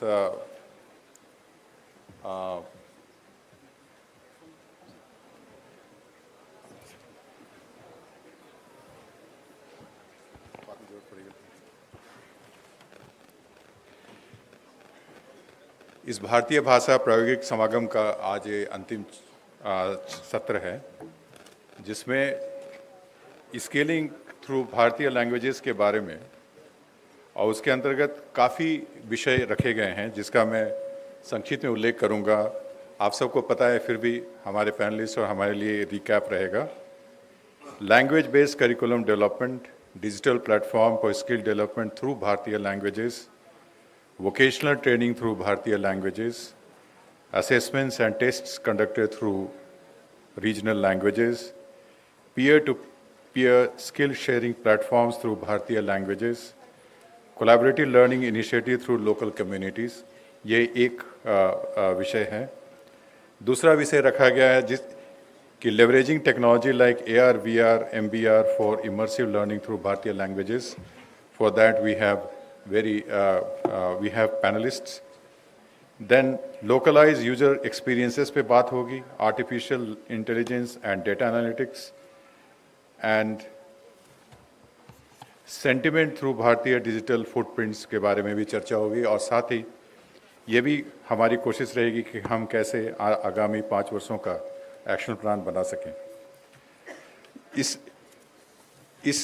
सत्र में हम ऐसा करेंगे कि मैं कुछ अपने विचार रखता हूं, फिर आप लोगों से आग्रह करूंगा कि आप अपने अपने विचार रखें, और उसके बाद हमारा जो क्वेश्चन आवर सेशन होगा, हमें काफ़ी सुझाव भी मिलेंगे और जानकारी मिलेगी, जिसके बेसिस पे मैं आप लोगों से अनुरोध करूंगा कि आप उसका विवरण, क्वेश्चन का विवरण आप ठीक से दे पाएँ। तो सारे गणमान्य अतिथियों को पुनः नमस्कार करते हुए मैं ये कहना चाहूँगा कि आज हमारे देश की स्थिति ऐसी है, स्ट्रॉन्ग स्थिति है, जिसमें हमें अपने स्थानिक रीजनल लैंग्वेजेस पे हमें गौरव हो रहा है। और ये भी महसूस किया जा रहा है कि अगर हमारी शिक्षा प्रणाली में नेशनल एजुकेशन पॉलिसी के अंतर्गत जो ये एक हमारी एक दिशा रखी गई है, जिसके अंतर्गत भारतीय भाषाओं में हम कैसे शैक्षणिक व्यवस्था को उतार सकें, जिसके काफ़ी गुणात्मक प्रभाव पड़ेंगे। पहली बात ये हुई कि हमारे बच्चों को, हमारे शिक्षा पाने वाले लोगों को जो कॉन्सेप्ट की जानकारी है वो अपने भाषाओं में उपलब्ध होगी, जिससे उनके सोचने की प्रवृत्ति बढ़ेगी, उनकी एनालिटिकल स्किल्स बढ़ेगी, उनके रिटेंशन पावर बढ़ेगी। और उससे ज़्यादा ज़रूरी ये है कि उसको जो भी हमारे पास जो नॉलेज आया हुआ उसको हम भारतीय परिवेश में अपने कल्चरल कोशेंट में डालकर हम उसको समझने का प्रयास करेंगे, तो हमारी टेंशन ज़्यादा रहेगी, उसमें हम इनोवेशन भी कर पाएंगे। उस दृष्टि से मैं कहूँगा कि ये जो समागम जो हो रहा है ये बहुत ही महत्वपूर्ण है। और इस जैसा मुझे बताया गया कि इसके पिछले 1.5 दिनों में इसके बारे में काफ़ी गंभीर चर्चा भी हो चुकी है।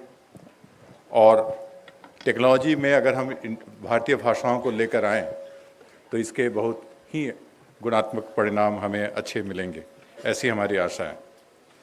दूसरी बात ये भी ज़रूरी है कि इसमें हमें सबसे बड़ा लाभ हमें डिजिटल टेक्नोलॉजी के माध्यम से आ रहा है। और जैसे आप सबको पता है कि हमारे पास बहुत सारे प्लेटफॉर्म्स और ऐप्स हैं जिसके द्वारा हम जो ज्ञान के सामग्री हमारी इंग्लिश और हिंदी में है उसका हम भारतीय भाषाओं में अनुवाद करने में सक्षम है। मैं अपने स्किल के पॉइंट ऑफ व्यू से कहना चाहूँगा कि आदरणीय प्रधानमंत्री जी ने जब 17 सितंबर को प्रधानमंत्री विश्वकर्मा योजना की शुरुआत की तो we are able to provide the toolkits in all these 16 Indian languages, and that was quite a feat. We have a sanstha called National Institute of National Instructional Media Institute is there in Chennai, जिसके माध्यम से हमारी जो ITI और skilling system है उसके curriculum, course work, question bank, instructors manual हम भाषाओं में तैयार करते हैं। और इसमें भी हमने देखा है कि और ख़ासकर आज के परिप्रेक्ष्य में और आदरणीय मंत्री जी के मार्गदर्शन में हमने इसमें काफ़ी भारतीय लैंग्वेजेस को बढ़ाने में हम काफ़ी दिशा में आगे बढ़ चुके हैं। और उसमें चाहे वो तमिल हो, बंगाली हो, तेलुगु, मराठी, गुजराती, कन्नड़ा, मलयालम, पंजाबी, उड़िया, असमीज़, उर्दू, इन तमाम भाषाओं में लगभग 645 हमारी कोर्स बुक तैयार की गई हैं। और साथ ही साथ उसके जो क्वेश्चन बैंक और भी जो टीचर्स मैनुअल है उसको भी हम भारतीय भाषाओं में तैयार करने की हम कोशिश कर रहे हैं। हमारे पास जो इंस्ट्रक्शन मैनुअल जो हैं हमारी स्किल इंडिया डिजिटल, उसमें लगभग हमारे 264 कोर्सेस हमारे भारतीय भाषाओं में उपलब्ध है, जिसमें जो टोटल ड्यूरेशन अगर देखा जाए तो लगभग 1,30,000 मिनट्स का ड्यूरेशन हमारी भारतीय भाषाओं में किया गया है। और इस माध्यम से हम लगभग 1.5 लाख स्टूडेंट्स को भी हम स्किल कर पाए हैं। मैं बताऊंगा कि इसमें अभी जो हमारी सबसे बड़ी ज़रूरत जो ये हो रही है वो हम ये कोशिश कर रहे हैं कौशल विकास में कि कैसे हम, पहली बात कि हम कैसे जो हमारी जो मैनुअल्स हैं उसको हिंदी रीजनल लैंग्वेज में रूपांतर करने की बात नहीं है, उसको कॉन्टेक्चुअलाइज करके हम कैसे उसको उस भाषा के हिसाब से, उस भाषा की जो कोलोकियल बोलने का सिस्टम है और समझने का तरीका, उसके माध्यम से उसको हम ढाल सकें। और इसमें हमें और भी, मुझे लगता है कि अभी हमारी टेक्नोलॉजी है लेकिन इसमें हमें और भी थोड़ा बहुत प्रयास करना पड़ेगा, और जो प्रयास हमारा जारी है जिससे कि हम पूरी तरह से इंडिजनाइज्ड वे में अपने करिकुलम को डेवलपमेंट कर पाएँ, जो सबसे अति मुख्य काम हमारा होगा। दूसरा, हम ये भी कोशिश करना चाह रहे हैं कि जैसे हमारे इंस्ट्रक्शन मैनुअल्स हैं उसमें हम कैसे AR VR कंटेंट लेके आएँ। जैसे उदाहरण के लिए मैं बताऊंगा कि PM विश्वकर्मा की जो मैनुअल बनी है उसमें हमने QR कोड डाल के उनको ऑडियो विजुअल के साथ हमने लिंक किया हुआ है। हमने जो लिखने की जो व्यवस्था है उसको बहुत संक्षिप्त, टू द पॉइंट, जो सरल तरीके से सहज भाषा में लिखने का हमने प्रयास किया है।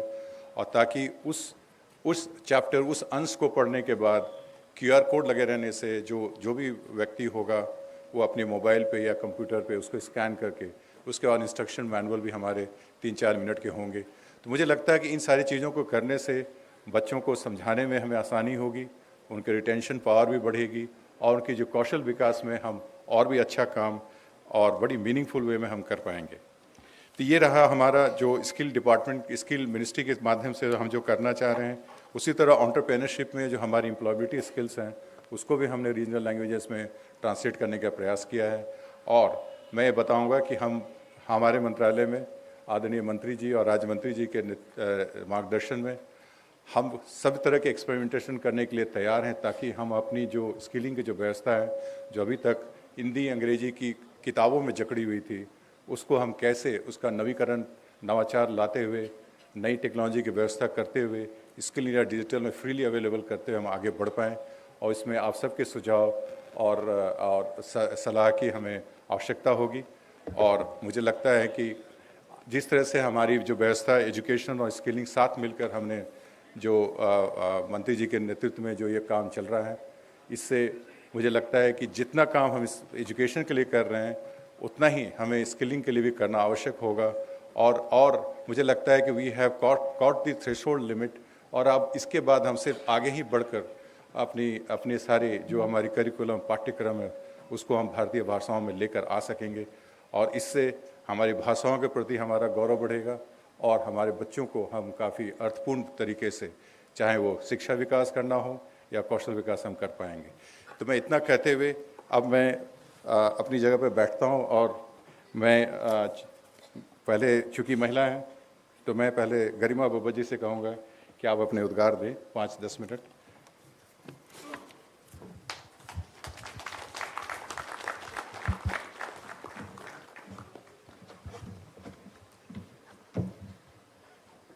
Thank you very much, sir, for setting the context.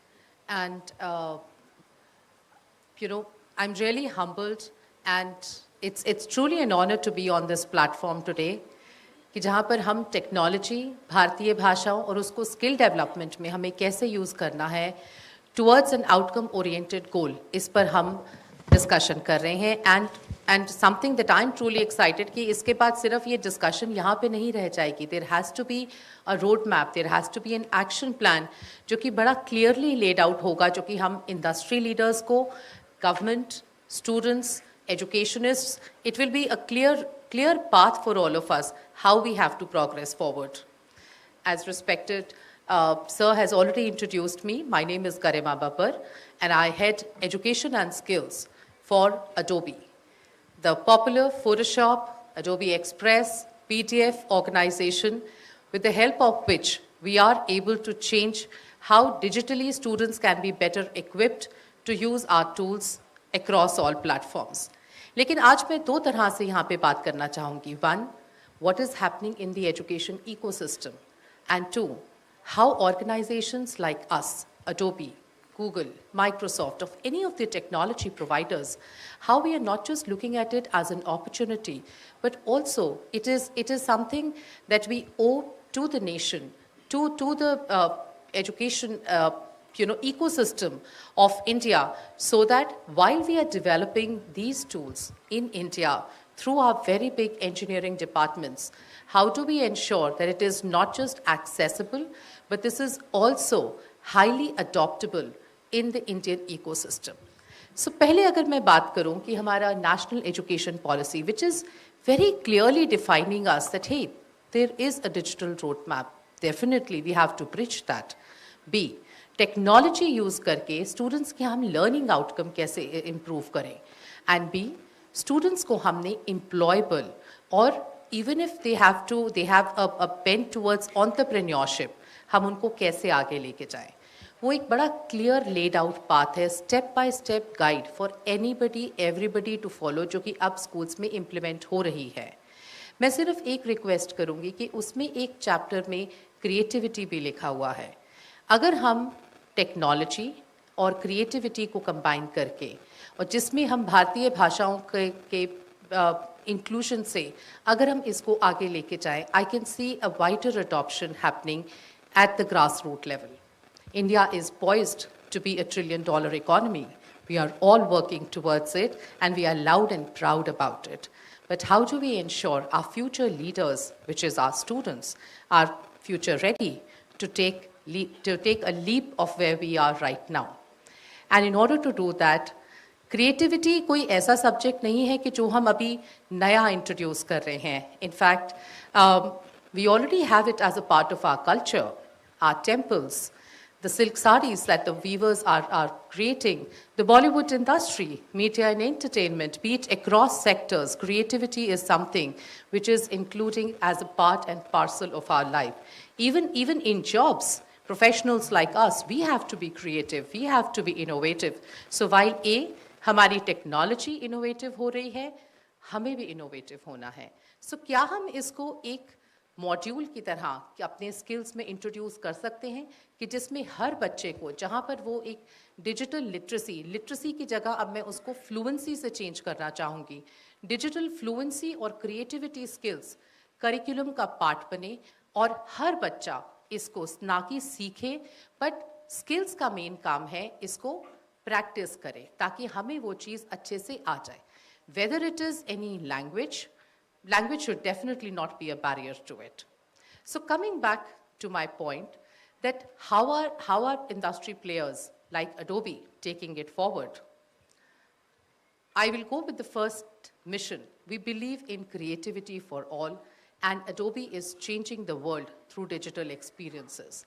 ये जो digital experiences हैं, ये ज़रूरी नहीं है कि ये सिर्फ हमें हमारे हमारे स्मार्टफोन से, सिर्फ हमारे शॉपिंग में या हमारे मोबाइल बिल्स में या हमें उस तरह से हमारे काम आए. It has to be something that students are able to experience it in their classroom.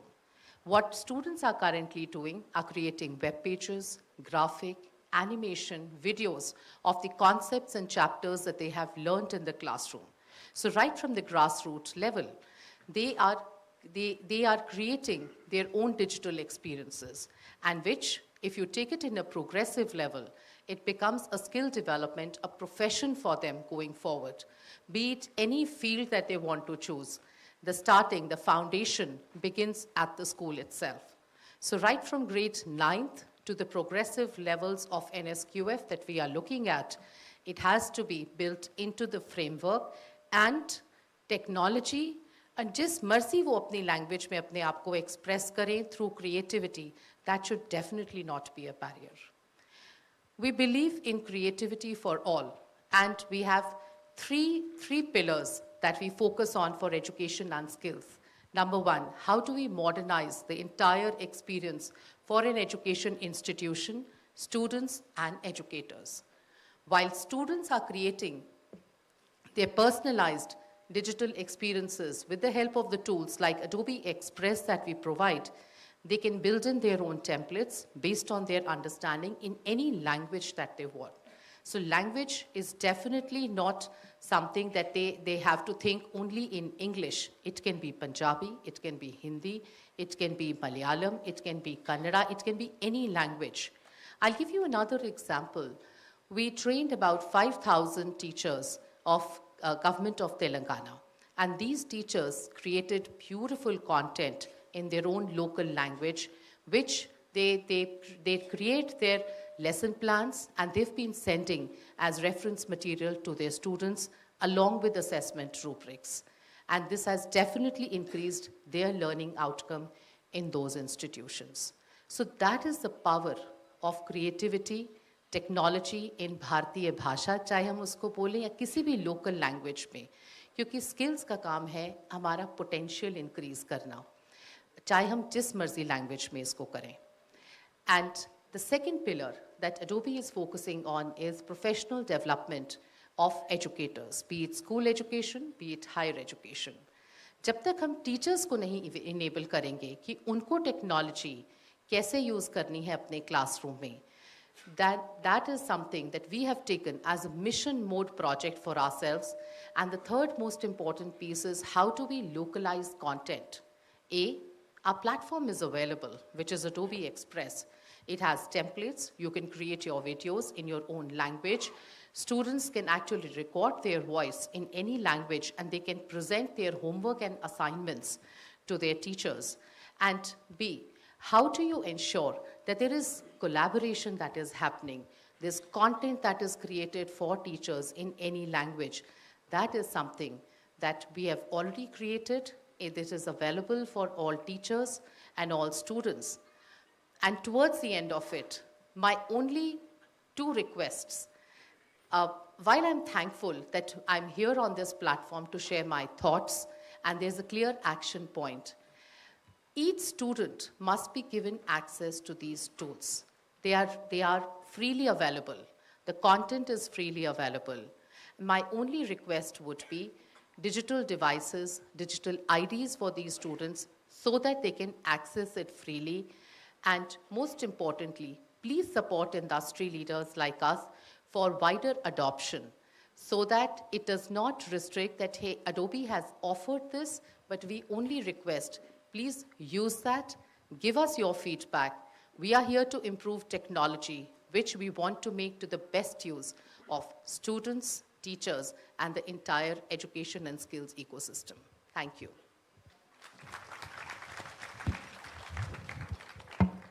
Thank you Garima ji, आपने काफ़ी अच्छी चीज़ें हमें बताई और आपने मुख्यतः क्रिएटिविटी को कैसे हम इन्हांस कर सकते हैं। आपने ये भी बताया कि अडोबे में जो आपकी जो अभी आपने जैसे तेलंगाना में और बाकी स्कूल में आप कर रहे हैं, तो उससे बच्चे अपने एक्सपीरियंसेस अपने लोकल लैंग्वेजेस में बना सकते हैं और जिससे और इस सारी टेक्नोलॉजी में language is not a barrier. तमाम इंडियन लैंग्वेजेस में ये सारी चीज़ें हो सकती हैं, आपने बताया। और आपने ये भी सिफारिश की कि बच्चों को ये उसके बारे में अडॉप्शन कराया जाए और प्रेरित किया जाए ताकि वो लोग फीडबैक दे सके। और from the policy point of view आप कह रही हैं कि उनको या डिजिटल डिवाइसेस मिलनी चाहिए या डिजिटल आईडीज़ बनानी चाहिए ताकि वो अपना कंटेंट क्रिएट करके फ्रीली एक्सपेरिमेंट कर सकें। जो अडोबे के जो अडोबे के आपका जो प्रोग्राम उसके जो प्रोग्रेस हैं उसका पूरा तरह इस्तेमाल कर सकें। Did I summarise it well? Thank you. मैं अब आग्रह करूंगा त्रिपाठी जी से, आप अपने विचार रखें। धन्यवाद सर। मंच पे बैठे हुए और सभागार में उपस्थित समस्त विशिष्टगण, अतिथिगण, ये मौका है जहाँ पे भारत में स्किलिंग में भाषाओं का कैसे प्रयोग करें इस पे हम बात कर रहे हैं। और स्किलिंग एक ऐसा क्षेत्र है जहाँ इसका सबसे अधिक उपयोग भी होने वाला है। मैं कुछ छोटे एक्सपेरिमेंट जो नाइलेट ने किए हैं भाषाओं में स्किलिंग के, उसके बारे में बताना चाहूँगा। जम्मू कश्मीर में एक विधा है जिसको तालीम कहते हैं, कालीन बनाने की। और वो जो कारीगर हैं उन्हें कोई भाषा नहीं आती है, वो उर्दू भी नहीं जानते हैं, हिंदी भी नहीं जानते हैं, वो तालीम जानते हैं जो कि एक साइन लैंग्वेज तरह की भाषा है। और एक तालीम बनाने में उनको सालों लगते हैं। लगभग 25 पेज की तालीम होती हो, एक पेज को लिखने में कई महीने उनको लग जाते हैं। एक छोटा सा प्रयास हम लोगों ने किया, आर्टिफिशियल इंटेलिजेंस का यूज़ किया, उनके लिए एक सॉफ्टवेयर बनाया और उनके साथ एक डिज़ाइन सॉफ्टवेयर भी ऐड हो गया। तो अब वो स्क्रीन पे जैसे चाहे डिज़ाइन बनाते हैं और वो अपने आप तालीम में उसको कन्वर्ट कर देता है। तो जो टाइम है उनके नई नई डिज़ाइन क्रिएट करने का वो बहुत कम हो गया। तो एक ये भाषा का क्या उपयोग हो सकता है टेक्नोलॉजी में, उसका एक बहुत अच्छा उदाहरण है। हमारा जो संस्थान है नाइलेट, वह देश की 47 सेंटर हैं हमारे, लेकिन वो सामान्यतः ऐसी जगहों पे हैं जो दूर दराज के क्षेत्र हैं। जैसे कि नॉर्थ ईस्ट में हमारे 22 सेंटर्स हैं, लेह में, कारगिल में, आइलैंड्स में। और वहाँ पे एक संकट है कि कैसे हम अंग्रेजी में ही सिर्फ पढ़ाएं या हिंदी में ही सिर्फ पढ़ाएं। तो हम लोगों ने कुछ प्रयास किए। जो हमारा एक डिजिटल लिटरेसी प्रोग्राम है नाइलेट का, 90 घंटे का, जो NSQF लेवल 2 पे अलाइंड है, और एक फ्लैगशिप प्रोग्राम है, वो देश के अधिकतम राज्यों में नौकरी के लिए अनिवार्य सर्टिफिकेट माना जाता है। उसको हमने देश की सभी भाषाओं में डेवलप किया और वो फ्रीली अवेलेबल है हमारी वर्चुअल एकेडमी में। 90 घंटे का प्रोग्राम है लेकिन मुझे ध्यान है कि जब पहले 2010 में उसका हमने कंटेंट बनाया था तो बहुत मुश्किल होती थी, हमें वॉइस ओवर करना पड़ता था और रिकॉर्डिंग करनी पड़ती थी टेक्स्ट। आज टेक्नोलॉजी का ऐसा बढ़िया प्रयोग है कि हम उसी के कंटेंट को जब मल्टीलैंग्वेज बनाने जाते हैं तो बहुत जल्दी हम कर सकते हैं। हालांकि मेरी एक रिकमेंडेशन होगी कि जो भी फ्री टूल अवेलेबल हैं माइक्रोसॉफ्ट गूगल के, उनमें बहुत सारी भारतीय भाषाओं की API नहीं है, तो जिसके नाते हमें समस्या आती है। जैसे बोडो आप अगर एक ले लें, तो अगर सरकार का प्रयास हो और वो सारी APIs भी आ जाएं तो शायद बहुत आसान हो जाएगा किसी भी तरह के कंटेंट को भारतीय भाषाओं में डेवलप करने में, जो हम प्रयास कर रहे हैं। ऐसे ही भारत में कुछ ऐसी भाषाएं हैं जिनकी कोई लिपि ही नहीं है, जैसे कि नॉर्थ ईस्ट में हम लोगों ने एक साइबर सिक्योरिटी का ऐप डेवलप किया जो कि AI पावर्ड है। वो भी हमने भारत की सभी भाषाओं में बनाया है और साथ ही साथ नॉर्थ ईस्ट की उन कई भाषाओं में उसको बनाया है जिनकी लिपियां भी नहीं हैं। और ये सब कुछ संभव हो पाया है जो टेक्नोलॉजी के नाते आज की डेट में। तो निश्चित रूप से जिस तरह का टेक्नोलॉजी डेवलपमेंट इस समय है, आर्टिफिशियल इंटेलिजेंस में, मशीन लर्निंग में जिस तरह की प्रगति देखने को मिल रही है, जिस तरह के शोध हो रहे हैं, अब संभावना बढ़ गई है कि हम भारतीय भाषाओं में विज्ञान को, टेक्नोलॉजी को पढ़ा सकें। स्किलिंग के लिए तो बहुत ही महत्वपूर्ण है, क्योंकि अधिकतम लोग जो जहाँ हम स्किलिंग के लिए जाते हैं उनको शायद उतना भाषा का ज्ञान नहीं है। तो इस दिशा में और प्रयास करने की ज़रूरत है। और निश्चित रूप से हम सब ये जानते हैं कि हमारे ऋषियों मुनियों ने जब गणित और विज्ञान के सिद्धांतों को प्रतिपादित किया था तो संस्कृत या किसी और भाषा में किया होगा, निस्संदेह अंग्रेजी में तो नहीं किया होगा। तो यह संभव है आज कि स्किलिंग को और एजुकेशन को, दोनों ही को हम भारतीय भाषाओं में तकनीक के माध्यम से पढ़ा सकते हैं, कंटेंट डेवलप कर सकते हैं। प्लेटफॉर्म्स तो बहुत सारे हैं, उनको हम मल्टीलैंग्वेज बना सकते हैं। Ministry of electronics and IT ने एक प्रयास किया है, भाषिनी, जो कि अवेलेबल है, एक प्लेटफॉर्म जहां हम भारतीय भाषाओं में कन्वर्जन कर सकते हैं। उसको एनरिच करने का प्रयास किया जा सकता है। बहुत सारे लोग भारत GPT और तरह की चीज़ें कर रहे हैं। तो मुझे लगता है कि ये सारे प्रयास आने वाले समय में निश्चित रूप से भारत की सभी भाषाओं में स्किल और एजुकेशन को बढ़ाने में मदद करेंगे।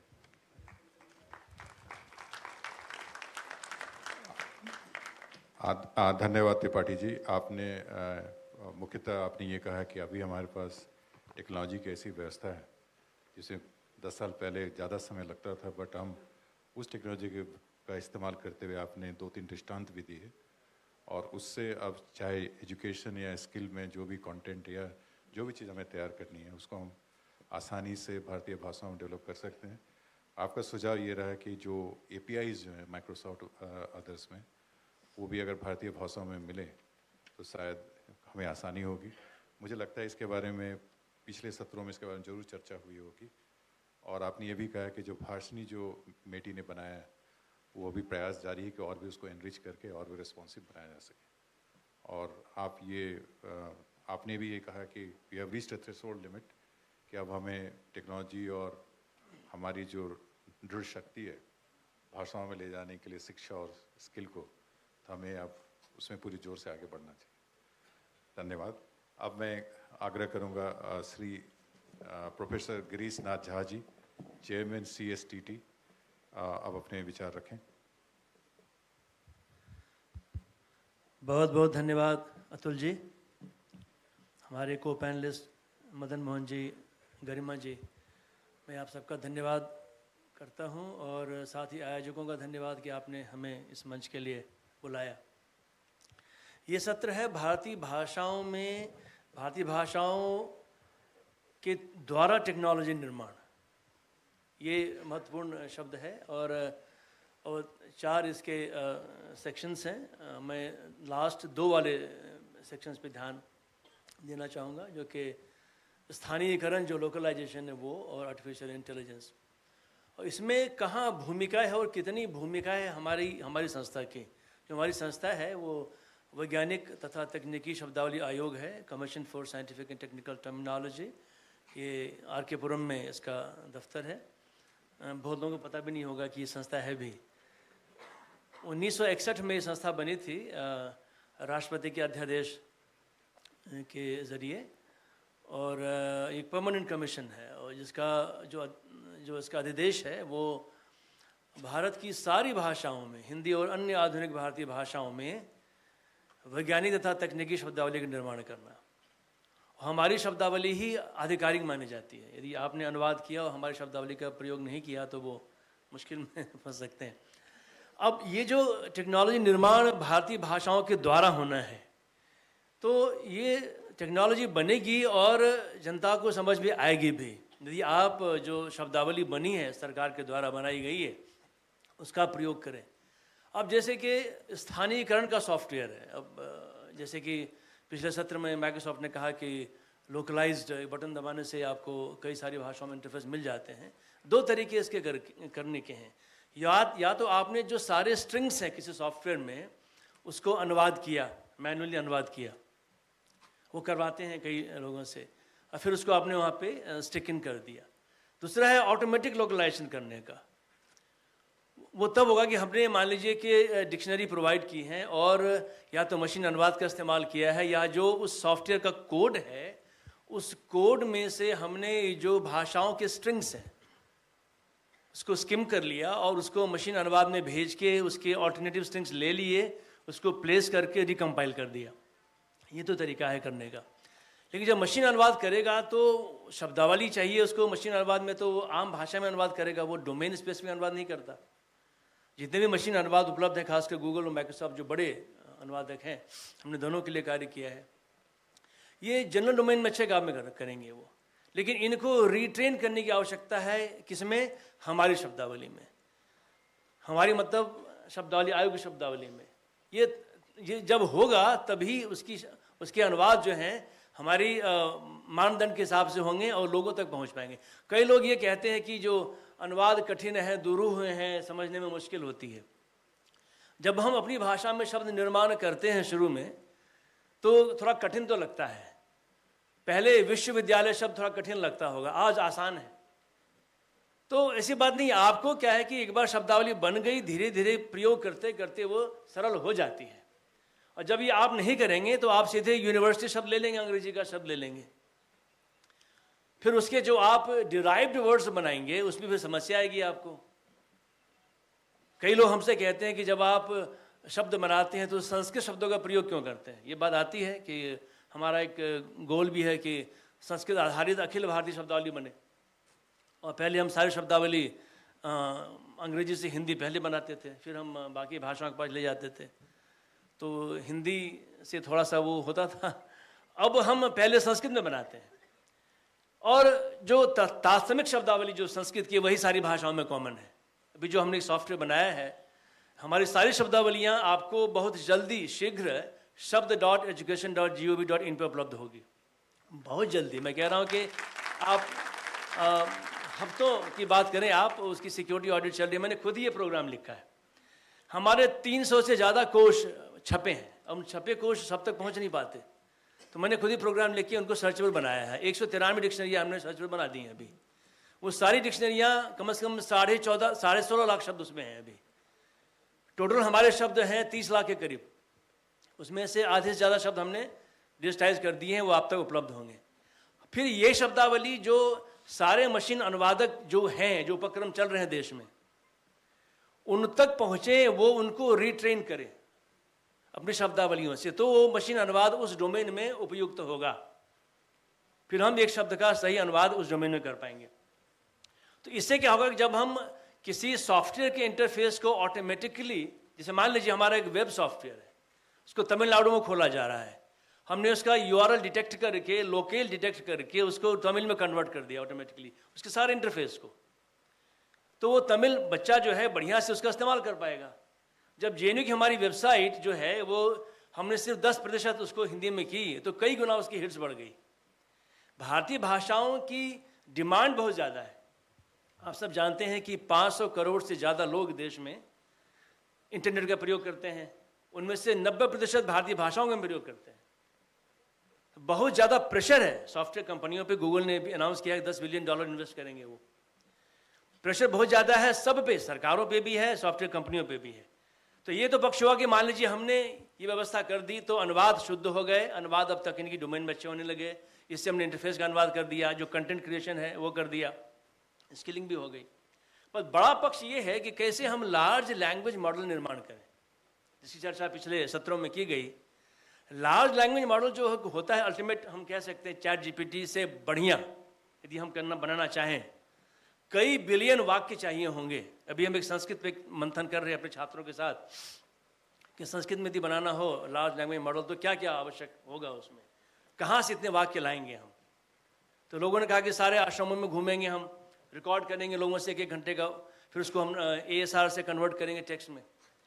तो बड़ा उपक्रम होता है, डेटा की बड़ी आवश्यकता पड़ती है। देश में लोग बहुत हैं और यूट्यूब पे हमारी भाषाएं काफ़ी आगे हैं। यूट्यूब पे हिंदी 4थी पोजीशन पे है, लेकिन इंटरनेट वेबसाइट्स में हिंदी 40वें नंबर पे भी नहीं है।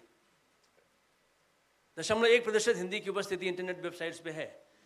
तो हमें क्या करना पड़ेगा कि मशीन अनुवाद और अन्य टूल्स को सक्षम बनाना पड़ेगा कि उसको आम जनता प्रयोग कर सके और उसका इस्तेमाल कर सके। 1 मिनट और लेता हूँ। और जो दूसरा पक्ष है कि हम भारतीय भाषाओं में कैसे चैट जीपीटी जैसा मॉडल ला सकें, तो संस्कृत पे हम लोग कर रहे हैं उपक्रम में भी। तो सारे वाक्य हमने संस्कृत के निकाल लें, अनुवाद भी करा लें, तो कितना वाक्य हमें मिल पाएगा। उसके बाद जो संस्कृत के टूल्स हैं उसको इंटीग्रेट करें, उसमें एक एजेंट बनाए, अच्छा सा इंटरफेस बनाए, तब वो लैंग्वेज मॉडल हमारा जो है तैयार हो पाएगा जवाब देने के लिए। अब फायदे क्या है इसके, क्यों हम संस्कृत पहले करें, कई बार मन में प्रश्न उठता है।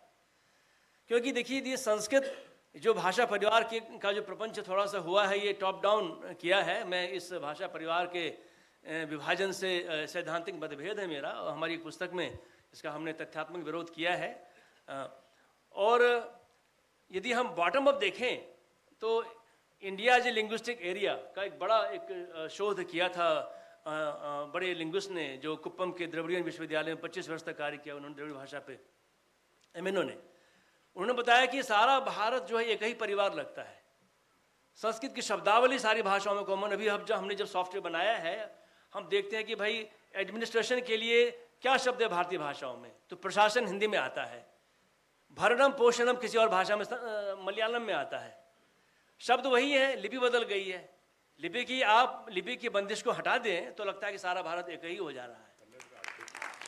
कन्नड़ में भी है, अरबी में और भी प्रशासन भी है इसमें। अब भी हमारा सॉफ्टवेयर बाहर लगा हुआ है स्टॉल में, देखें जाके वहाँ पे आप, तो आपको सब मिल जाएगा। तो ये समस्या है। अब शब्दावली एक ही है और पाणिनि के व्याकरण की बात पिछले सत्र में चल रही थी, हम उस पर शोध कराते हैं। अक्षर समामनाएं देखें, जो 14 शिव सूत्र है उसको हिंदी में कैसे अडेप्ट करेंगे, मलयालम में कैसे अडेप्ट करेंगे, तरीका है करने का। जो शब्द शास्त्र है उपसर्ग प्रत्यय और धातु का, इसको हम अन्य भाषाओं पर कैसे लगाएं। पाणिनि धातु पाठ में 2000 धातुएं हैं, 500 संस्कृत में प्रयोग होते हैं, 1500 अन्य भाषाओं के लिए हैं। आपको मणिपुरी में संस्कृत धातु मिल जाएंगे आपको। आप कहते हैं मणिपुरी जो है बर्मी तिब्बती बर्मी परिवार की भाषा है।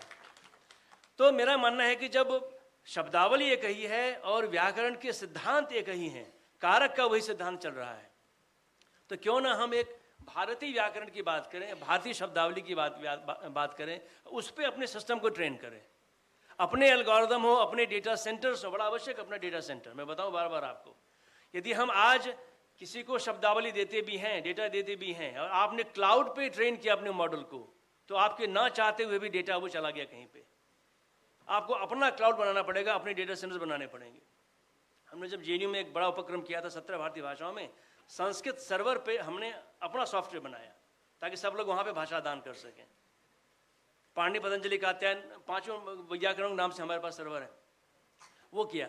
तो ये आपको उपक्रम करना पड़ेगा, नहीं तो डेटा, हम डेटा सिक्योरिटी की बात करते हैं, IPR की बात करते हैं, डेटा तो जाएगा, डेटा आप रोक नहीं पाएंगे उसको जब तक आप अपना मॉडल नहीं तैयार करेंगे, अपना एल्गोरिदम, अपने डेटा सेंटर्स और आपके अपने AI। तो ये करना पड़ेगा आपको उत्तर।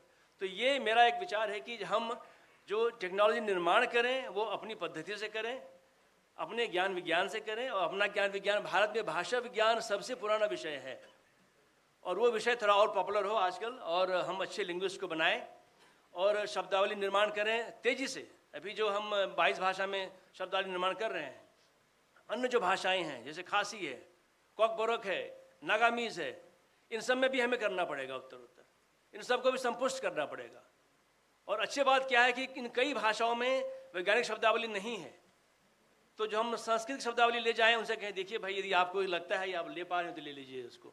तो अच्छा अवसर हमारे पास है और ये उत्तरोत्तर हम काम तेजी से कर रहे हैं। मुझे लग रहा है कि इसमें भूमिका और प्रबल होनी चाहिए शब्दावली आयोग की, इस संस्था को और मजबूत करना पड़ेगा। बहुत बहुत धन्यवाद आप सबका।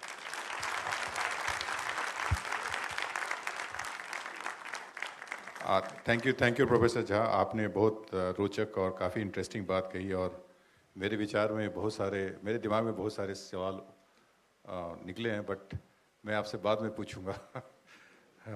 मैं आशा करता हूं कि हमारी ऑडियंस से काफ़ी इस पर विचार आएंगे। बट आपने जो मुख्य बात आपने कही कि हमारी जो भारतीय भाषा विज्ञान हमारा काफ़ी पुराना है और संस्कृत के माध्यम से उसके धातु, उसके व्याकरण की भी एक सारी भारतीय भाषाओं में उसकी एक क्या बोलेंगे स्थान है। और अभी जो टेक्नोलॉजी के माध्यम से आप जो लार्ज लैंग्वेज मॉडल जो आप बनाना चाह रहे हैं और उसमें आपने संस्कृत व्याकरण और भाषा विज्ञान को लेते अब आगे बढ़ रहे हैं, बट उसमें वैज्ञानिक शब्दावली की अभी कमी है, जिसको पूरा करने के लिए आप क्या कर रहे हैं? वैज्ञानिक शब्दावली कैसे लाएंगे? निर्माण करेंगे। और ये भी कर रहे हैं कि यद्यपि ये लगेगा कि जो आपने शब्दावली रखी वो शायद वो संस्कृत होने की वजह से थोड़ी कठिन होगी या थोड़ी क्लिष्ट होगी, बट जैसे जैसे हम उसका ज़्यादा उपयोग करने लगेंगे, क्योंकि वो धातु के माध्यम से और उसका जो मेन जो लाइक लैटिन जो उसका जो मेन जो टर्म है वो काफ़ी वैज्ञानिक है, इसलिए उसको हम आगे ले जाने में और उससे रिलेटेड वर्ड्स ग्लॉसरी डेवलप करने में हमें काफ़ी आसानी होगी, ये आप कहना चाह रहे हैं। और आपने ये भी कहा, आपके सुझाव ये हैं कि जो आपको जो भारतीय व्याकरण में उसका अपना एल्गोरिथम होना चाहिए, क्लाउड होना चाहिए और डेटा सेंटर होना चाहिए, ताकि इसके बारे में वो आगे बढ़ सकें। तो मैं आप कुछ और कहना चाहेंगी और या हम क्वेश्चन आंसर करें? तो मैं अब सारे पैनलिस्ट को धन्यवाद देते हुए मैं अब ये चाहूँगा कि लोग अपने सुझाव और प्रश्न हमें पूछें और हमारा भी ज्ञानवर्धन करें। आप अपना परिचय दें फिर अपना। मेरा नाम घनश्याम शर्मा है और मैं केंद्रीय विद्यालय गोल मार्केट में हिंदी का अध्यापक हूँ। सबसे पहले तो सर मैं बहुत धन्यवाद देना चाहता हूँ आपको कि ये पहली बार ऐसा हुआ है कि भारतीय भाषा उत्सव सार्थक होता नजर आया है, क्योंकि अब से पहले जितने भी सत्र हुए उनमें हिंदी नहीं थी सर, भारतीय भाषा नहीं थी, भाषा विदेशी थी, अंग्रेजी चल रही थी ज़्यादातर। अभी पहली बार ऐसा लगा, बहुत अच्छा लगा सर, ये पहली बार ऐसा हुआ कि हिंदी में ये सत्र हुआ है सबसे पहले। दूसरी बात एक मैं ये कहना चाहता था, मेरा प्रश्न है सर कि जो हम भाषा दान की बात कर रहे हैं या फिर जो जिन भाषाओं में जो हम उपयोग की बात कर रहे हैं उसमें जो हम सब हमारा एक मतलब में जो हम श्रोता पक्ष हैं या जो हम या शिक्षक पक्ष जो बैठा हुआ है उसमें उनकी भूमिका के बारे में कुछ थोड़ा सा जो बताया जाना चाहिए था वो उतना स्पष्ट नहीं हो पा रहा है। हो सकता है संभवतः मेरा प्रश्न हो या मेरे जैसे और भी कुछ लोग हो सकते हैं यहाँ, जिसमें हमारी भूमिका स्पष्ट होनी चाहिए कि आप भाषादान की बात कर रहे हैं उसमें हमें पता चले कि हमारी एक शिक्षक की क्या भूमिका हो सकती है। जहाँ सर जैसे अभी बता रहे थे कि डेटा मतलब जो वेबसाइट्स हैं उनमें हिंदी का अभी तक बहुत पीछे स्थान है, तो मैं जानता हूँ कि मेरे जैसे हिंदी के बहुत सारे अध्यापक ऐसे हैं जो रचनात्मक और सृजनात्मक क्षमताएं उनकी बहुत सारी हैं, लेकिन उनका सदुपयोग नहीं हो पा रहा है और आप कुछ इतना इस तरह से नहीं स्पष्ट बता रहे हमें कि हमारी क्या भूमिका हो सकती है, हम और ज़्यादा क्या कर सकते हैं, वो हमें थोड़ा स्पष्ट नहीं हो पा रहा है। यदि आप स्पष्ट तरीके से बताएं तो हम और ज़्यादा उसमें महत्वपूर्ण अपनी भूमिका निभा सकते हैं सर। मतलब ऐसा नहीं है कि हमारे जैसे लोग कम हो या उनकी रचनात्मक क्षमताएं कम हो या बहुत ज़्यादा ना कर पाते हों, ऐसी बात नहीं है। बहुत बहुत धन्यवाद सर एक अवसर देने के लिए। मैं बताऊं,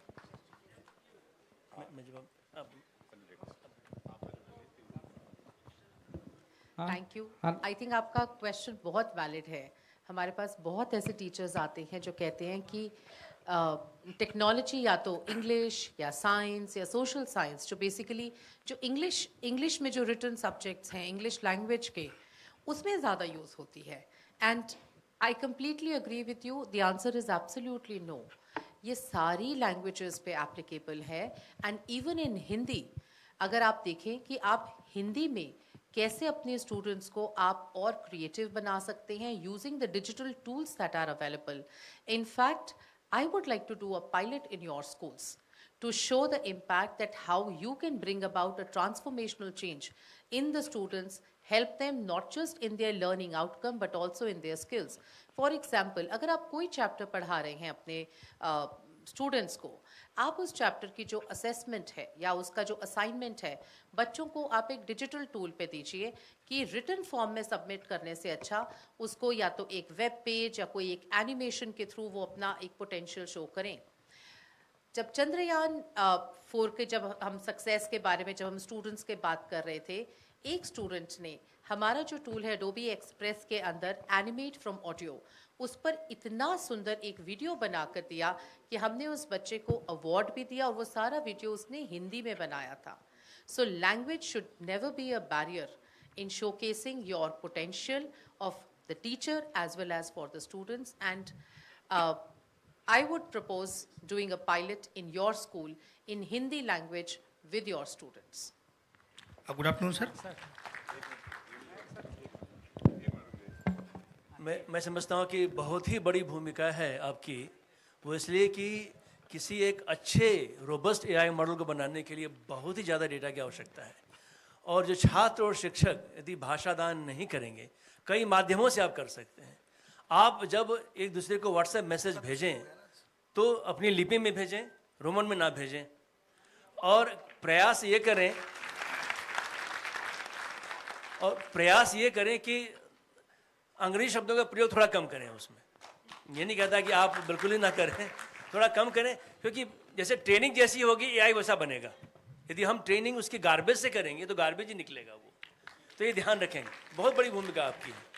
हेलो, गुड आफ्टरनून सर. एक मिनट, इस विषय में मैं भी ये कहना चाहूँगा कि सारे शिक्षकों का कर्तव्य है कि जो भी भाषा आप सिखाएं भारतीय लैंग्वेज में, उसको खोल के समझाएं बच्चों को, उसका उच्चारण सही करें. ध्वनि बहुत इंपॉर्टेंट है. कैसे रूट कैसे आ रहा है, स्टेम कैसे आ रहा है, धातु क्या आ रही है, और सही लिखना सीखें. तब तक उनको भाषा को सीरियसली लेना सीखेंगे. जैसे अपनी भाषा का ज्ञान जैसे बढ़िया होगा, कोई भी भाषा आदमी सीखने में कोई दिक्कत नहीं होगी. ये मेरा सुझाव है, humble suggestion. Hello, good afternoon sir. नमस्कार sir. Hello, good evening sir. Ma'am, मेरा क्वेश्चन आपसे है, जैसे अभी गिरीश सर ने बोला कि जो हमारे एआई मॉडल्स हैं वो एडेप्टिव लर्निंग पे काम करते हैं, तो एडेप्टिव लर्निंग पे हमारी डेटा प्राइवेसी भी चोरी हो रही है एक तरीके से, उसका हमारी डेटा भी प्राइवेट नहीं है. तो उसके लिए आपके कुछ सुझाव या सरकार किस तरीके से हमारी मदद कर सकती है, कुछ आप. Very valid question. इनफैक्ट ये क्वेश्चन हमसे बहुत लोग ये पूछते हैं regarding data privacy and how do we ensure the content that we have created if we have our own IP of that. So just 2 points here. Number 1, that is the reason I reinforced on the point कि हर बच्चे की एक अपनी ID होनी चाहिए. जब आप अपनी ID से अपना content create करेंगे, maybe using whatever, it could be generative AI, it could be any type of digital content, the rights of that particular content remains with you on the cloud. जब तक आप उसमें कोई changes नहीं करेंगे, कोई और नहीं कर सकता. So therefore it is absolutely important and that each student, each user should have a unique ID, whether it is your email ID और it is your any account ID. वो आपका अकाउंट है और उसी पर ही आप अपने कंटेंट को आप रख सकते हैं. कोई डेटा प्राइवेसी का उसमें कोई इशू नहीं होगा. Of course we have to keep in to mind all the legal policies of Government of India that you need to be above 13 years of age, have your own ID, so that the content that you have created remains with you. The second point that I also want to reinforce is that while these policies are also available, and once you have the ID, you have created the content, आपको उससे 2 benefits भी होंगे. आप उससे collaborate कर सकते हैं with your other team members or your other students, so that if anybody wants to make any edits, but even after edits, the final approval for that content will again be yours because ये आपकी ID पे created है. Therefore, my request for all the policy makers and all the academicians here each student should have their unique IT so that the content that they create remains with them. They are able to not just enhance their creativity, collaboration, critical thinking, but also take complete responsibility of what they have created. आपने एक point और बड़ा अच्छा मुझसे पूछा है, artificial intelligence. I will add that we should have generative AI. Because उस generative AI से अगर आप जिस भी भाषा में या आप suppose for example आप जिस text को आप image में convert करना चाहते हैं, that is a possibility, and that again, from a data privacy standpoint, that ID remains with you for that. Hello sir, actually मैं एकलव्य मॉडल रेजिडेंशियल स्कूल से आया हूँ सर, राजस्थान से। और मेरा प्रश्न ये है सर कि अपन भारतीय भाषाओं के प्रमोट करने की बात करते हैं, सो that is very nice thing first of all. लेकिन बात यह है कि सर जैसे सरकार कुछ बिल बनाती है या कोई एक्ट लेके आती है, तो नॉर्मली सर इंग्लिश में लेके आते हैं पहले, और उसको बाद में गजट में पब्लिश करते हैं। देन सजेशंस आर इनवाइटेड, जो लोग उसको समझते ही नहीं है सर, वो सजेशंस कहाँ से देंगे? तो सर कम से कम वो भारतीय भाषाओं में आए तो it will be a very great thing first of all. दूसरी बड़ी चीज़ सर जो मुझे बार बार करती वो ये है कि कोर्ट्स के जो ऑर्डर्स आते हैं, specially high courts and those of supreme courts, they are published definitely in 100% cases only in English. उनको समझना जो नॉर्मल आदमी उसके लिए डिफिकल्ट है ही, हम अच्छे पढ़े लिखे लोग हैं उनके लिए समझ में नहीं आता सर वो। सो अगर वहाँ से अगर ये हो जाए it will be very nice beginning sir. Thank you sir. Hello,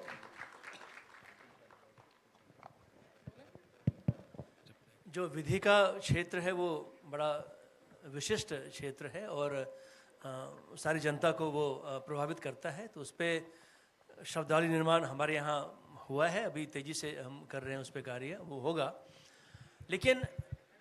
लेकिन जो विधि मंत्रालय वो काफ़ी कार्य इस पर कर रहा है और सारे ऑर्डर्स के दुभाषीय भी वो प्रकाशित किए जाते हैं। समस्या ये नहीं है कि हम अंग्रेजी को नहीं पढ़ सकते, नहीं पढ़ना चाहते, हिंदी हमारे जज नहीं जानते, बाध्यता थोड़ी करनी पड़ी। देखिए यदि आज हम कह दें कि भाई आज से हमारे कोर्स में अंग्रेजी नहीं चलेगी, मान लीजिए, एक क्षण को मान लीजिए, हमें भारतीय भाषाओं में ही कार्य करना है, एक आध महीने की दिक्कत होगी, फिर सब ठीक हो जाएगा, थोड़े से करें। जब वो इंग्लिश एजुकेशन एक्ट आया था तो एक दिन में उन्होंने कर दिया, इंग्लिश एजुकेशन एक्ट कर दिया कि नहीं कर दिया, सारे देश में अंग्रेजी हो गया। तो अब थोड़े से कड़े कदम तो उठाने पड़ेंगे हमें। ऐसा देखिए बहुत धीरे धीरे तो बहुत वक्त लग जाएगा ऐसे करते करते। तो आप सही कह रहे हैं कि समस्या लोगों को होती है, बहुत से लोग जस्टिस पा नहीं पाते क्योंकि हम कोर्ट में पिटिशन नहीं कर पाएंगे, हमें अंग्रेजी नहीं आती। अब जो वकील है वो अंग्रेजी यही नहीं, जब गांव की महिला कोर्ट पुलिस स्टेशन जाती है एफआईआर दर्ज कराने, वहाँ भी उसको वो जो है पुलिस वाला अपने से लिखता है, उसको लिखना नहीं आता। हर स्तर पे समस्या है। तो टेक्नोलॉजी का जितना ज़्यादा इस्तेमाल होगा उतना अच्छा होगा, लेकिन हमें कड़े कदम भी उठाने पड़ेंगे, ये बिल्कुल सही बात है। जी सर, गुड इवनिंग मैम। मेरा एक सवाल था गरिमा मैम से कि जैसे मैम ने अभी बताया है कि तेलंगाना में 5000 शिक्षकों ने अपने लोकल लैंग्वेज के अनुसार कुछ टूल्स का निर्माण किया और उसके अनुसार वहाँ पे उन्होंने कार्रवाई की है। और जैसा सर ने भी बताया था अभी कि जम्मू कश्मीर में भी तालीम से जो है को बहुत कुछ वहाँ के लोगों ने सिखाया ताकि वो जो है स्थायी रूप से रहे।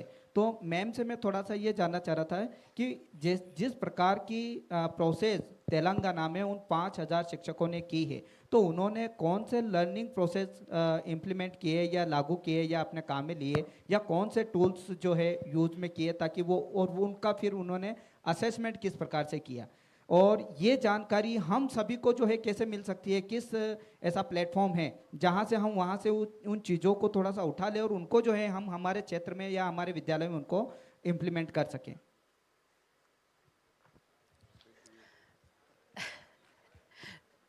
So, ये तेलंगाना का जो मैंने आपको जिस पायलट का मैंने आपको एग्जांपल दिया था, वो वोकेशनल टीचर्स थे, उन्होंने स्टूडेंट्स को स्किल डेवलपमेंट के ड्यूरिंग कोविड हमने उनकी ट्रेनिंग करी थी लोकल लैंग्वेज में। उन्होंने लोकल लैंग्वेज में ही अपना कंटेंट बनाया which was in the form of a web page, जिसमें उन्होंने अपने ऑडियो विजुअल्स, रेफरेंस गाइड्स के लिंक स्टूडेंट्स के लिए और लोकल लैंग्वेज में उन्होंने पूरी टाइपिंग करके प्रॉपर एक वेब पेज का उन्होंने URL बनाया फॉर स्टूडेंट्स। और वो URL उन्होंने व्हाट्सएप पे स्टूडेंट्स के साथ शेयर करा था, ताकि बच्चे अगर घर से बैठ के पढ़ाई कर रहे हैं और जो कि कॉलेजेस जब खुल रहे थे उसके बाद, तो उनको असेसमेंट्स के लिए आना था और वो घर पे बैठ के उसकी पढ़ाई कर सके. So this was like a complete digital content reference material that was created by the vocational teachers for the students. आपका नेक्स्ट पॉइंट था कि इन्होंने असेसमेंट कैसे करी. असेसमेंट्स इनकी हुई थी वीडियोस के थ्रू. स्टूडेंट्स ने अपने इसमें पूरा project, end to end project की नंबर 1 उन्होंने क्या स्किल्स सीखे, क्या एट्रीब्यूट्स, और उसको कौन से फील्ड वो में आगे उनकी एस्पिरेशन है लेके जाने के लिए, अक्रॉस ऑल सेक्टर्स. उसमें BFSI के भी स्टूडेंट्स थे, उसमें ब्यूटी एंड वेलनेस के कोर्सेज के थे, उसमें रिटेल सेक्टर के थे. और उन बच्चों ने अपनी वीडियोस बना के कि उन्होंने स्किल ट्रेनिंग के दौरान क्या सीखा और उसको कैसे अप्लाई करेंगे, वीडियो बना के अपने टीचर्स को उन्होंने सबमिट करा था for assessment. And we then supported the teachers with the rubrics also for that. So while yes, this is something that is done in collaboration with academia and industry using the digital tools in the local language, हमने इस पे एक video भी तैयार करा था कि ये कैसे आगे हम इसको रेप्लिकेट कर सकते हैं. अगर इस पर आपके कोई और सुझाव हों या आप लोग अपने ड्यूरिंग योर स्किल ट्रेनिंग अगर आप करना चाहें, तो Adobe Express करके हमारा एक प्लेटफॉर्म है, आप उस पर काम करिए. उसमें आप अपने लोकल कीबोर्ड्स पे जिस भी आप लैंग्वेज में चाहें आप अपना कंटेंट बना सकते हैं.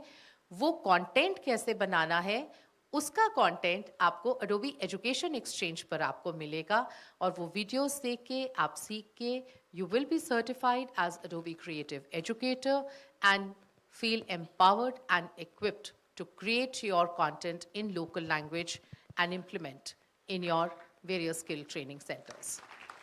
नमस्कार सर, मेरा सभी से प्रश्न है पैनलिस्ट से, ये अगर अनुवाद में हम देखें कि सूचना के स्तर पर सभी जितने ऐप्स हैं वो तो ठीक है, लेकिन जब साहित्य का स्तर पर हम आते हैं तो वहाँ हमें काव्य सौंदर्य से निपटना पड़ता है, वहाँ हमें मुहावरों से निपटना पड़ता है, लोकोक्तियों से निपटना पड़ता है, उलट बासियों, भीजे कंबल बरसे पानी, नाव में नदियाँ डूबी जाए. तो इस तरह की समस्याओं से ये टेक्नोलॉजी किस तरह निपटती है और यह क्या प्रयास हुआ, इसके बारे में हम लोग जानना चाहते हैं. अभी जो मशीन अनुवाद की क्षमता है उसमें काफ़ी उन्नति हुई है पिछले 10 वर्षों में, और आगे और भी उन्नति होगी. अभी हम जिस स्थिति में हैं उसमें हम मुहावरे, लोकोक्तियाँ को अधिक कैप्चर नहीं कर पाते, साहित्य से अभी थोड़े दूर हैं हम अभी. लेकिन जो प्रगति हुई है उसके बारे में थोड़ा बताना चाहूँगा. 10-15 वर्ष पहले जब मैं अपने छात्रों को बताता था कि देखिए ये वाक्य है, राम आम खाता है, इसको आप मशीन अनुवाद कराइए किसी से, गूगल से या बिंग से, तो उसका अनुवाद आता था Ram is a general account, Ram आम खाता है. और अब आप एक बड़ा से बड़ा वाक्य, कम से कम मैं समझता हूँ 100 वर्ड का वाक्य दीजिए तो उसका बढ़िया अनुवाद मशीन कर दे रहा है. जो अनुवाद आप खुद नहीं कर सकते वो अनुवाद मशीन कर दे रहा है. तो क्षमता में काफ़ी वृद्धि हुई है. तो मुझे ऐसा लगता है कि आगे के 4-5 वर्षों में हम मुहावरे, लोकोक्तियाँ और साहित्यिक शब्दावली का भी हम अनुवाद कर पाएंगे. इसमें फिर कहता हूँ कि CSTD की भूमिका अग्रणी होगी. इसमें हमारी शब्दावलियों जब वो रिट्रेन होंगे तब वो अच्छा काम कर पाएंगे, उसके बिना नहीं कार्य कर पाएंगे वो. इसलिए हमारी शब्दावलियाँ उनको उपलब्ध होनी चाहिए, तब हो पाएगा ये. नमस्ते सर. हरिओम. CST के सर्वेभ्यो नमः. सर CST के विषय में जो मेरा ऑब्जर्वेशन रहा है कि मैं इससे पहले वाले सत्र में अपनी जिज्ञासा को उठाया था. नमस्कार सर. हाँ तो सर आवाज़ मेरी तो आ रही होगी. तो सर मेरा जो अपना ऑब्जर्वेशन मैंने किया, देखा कि जब तक किसी भी भाषा की जो अपने इसकी जो संस्कार परंपरा है, भाषा की जो अपनी एक स्पिरिचुअलिटी है, उसका सोशल कंटेक्स्ट है, जब तक उसको हम समझेंगे नहीं तब तक वो मशीन में डाल देने से बात नहीं बनेगी. एक बहुत बड़ा इशू है, कल्चरल इशू ऑफ लैंग्वेज. तो सर मैंने ऑब्जर्व किया कि CST को मैं ट्विटर से देख रहा हूँ, फेसबुक से देख रहा हूँ, इन दिनों न्यूज़ वगैरह से देख रहा हूँ, तो मुझे ये बात अच्छी लगी कि CST जो शब्दावली निर्माण का जो कार्य कर रही है पूरे देश में घूम के करवा रही है. तो शब्दों का जो प्रयोग है क्षेत्रगत, एक शब्द कहीं कुछ और कहता है, दूसरा शब्द कहीं कुछ और कहता है, तो घालमेल से बचने से उसकी बात बनेगी। लेकिन सर मैं अपना अंडरस्टैंडिंग में बताया, लेकिन सर मैं ये चाह रहा था जानना कि हम लैंग्वेज की तो बात कर रहे हैं, लेकिन हमारा जो इंटेलेक्चुअल ट्रेडिशन है, जैसे मैन्युस्क्रिप्ट है, पांडुलिपि विज्ञान है, जो ट्रेजरी हमारे यहाँ है, तो उस सब चीज़ के लिए भी क्या कुछ IT या आप लोगों का जो मशीन ट्रांसलेशन की बातें जो कुछ कर रहा है, क्योंकि वो बहुत सारे स्कैटर्ड हो रहे हैं, वो बहुत बड़ी संपदा है हमारी, तो उसमें हमारा ये भाषा तकनीकी क्या योगदान होने वाला है, उसको हम कैसे करेंगे? एक और दूसरी जो जिज्ञासा जो मेरी थी, ये बड़े सौभाग्य से CST की टीम भी यहाँ बैठी हुई है, आप मुख्य बैठे हुए हैं और OVD भी बैठे हुए हैं, हम बहुत सारे जगह MO की बात करते हैं, तो दोनों में अगर हम स्थिति करें किसी तरह से, तो मुझे लगता है कि ये जो भाषिक शब्दावली आंदोलन जो अभी शुरू हुआ है, उसमें कुछ नई गति आएगी अगर एडोबी जैसे और भी संस्था और CST मिलकर कुछ आगे इसमें पहल करे तो।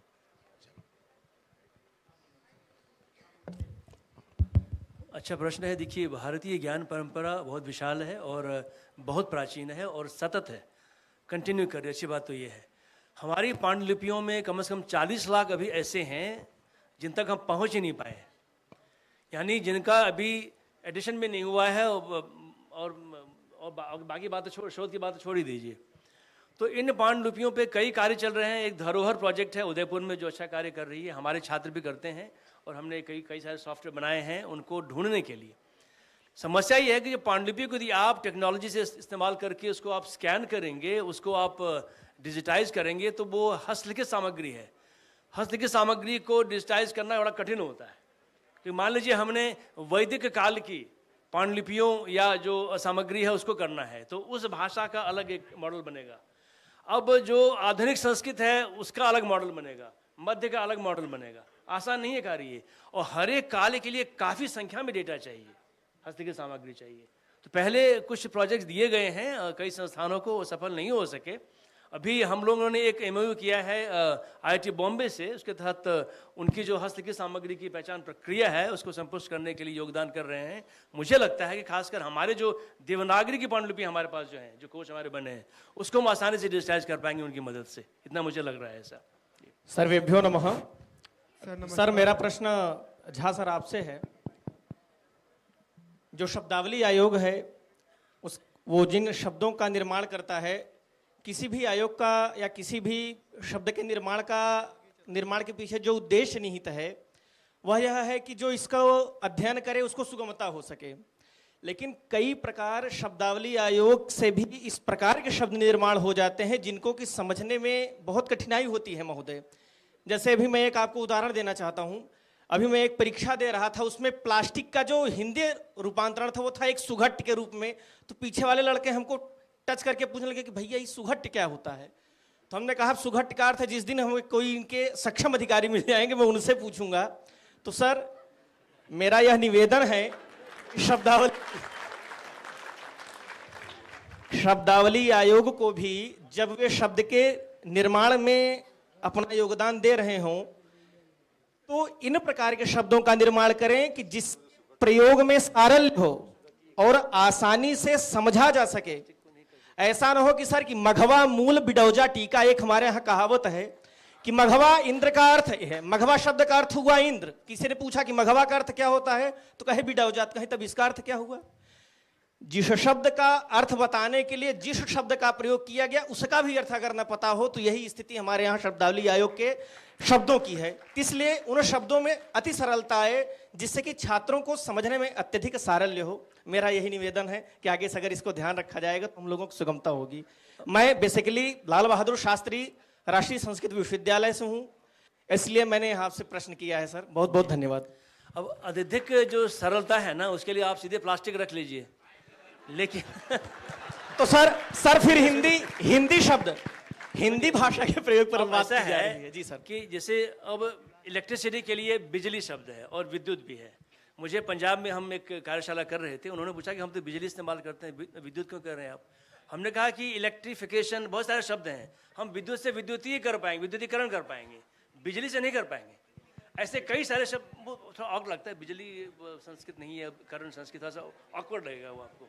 तो जो विद्युत है विद्युतीय हो जाएगा, सुघड़ से सुघड़ ये हो सकता है। अब ये समस्या एक बार आपको थोड़ा सा ऑकवर्ड लगता है, लेकिन क्या है अपनी भाषा की शब्दावली है। आप सोचिए जरा सा, आप प्लास्टिक रख के खुश हो जाएंगे, लेकिन वो थोड़ा सा चलेगा नहीं। अब थोड़ा सा आपको क्या है कि आप मुझसे बात कीजिए, आप मुझसे बात, आप आइए हमारी शब्दावली प्रक्रिया में शामिल हुई, तब पता चलेगा आपको कितनी कठिन प्रक्रिया है। मैम नमस्कार। हरिओम मैम नमस्कार। नमस्कार सर। सर एक क्वेश्चन था। सर सवाल मेरा ये है, जहाँ तक मैं समझ पा रहा हूँ कि बातचीत हो रही है कि सामग्री निर्माण और सामग्री की पहुँच, भारतीय भाषाओं में तकनीक के माध्यम से सामग्री हम कैसे पहुँचाएं और कितनी सहजता से हम पहुँचा सकते हैं। तो एक समस्या उभर कर ये आती है, अगर मैं भारतीय भाषाओं के साथ हिंदी की बात करूं, तो एक बड़ा सवाल मानकीकरण का भी है। हम सामग्री निर्माण तो जरूर कर रहे हैं, विभिन्न माध्यमों से, तकनीक के माध्यम से नए शब्दों का निर्माण कर रहे हैं और विभिन्न तकनीकी प्लेटफॉर्म के माध्यम से भी सामग्री निकल कर आ रही है, मशीनी अनुवाद के माध्यम से भी सामग्री निकल कर आ रही है और जो प्रयोग करता है वो उसका इस्तेमाल कर रहा है। लेकिन एक सवाल मानकीकरण का है कि एक ही शब्द को हम अलग अलग तरीके से लिख रहे हैं और हर शब्द प्रचलित हो रहा है। तो ऐसे में चूंकि मैं केंद्रीय हिंदी निदेशालय से हूं और हमारा मुख्य काम जो है वो मानकीकरण को लेकर है और हमारे द्वारा जो मानकीकृत शब्दावली होती है या शब्द निर्माण हम करते हैं अखिल भारतीय स्तर पर उसको व्यवहार करने का दिशा निर्देश भी दिया जाता है, लेकिन उसका अक्षरशः पालन नहीं हो रहा है। तो जो सामग्री निर्माण हम कर रहे हैं या भारतीय भाषाओं में जिसका अंतरण हो रहा है या अनुवाद हो रहा है, क्या उसमें मानकीकरण का पालन हो रहा है? मेरा सवाल यही है। देखिए, भाषा के दो रूप होते हैं किसी भी भाषा के, लौकिकी और वैदिकी। वैदिकी वो होती है जो मानकीकृत होती है, उसका प्रयोग शास्त्र रचना में होता है, जैसे हम किताबें बना रहे हैं, कंटेंट क्रिएट कर रहे हैं। जो सड़क पे बोलते हैं वो लौकिकी भाषा होती है। तो दोनों के दो रूप हो सकते हैं। अब मानकीकृत भाषा का प्रयोग नहीं हो रहा है, बहुत से लोग उसका पालन नहीं कर रहे हैं, तो अब उसके लिए तंत्र है, उस तंत्र का प्रयोग कर सकते हैं।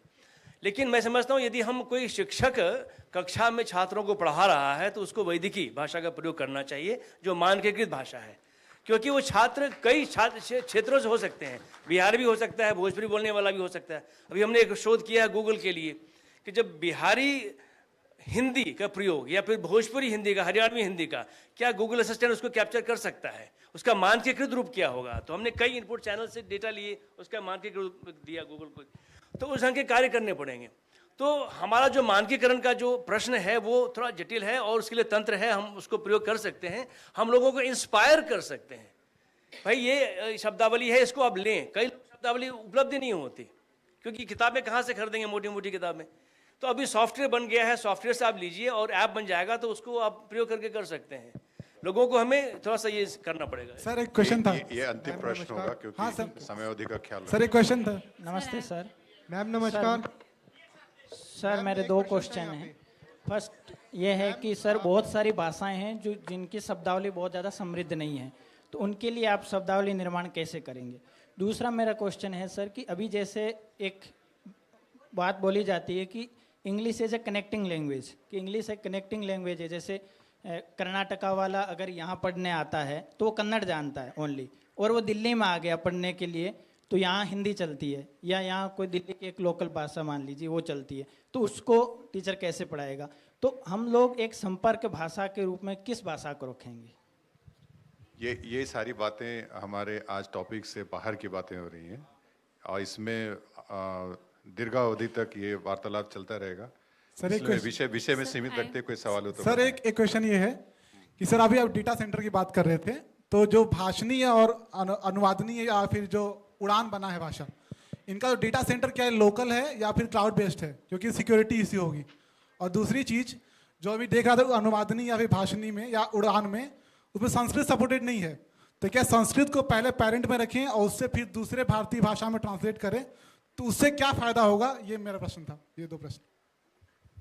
अब ये डेटा सेंटर इनके कहाँ बने हैं, जहाँ तक मुझे पता है कि अपने डेटा सेंटर्स हैं, लेकिन आप उनसे पूछना पड़ेगा आपको कि क्या स्थिति है, कहाँ ट्रेन करते हैं। यदि क्लाउड पे ट्रेन करते हैं तो निश्चित से डेटा की प्राइवेसी नहीं रहेगी, एक दूसरी बात, और बाकी वो देखना पड़ेगा।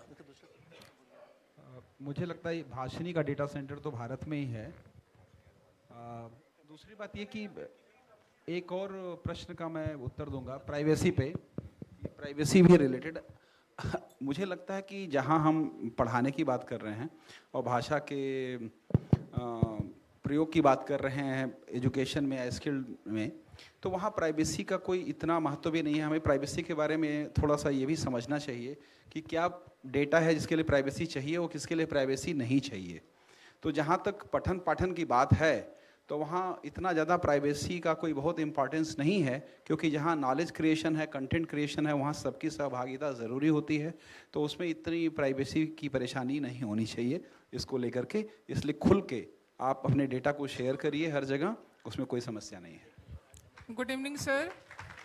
एक मैं ऐड करना चाह रहा हूँ, जो संस्कृत आधारित मशीन अनुवाद की बात हुई है, मुझे नहीं लगता कि कोई भी अनुवादक सिस्टम अभी जो है, चाहे गूगल हो, बिंग हो, हमारी भाषा में अनुवाद करता है तो भी अंग्रेजी का वो सहारा लेता है। यदि मान लीजिए आप एक वाक्य दीजिए गूगल में, आज घर में भिंडी की सब्जी बनी है, आप अंग्रेजी में अनुवाद, उसका संस्कृत में अनुवाद कराइए, वो भिंडी को कहेगा महिला या अंगुली, क्योंकि लेडीज फिंगर में अनुवाद किया पहले भिंडी को अंग्रेजी में, फिर उसका संस्कृत में किया। तो वो हमारी भाषाओं में अनुवाद का आधार हमारी भाषा होनी चाहिए, तब अच्छा होगा। Good evening sir. Sir last प्रश्न। Yes sir. अंतिम प्रश्न। या yes sir. Myself Prabha Chand sir. Professor Jha कहाँ से? Hello sir. नहीं पहले। Yes sir. मेरा प्रश्न हमेशा आपसे शब्दावली निर्माण की प्रक्रिया को लेकर रहता है कि हमारा जो संविधान है, अनुच्छेद 351 ये कहता है कि मुख्यतः संस्कृत से और गौणतः भारतीय भाषाओं से लेना है। तो जहाँ गौणतः भारतीय भाषाओं से लेने का विकल्प है, वहाँ पर हमें क्यों नहीं भारतीय भाषाओं से लेना चाहिए? और ऐसा क्यों दुराग्रह हम रखते हैं कि चूँकि संस्कृत की धातुएं तो इतनी संपुष्ट हैं कि शायद ही कोई ऐसी भाषा है जो कि जिसका शब्द वहाँ नहीं बनाया जा सकता, लेकिन उसकी ग्राह्यता का प्रश्न उस पर टिका हुआ है। तो क्या हम गौणतः भारतीय भाषाओं से लिए जाने का जो विकल्प संविधान दे रहा है, उसके बारे में भी हम ईमानदारी से विचार कर रहे हैं या नहीं कर रहे हैं? ये कह रहे हैं कर रहे हैं। सर मेरा एक सवाल है सर। सर नमस्ते सर। मेरा एक सवाल सर। 1 मिनट में बोलती हूँ थोड़ा। भाषणी भाषा दान के बारे में एक केंद्रीय विद्यालय के भाई साहब ने सवाल पूछा था, और मुझे लगता है कि ज़्यादातर लोग उसके बारे में जानना चाहते हैं कि भाषा दान में कैसे हम सहयोग कर सकते हैं। आप पहला काम ये करिए कि आप गूगल ही कर लीजिए भाषा दान भाषिणी, आपको 4 इनिशिएटिव्स मिलेंगे। सर मेरा एक सवाल सर मेरी तरफ से। ओके, उतना ही। आप भाषिणी भाषादान पे जाइए, आपको मिल जाएगा आप कैसे कंट्रीब्यूट वहाँ पे कर सकते हैं। ये सर एक सवाल मैं कर सकती हूँ sir? Yes sir. Hello sir, good afternoon. My question is to Dr. Girishnacha, Professor Girishnacha sir. आपने अपने अभी बात हेलो कुछ हाँ सर गिरीशनाथ सर आपने बोला है कि जो अनुवाद जो है जो CSTT ने शब्दावली बनाया है उसी से ही यूज़ करके भारतीय 22 भाषाओं में अनुवाद करना है करके बोल रहे हैं। अगर वो नहीं यूज़ करेंगे तो बाद में क्या होगा पता नहीं बोल रहे थे। तो मेरा सवाल है सर, हम जो है मैं भारतीय भाषा संस्थान में राष्ट्रीय अनुवाद मिशन में काम करती हूँ सर। आपको जानते होंगे कि राष्ट्रीय अनुवाद मिशन में हम लोग जो है UG एंड PG लेवल में जो टेक्स्ट बुक्स जो है हम लोग ट्रांसलेशन कर रहे हैं।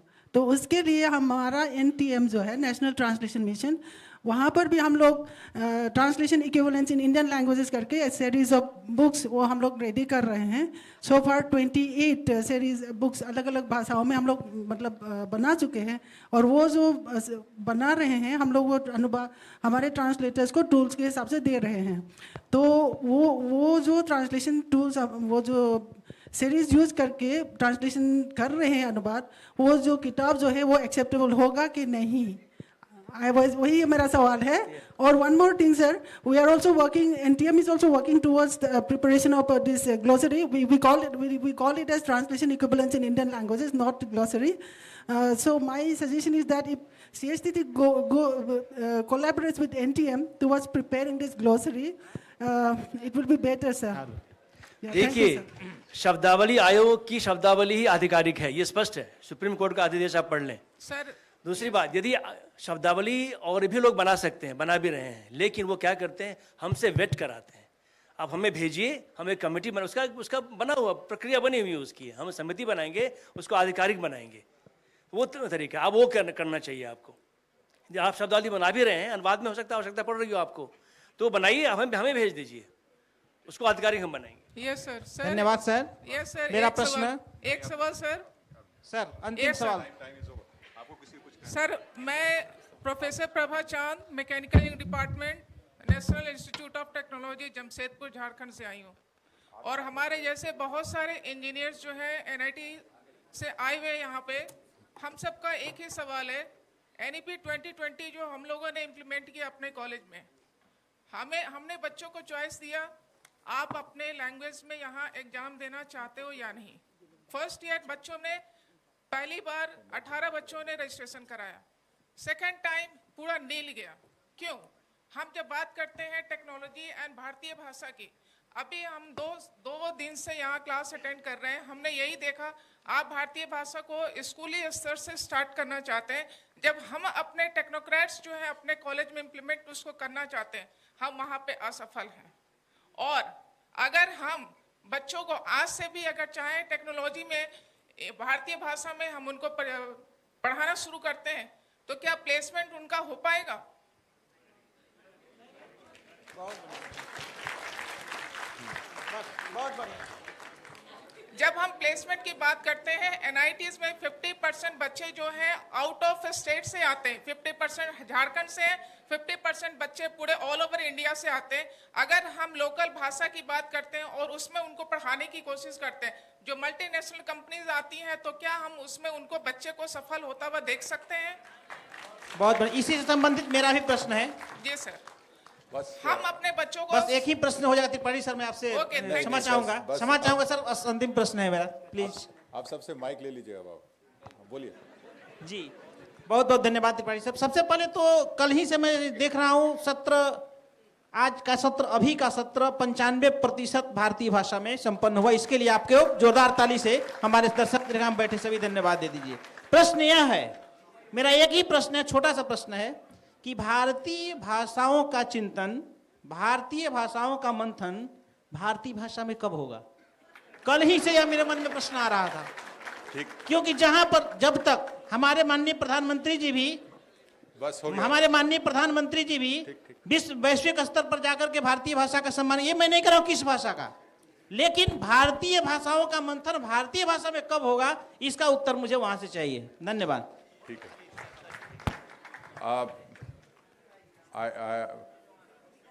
भारतीय भाषाओं के बारे में आज जो ये सत्र हुआ, इसमें हमारे eminent panelist doctor Madan Mohan Tripathi ji, madam Garima Babbar ji और प्रोफेसर गिरीशनाथ जी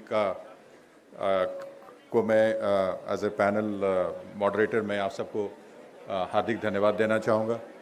मैं भी ये भी चाहूँगा कि जो हमारे जो ऑडियंस हैं उनको भी बहुत धन्यवाद। आपने काफ़ी सतर्कता से हमारी बात सुनी और काफ़ी अच्छे अच्छे आपने प्रश्न पूछे। हर एक प्रश्न का जवाब हमारे पास अभी नहीं है, बट ये बात ये ज़रूर पक्की लग रही है कि अब हम एक लेवल पे पहुंच चुके हैं टेक्नोलॉजी के माध्यम से, अपने संकल्प के माध्यम से, अपने पॉलिसी फ्रेमवर्क के माध्यम से, ताकि हम भारतीय भाषाओं में अपने तकनीकी और शैक्षणिक व्यवस्था का हम उसका उपयोग कर पाएँ। और जैसा कहा गया कि इन सब करने से हमारे पास भारतीय भाषाओं में पढ़ने से और सोचने से उनकी कॉग्निशन, एनालिटिकल एबिलिटी भी प्रभावित होगी।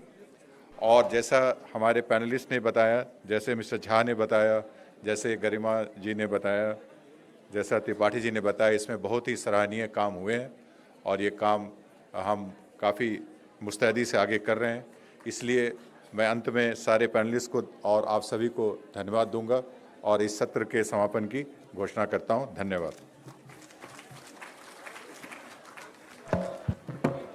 धन्यवाद अध्यक्ष महोदय। आप सभी लोगों से सविनय निवेदन है कि आप चाय के बाद यहाँ पर 3:45 पे उपस्थित हो जाएं।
Hello mic testing hello hello hello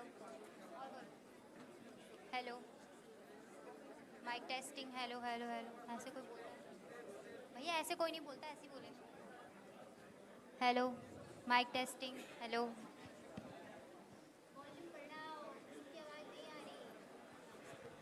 hello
सभी लोग अपना स्थान ग्रहण करें, सभी लोग अपने सीट पे बैठ जाएं।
माइक ऑन है। This is audio testing. Hello check. आ रहा है sir?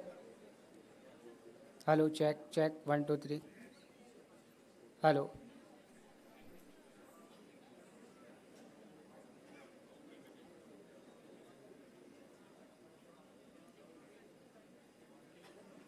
Hello this is the audio testing 1 2 3 check 1 2 3 check check check check check ready to fire fire.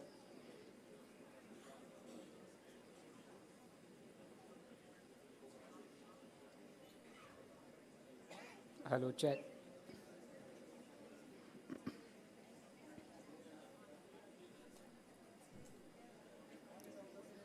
Hello check.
जैसे आते हैं।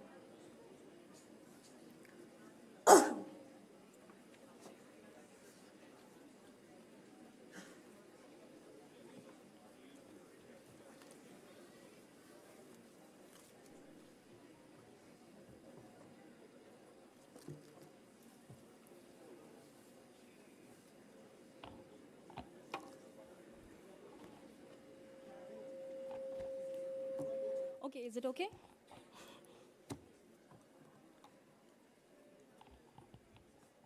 Hello. Okay.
आपकी लेंथ माइक के ऊपर है नहीं, मैं नीचे कर लूँगी, आगे मेरे कंफर्टेबल नहीं है।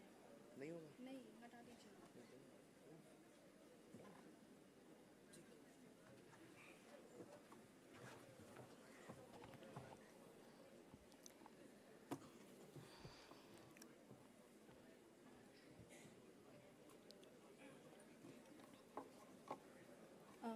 सर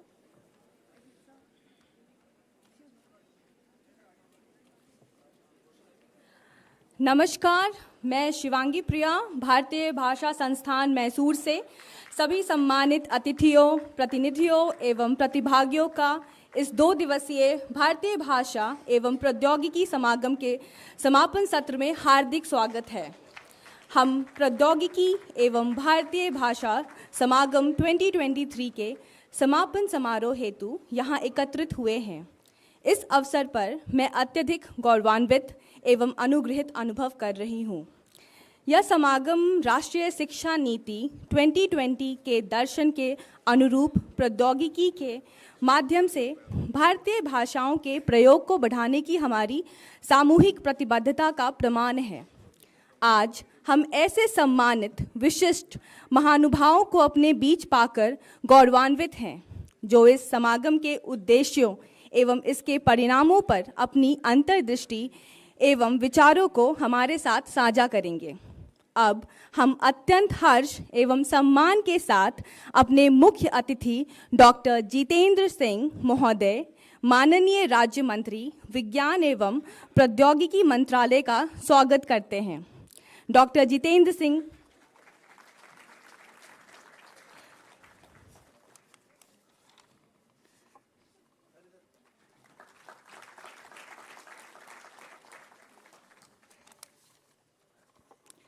डॉक्टर जितेंद्र सिंह 4 और मंत्रालयों में राज्य मंत्री का कार्य संभाल रहे हैं, जिनमें प्रधानमंत्री कार्यालय है, कार्मिक, लोक शिकायत और पेंशन मंत्रालय हैं, परमाणु ऊर्जा विभाग हैं और अंतरिक्ष विभाग भी शामिल है।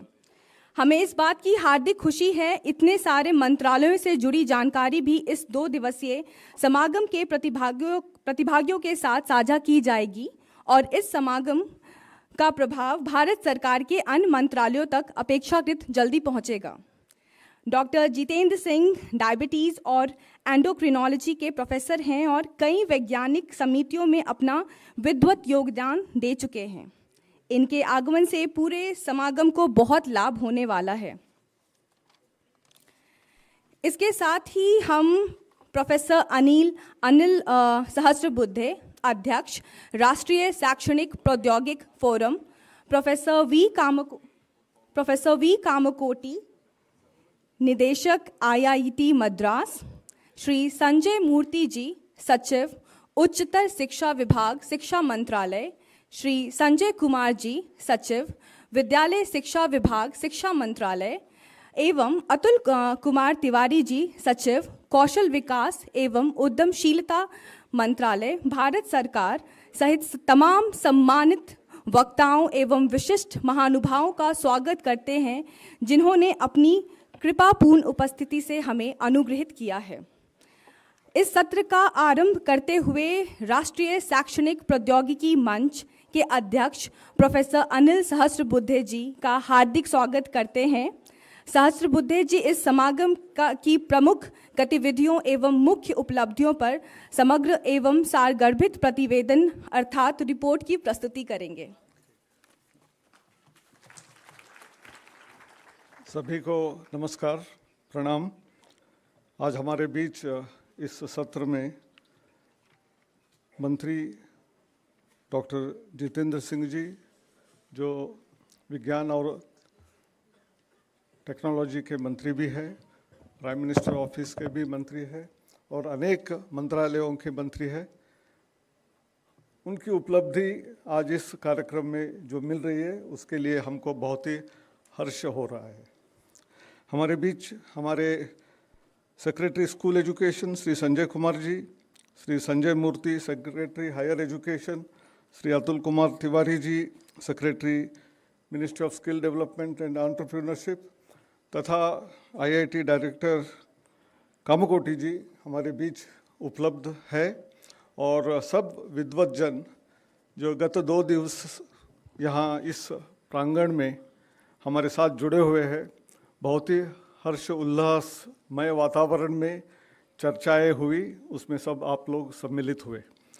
कल सुबह से कार्यक्रम की शुरुआत हुई, जिसमें शुरुआत में कॉन्टेक्स्ट सेटिंग में प्रोफेसर ज्ञानेश्वर चौबे जी, जिन्होंने DNA based language genealogy model उसको प्रस्तुत किया और हमारे देश की भाषाएं जो है कैसे एक दूसरे के साथ जुड़ी हुई है उसके बारे में थोड़ा सा परिचय दिया। उस पश्चात डॉक्टर शैलेंद्र मोहन जी ने CIIL डायरेक्टर, उन्होंने NEP 2020 और उसमें टेक्नोलॉजी का उपयोग तथा भारतीय भाषाओं के बारे में क्या कहा गया है उसका विस्तृत वर्णन किया। उसके बाद इस 2 दिवसीय सत्र में कौन कौन सी चीज़ें होने वाली है उसके बारे में भी आप सब लोगों को माहिती दी गई थी। अब उसके बाद जब औपचारिक रूप से सत्र शुरू हुए, जैसे इनॉग्रल सेशन बोलते हैं, उसमें संजय कुमार जी जो secretary school education and literacy है, उन्होंने अपने प्रास्ताविक भाषण में स्पेसिफिकली कहा कि भारतीय भाषाएं जो है उसको प्रधानमंत्री जी ने अभी भी जो कहा था कि जब नीति सही होती है और नेतृत्व भी सही होता है तो हमारा लक्ष्य साध्य होने में कोई कठिनाइयाँ नहीं आती है। इसके साथ साथ उन्होंने हमको लिटरेसी यानी फाउंडेशनल लिटरेसी और न्यूमरेसी के बारे में, जिसमें रिफाइनमेंट करना जरूरी है और अपनी मातृभाषा में शिक्षा देने से कैसे छात्रों को समझ में अच्छा तरीके से आता है उसके बारे में समझाया। और जो इस महत्वपूर्ण क्षेत्र में कल से, उसके पहले से ही शुरू हुआ था, 75 दिन का जो भारतीय भाषा उत्सव का शुभारंभ हो गया है और अलग अलग क्षेत्रों में अलग अलग जगहों में कैसे अगले 75 दिन में भारतीय भाषाओं के लिए और ज़्यादा कार्य करना है उसके बारे में भी हमको अवगत कराया था। उसके पश्चात अलग अलग भाषाओं में हमारे कुछ छात्रों ने अपनी भाषा को प्रदर्शन करते हुए लोगों को दिखाया कि भाषा अनेक हो सकती है लेकिन भाव एक ही होता है। इसको हमको प्रचिति देने के लिए करीब करीब 22.5 भाषाओं में 24 छात्रों ने हमको उनके भाषाओं में एक एक वाक्य बता के दिखाया। उस पश्चात हमारे शिक्षा मंत्री जी और स्किल डेवलपमेंट एंड एंटरप्रेन्योरशिप मंत्री श्री धर्मेंद्र प्रधान जी ने अपने भाषण में भाषा और संस्कृति और हमारी सभ्यता और कैसे समाज और भाषा इनका मौलिक रूप टेक्नोलॉजी के माध्यम से समन्वय करते हुए हम आगे बढ़ सकते हैं, कैसे मातृभाषा में सीखना बहुत ज़रूरी है क्योंकि वहाँ समझ अच्छी तरह से होती है। वैसे ही अंग्रेजी का भी महत्व है क्योंकि एक कम्युनिकेशन लैंग्वेज के रूप में अंग्रेजी के विरोध में नहीं है, अंग्रेजी भी सीखनी चाहिए, लेकिन हमारी मातृभाषाओं में सीखने में आसानी होती है। इसके बारे में भी विस्तृत तरीके से कहा और काफ़ी उदाहरण देते हुए उन्होंने अपना वक्तव्य किया। उसके बाद उसी सत्र में श्री श्रीधर वेम्बू जो CEO झो कॉरपोरेशन के हैं, उन्होंने अपने बारे में कहते हुए अपने की नोट एड्रेस में उन्होंने कहा कि वो अमेरिका छोड़कर जब आए, आंध्र प्रदेश और तमिलनाडु के छोटे गाँव में लोगों को शिक्षा प्राप्त करने के लिए मौका देने के लिए उन्होंने जो स्कूल्स का निर्माण किया है जहां डिग्री के अलावा उनको कौशल निर्माण करना, स्पेशली वोकेशनल सॉफ्टवेयर डेवलपमेंट करना, और उन्होंने कैसे अपनी मातृभाषा में ही शिक्षा ली थी उसके बारे में जानकारी दी। उस पश्चात हमारे जो विविध सत्र थे उनकी शुरुआत हुई। पहला सत्र जो हुआ उसमें सबसे महत्वपूर्ण मैं ये बताना चाहता हूँ कि एक सत्र ने 5 सत्र हुए, कल 2 सत्र हुए और आज इस समारोह सत्र के पहले और 3 सत्र हुए। 5 सत्रों में जो चर्चा हुई वो बहुत ही रुचिकारक, रोमांचकारक, उत्साह से भरी हुई, रोचक और स्फूर्तिदायक रही। ये बहुत महत्वपूर्ण बात है। और संवाद में तो इतनी रोचकता थी कि हर सत्र को समाप्त करने के लिए जो कोऑर्डिनेटर थे उनकी बहुत ही कठिनाई आ रही थी, लोग और प्रश्न पूछना चाहते थे, किसी किसी को बाहर जाके इनफॉर्मली बाद में बात कीजिए कहना पड़ा। ऐसे इस माहौल में ये पांचों सत्र चले। और सबसे महत्वपूर्ण हम कई बार देखते हैं कि जब सम्मेलन होता है तो पहले दिन तो बहुत लोग रहते हैं, दूसरे दिन कम होते हैं, लेकिन यहाँ कोई कम नहीं हुए हैं और सारे लोग सेकेंड डे तक पूरे रहे हैं। इसका मतलब सारे जो पार्टिसिपेंट यहाँ डेलीगेट्स आए हुए हैं उनको इस विषय में बहुत ही रुचि है, ये दिखाई देता है।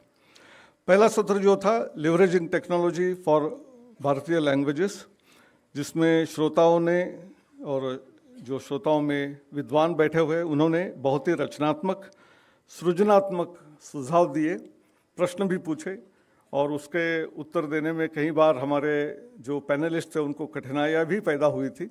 ऐसे पहला सत्र जो था उसमें role of technology in teaching learning processes in भारतीय लैंग्वेजेस और भारतीय languages as a medium of instruction, जो शिक्षा हमारी स्कूली से लेकर उच्च शिक्षा तक कैसे मातृभाषा में होनी चाहिए और उसके लिए टेक्नोलॉजी माध्यम से, तकनीकी माध्यम से हम कैसे उनको उपलब्ध करा सकते हैं, उसके बारे में चर्चा हुई थी। Technology for testing language proficiency एक महत्वपूर्ण विषय है, जो हम अलग अलग देशों में देखते हैं कि उनकी भाषाओं में टेस्टिंग के लिए बहुत सारे सॉफ्टवेयर होते हैं, तो हमारी भारतीय भाषाओं के लिए भी ऐसे सॉफ्टवेयर का डेवलपमेंट होना चाहिए, इसके बारे में भी चर्चा हुई। हमारे शिक्षकों को भी अपनी भाषाओं में शिक्षा देने के लिए कैसी तैयारी करनी चाहिए, उसका भी टेक्नोलॉजी के माध्यम से उनको कैसे दिया जाए, उसकी भी चर्चा हुई। और सबसे महत्वपूर्ण इस सत्र को श्री संजय कुमार जी, सेक्रेटरी स्कूल एजुकेशन, उन्होंने अध्यक्षता की थी। उस सत्र में प्रोफेसर पुष्पक भट्टाचार्य जो IIT बॉम्बे के प्रोफेसर है, उन्होंने पार्टिसिपेट किया और उन्होंने आर्टिफिशियल इंटेलिजेंस और मशीन लर्निंग, इसका प्रभाव कैसे हमारे लर्निंग एक्सपर्टाइज निर्माण करने के लिए हो सकता है और किया जा रहा है, उनके खुद के कुछ उदाहरण के माध्यम से, जो नेचुरल लैंग्वेज प्रोसेसिंग और machine learning, psycholinguistics, even eye tracking, information retrieval and Indian language word notes, इसके बारे में विस्तृत जानकारी दी। मणिपुर IIIT से आए हुए डॉक्टर किशोरजीत सिंह जी ने अपने वक्तव्य में कैसे हमारे छात्रों को किताबों का बोझ हो रहा है और इसलिए यदि हम ऐसे टूल्स डेवलप करेंगे कि सारा का सारा करिकुलम सिलेबस एक आध डिवाइस में रहेगा, तो बैग लेके जाने का जो होता है 10-15 kg बोझ, उसको कैसे हल्का किया जा सकता है और मल्टीलिंगुअलिज्म इनकॉर्पोरेट करते हुए हर आदमी को अलग अलग भाषाएं सीखने के लिए भी मदद हो सकती है। नेशनल नॉलेज नेटवर्क का भी प्रस्ताव उन्होंने किया कि दूर दराज के जगह में भी इसका उपयोग होने से लोगों को इंटरनेट के माध्यम से सीखने में आसानी होगी। उस पश्चात उसी सत्र में नटाशा जोग, जो head of public policy Meta से है, उन्होंने अपने भाष्य में कैसे वो CBSE के साथ कार्य करते हुए 10 मिलियन यानी 1 करोड़ छात्रों के साथ और 1 लाख टीचरों के साथ जोड़ने का बहुत बड़ा उपक्रम हाथ में लिया हुआ है। Foundational multilingual and multi stack model seamlessly translating and transcribing across speech and text, ऐसा एक एप्लीकेशन उन्होंने जो किया है उसके बारे में उन्होंने जानकारी दी। और उसी सत्र में ये भी कहा गया कि हमको ओपन सोर्स बेस्ड ट्रांसलेशन एक पोर्टल का निर्माण करने की ज़रूरत होगी, जो आगे मुझे लगता है कि हम अभी UPI के बारे में सब जानते हैं कि UPI फाइनेंशियल ट्रांजैक्शंस के लिए एक सिंगल सोर्स एप्लीकेशन अवेलेबल है। कोई भी बैंक, कोई भी स्टार्टअप अपना एक नया ऐप बना के उसमें डाल सकता है। वैसे ही हमारे ट्रांसलेशन के लिए भी एक आध पोर्टल हम यदि निर्माण कर सके, जिसके माध्यम से ओपन सोर्स बेस्ड हो, तो कोई भी उसको हुक ऑन करके उसके ऊपर अपना कार्य कर सकता है, आसानी से एक दूसरे के साथ कोलैबोरेटिव वे में उसको आगे बढ़ाते हुए हमारी ट्रांसलेशन की एक्यूरेसी जो है और भी अच्छी हो सकती है। ऐसे कुछ सुझाव उसमें से आए थे। उसमें कई लोगों ने ये भी पूछा कि how to translate all languages in one application, वहीं इसमें से निकल सकता है। सिंगल पोर्टल होगा तो अपने आप उसमें सारी भाषाएं होंगी, उसके सहारे ये हो सकता है। How is it possible for science and technology terms, हमारे बीच में आखिरी सत्र में डॉक्टर झा ने काफ़ी रुचिपूर्वक बताया कि कैसे CSTT के माध्यम से हमारी जो प्रणाली है भाषा में, अलग अलग भाषाओं में शब्द के निर्माण करने की कैसी परिस्थिति, कितनी कठिनाइयों के बीच में होती है, उसके बारे में उन्होंने जानकारी दी थी। तो उसका उत्तर उस सेशन में नहीं आया तो आखिरी सेशन में तो ज़रूर आ ही गया था। What are the biases for translating English to other languages, ये इस सत्र में भी और बाकी सत्र में भी आया कि हम जब ट्रांसलेशन टूल यूज़ करते हैं, कोई भी AI बेस्ड भी हो, तो बहुत बारे हम एक भाषा से अंग्रेजी में अनुवाद करते हैं, फिर अंग्रेजी से दोबारा वो अपनी भारतीय दूसरी भाषा में अनुवाद करते हैं। तो उसमें बहुत बार अनेक अनर्थ होने की भी संभावनाएं हैं और कई बार वो टोटली डिस्टॉर्टेड भी हो सकता है। तो इसलिए हमारे भारतीय भाषाओं में ही डायरेक्टली ट्रांसलेट होने जैसी व्यवस्था होनी चाहिए, उसके लिए भी प्रयास करने चाहिए। आगे हमारे बीच में जो ज्ञानी बैठे हुए हैं, उन सब लोगों को कोलैबोरेटिव वे में एक साथ दूसरे से संबंध रखते हुए यदि हम एक साथ काम करेंगे तो मेरे ख्याल से ऐसा टूल निर्माण करना आसान होगा। और बहुत लोगों ने अनेक सत्रों में ये कहा था कि संस्कृत को क्यों न बेस किया जाए, क्योंकि संस्कृत की शब्दावली में जो शब्द है वो अनेक भारतीय भाषाओं में उस वैसे के वैसे ही उपयोग में आते हैं। तो अंग्रेजी के माध्यम से जाने के बजाय यदि कोई भी भारतीय भाषा हो, तमिल से या तेलुगु से या मराठी से संस्कृत में और संस्कृत से पंजाबी बंगाली में यदि ट्रांसलेट करेंगे तो ट्रांसलेशन की एक्यूरेसी भी बढ़ेगी और उसमें सबसे महत्वपूर्ण जो भाव होता है वो भाव भी आएगा, क्योंकि अंग्रेजी में कई बार वो भाव नहीं आता है। तो ये भी एक महत्वपूर्ण बात इस सत्र में आई। उसके बाद दूसरा सत्र जो था वो भी टेक्नोलॉजी फॉर भारतीय लैंग्वेजेस का ही था।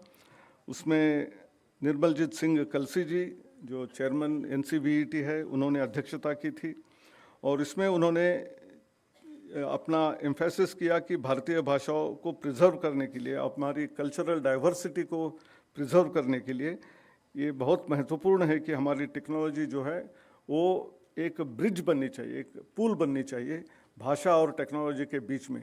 ये दोनों में अंतर नहीं होना चाहिए, एक दूसरे के सहारे, एक दूसरे के साथ काम करने से ये साध्यता होगी।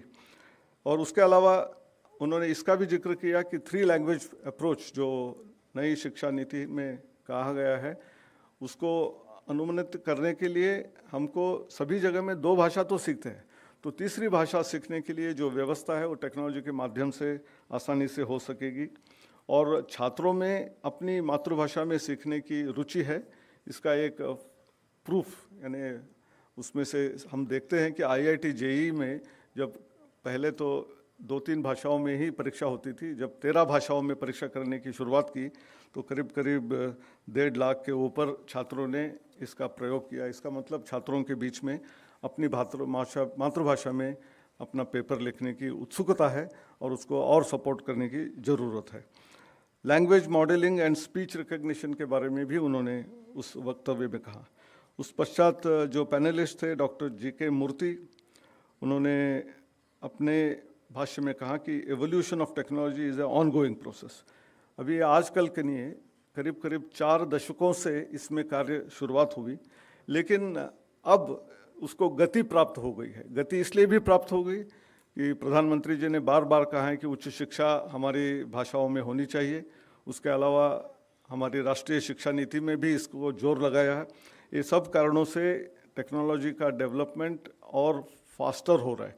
और कई बार हमको भी लगता था इसके ये 5 सत्र होने के पहले कि बहुत सारी चीज़ करनी बाकी है, लेकिन जब 5 सत्रों में अनेक विशेषज्ञों ने अपने अपने अनुभवों के आधार पर अपने अपने कार्यों को जब अवगत कराया तो लगा कि हम इतने पीछे तो नहीं हैं, हम काफ़ी आगे बढ़ चुके हैं, लेकिन अभी भी लंबी रेस है, अभी इतना पूरा नहीं हुआ है और भी कार्य बहुत करना बाकी है, ये भी है।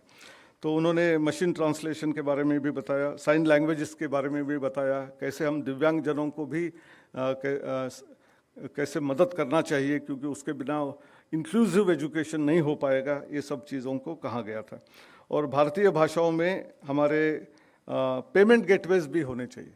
वैसे जो एग्जिस्टिंग गेटवे UPI से आज लोग अपना इस्तेमाल तो कर रहे हैं, लेकिन यदि भारतीय भाषाओं में होगा तो और भी अच्छा होगा। उसके अलावा बाद में बुद्धा चंद्रशेखर जो AICTE स्थित चीफ कोऑर्डिनेटिंग ऑफिसर है, उन्होंने अनुवादिनी टूल जो डेवलप किया गया उसके बारे में जानकारी दी, कैसे उसमें अलग अलग तरीके से हम जनरल और जनरेटिव एआई का उपयोग करते हुए उसको काफ़ी हद तक क्वालिटी ट्रांसलेशन हो सकता है। इतना ही नहीं, किताबों का भी ट्रांसलेशन हो सकता है, इसके बारे में जानकारी दी। उसके बाद प्रोफेसर राजीव सांगल, IIIT हैदराबाद के पूर्व डायरेक्टर निदेशक, उन्होंने role of startups and collaborative movement between different work people who are working in this domain उसके बारे में कहा, और जो कार्य अभी लिया हुआ है उसमें भाषा दान और डेटाबेस तैयार करने के बारे में कहा। उसके बाद के बहुत सत्रों में बहुत जिक्र हुआ कि हमारा डेटाबेस अभी भी वीक है। अंग्रेजी में डेटाबेस स्ट्रॉन्ग होने की वजह से वहाँ काफ़ी एप्लीकेशंस बहुत अच्छी तरीके से होती है। तो जब तक हमारी भारतीय भाषाओं में अपने वाक्यों को, पैराग्राफ को हम अच्छी तरीके से लिख के दान नहीं करेंगे और लिखेंगे नहीं, तब तक हमारा मशीन उसको मशीन लर्निंग के माध्यम से सीखेगा नहीं, और जब तक वो सीखेगा नहीं तब तक अच्छा ट्रांसलेशन और अच्छी one language to other language जाने का सहारा नहीं हो पाएगा। इसके बारे में भी उसमें कहा गया था, और उन्होंने भी जोर दिया कि और ज़्यादा काम करने की ज़रूरत है। बहुत बेहतर काम हो रहा है, लेकिन आवश्यकता ऐसी है कि और भी काम करने की ज़रूरत है। और इसी संदर्भ में मैन मशीन इंटरफेस के बारे में भी उन्होंने कहा। मुझे लगता है कि जैसी आवश्यकता वैसा समाधान अपने आप निकलता है। जैसा डिमांड भरता है तब ऐसे ही लोग तैयार करना शुरू करते हैं। जब डिमांड नहीं था तो लोग ऐसे ऐप्स तैयार नहीं कर रहे थे, आज बहुत सारे लोग ऐप तैयार करना शुरू किया है। और एआई के माध्यम से करीब करीब 80% जो काम है वो हो सकता है, लेकिन बाकी 20% के लिए हमको अभी भी काम करना पड़ता है। और उन्होंने भी ओपन फ्रेमवर्क, जो भाषिणी का गोल है, which includes creating an ecosystem with word benches, dictionaries, and tools like Anuvadini. He also mentioned that need for an open framework for translation, supporting various formats such as speech, OCR, and text. ये सब एकत्रित होगा, अलग अलग भाषाओं का भी एकत्रित होगा, तब बहुत अच्छा होगा। वो कल की समाप्ति के बाद आज सुबह से फिर सत्र शुरू हुए। आज सुबह के सेशन 3 यानी तीसरे सत्र में डॉक्टर जगदीश जो यूजीसी के अध्यक्ष है, उन्होंने अध्यक्षता की थी। उसमें उन्होंने भी कहा कि करीब करीब 65% आबादी जो है वो गाँवों में रहती है, और जब तक उनको हम टेक्नोलॉजी के माध्यम से और भाषाओं के माध्यम से जोड़ेंगे नहीं तो हमारा डेवलपमेंट मॉडल जो है वहाँ तक पहुँचेगा नहीं, तो देश पूरा विकसित कभी हो नहीं सकेगा। और इसलिए पॉपुलेशन इन रूरल एरियाज़ के बारे में हमको सोचना चाहिए, उनके बारे में उनकी बातें सुननी चाहिए, उनको भी हमको शामिल करना चाहिए, उसके ऊपर जोर दिया। कई टेक्नोलॉजी के उदाहरण उन्होंने दिए, जैसे वुड्स स्टील है, मंदिर का आर्किटेक्चर है, और हम देखते हैं कि जैसे top 10 Nobel laureates of the world जब देखेंगे तो उसमें से करीब करीब 8-9 लोग सब भी अपने अपनी भाषाओं में सीख के आगे आए हैं थे। तो ऐसा नहीं है कि अपने भाषाओं में सीखने से हम आगे नहीं बढ़ सकेंगे, इसका भी एक उदाहरण उन्होंने दिया। और हमारे देश में जो विविधता है उसको भी हमारे वेशभूषा संस्कृति के साथ जोड़ते हुए आगे बढ़ सकते हैं भाषा के माध्यम से। फिर डॉक्टर बानी पेंटल धवन, वो गूगल की शिक्षा क्षेत्र की मुखिया है, उन्होंने उपभोक्ता के लिए क्या क्या कार्य गूगल के माध्यम से हुए उसके बारे में कहा। 23 करोड़ इंटरनेट उपभोक्ता भारत में है, तो उनका universal access, affordability, platform devices, ऐसे अनेक नवाचार जो उन्होंने किए हैं उसके बारे में भी बताया कि जो मल्टीनेशनल कंपनियां हैं वो भी भारतीय भाषाओं के बारे में चिंतित है, क्योंकि यहाँ तो एक मार्केट है, एक 1.4 बिलियन पीपल, तो नेचुरली सारी बड़ी बड़ी कंपनियां भी इसमें योगदान देने के लिए तैयार है। हमको उनका भी उपयोग कर लेना चाहिए, हमारी भी जो ताकत है उसको भी लगाना चाहिए, और हमको भारतीय भाषाओं को जोर देना चाहिए। उस पश्चात श्री अमिताभ नाथ, जो डिजिटल इंडिया के भाषिणी के अध्यक्ष है, उन्होंने नेशनल लैंग्वेज ट्रांसलेशन मिशन जो 22 भाषाओं में कर रहा है, 72 R&D इंस्टीट्यूशंस, IITs, NITs वगैरह वगैरह सब उसके साथ जुड़े हुए हैं, उसके बारे में भी जिक्र किया। Artificial intelligence based tool speech जो बोली 11 भाषाओं में है उसके बारे में बताया। बाई डायरेक्शनल ट्रांसलेशन जो हो रहा है उसके बारे में भी बताया। टेक्स्ट टू स्पीच के बारे में बताया। OCR भी 14 भाषाओं में हो रहा है। और उसके अलावा अनेक यूज़ केसेस जो है, जैसे पीएम किसान एग्री सेक्टर में है, वैसे ही चैटबॉट का है, एनपीसीआई को भी मल्टीलिंगुअल करने का है। ऐसे अनेक प्रयोग जो किए हैं और किए जा रहे हैं उनके बारे में बताया। लेकिन सबकी चिंता यही होती है कि जब डेटा के ऊपर सब कुछ होता है तो डेटा का AI based grievance redressal system भी ज़रूरत है, उसके बारे में भी उन्होंने कहा।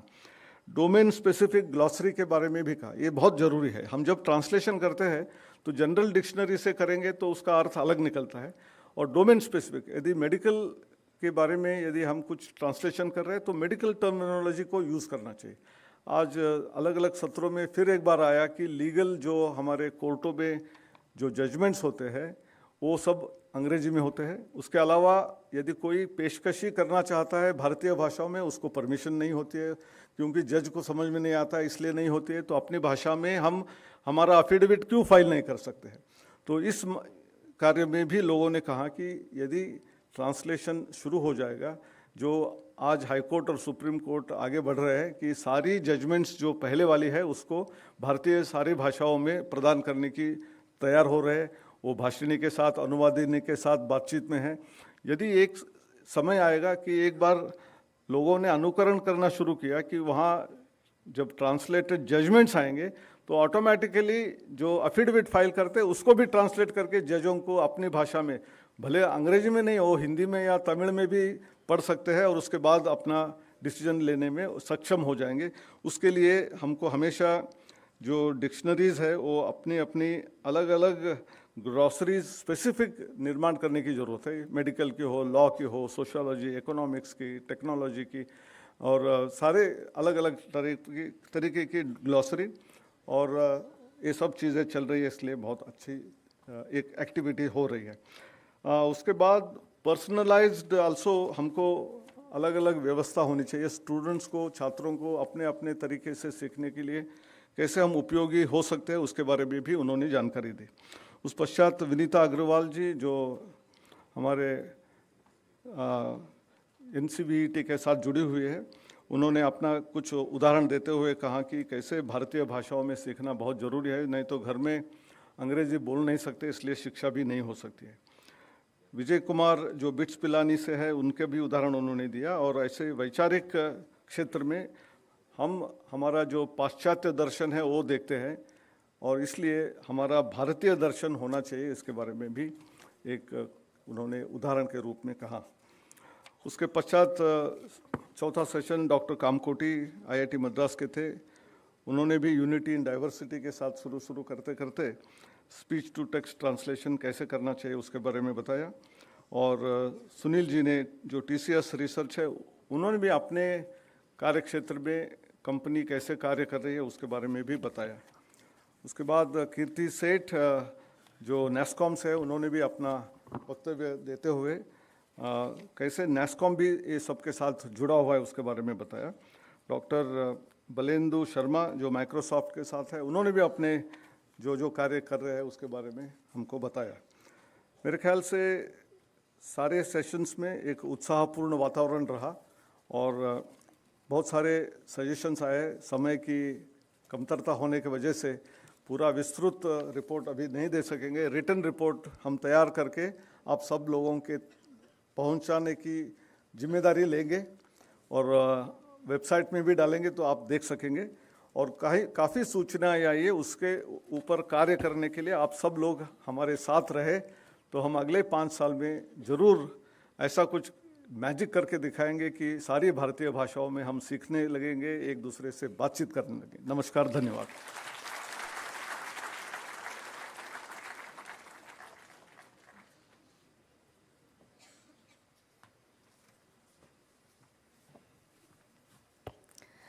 धन्यवाद प्रोफेसर अनिल सहस्त्रबुद्धे महोदय, आपके समग्र एवं सार्वभौमिक प्रतिवेदन के लिए। इससे इस समागम की उपलब्धियों की स्पष्ट रूपरेखा प्राप्त होती है। अब हम प्रोफेसर वी कामकोटी महोदय, निदेशक आईआईटी मद्रास को आमंत्रित करते हैं, जो इस समागम का समापन वक्तव्य देंगे, जिससे हमें इस दिशा में आगे बढ़ने का मार्गदर्शन प्राप्त होगा।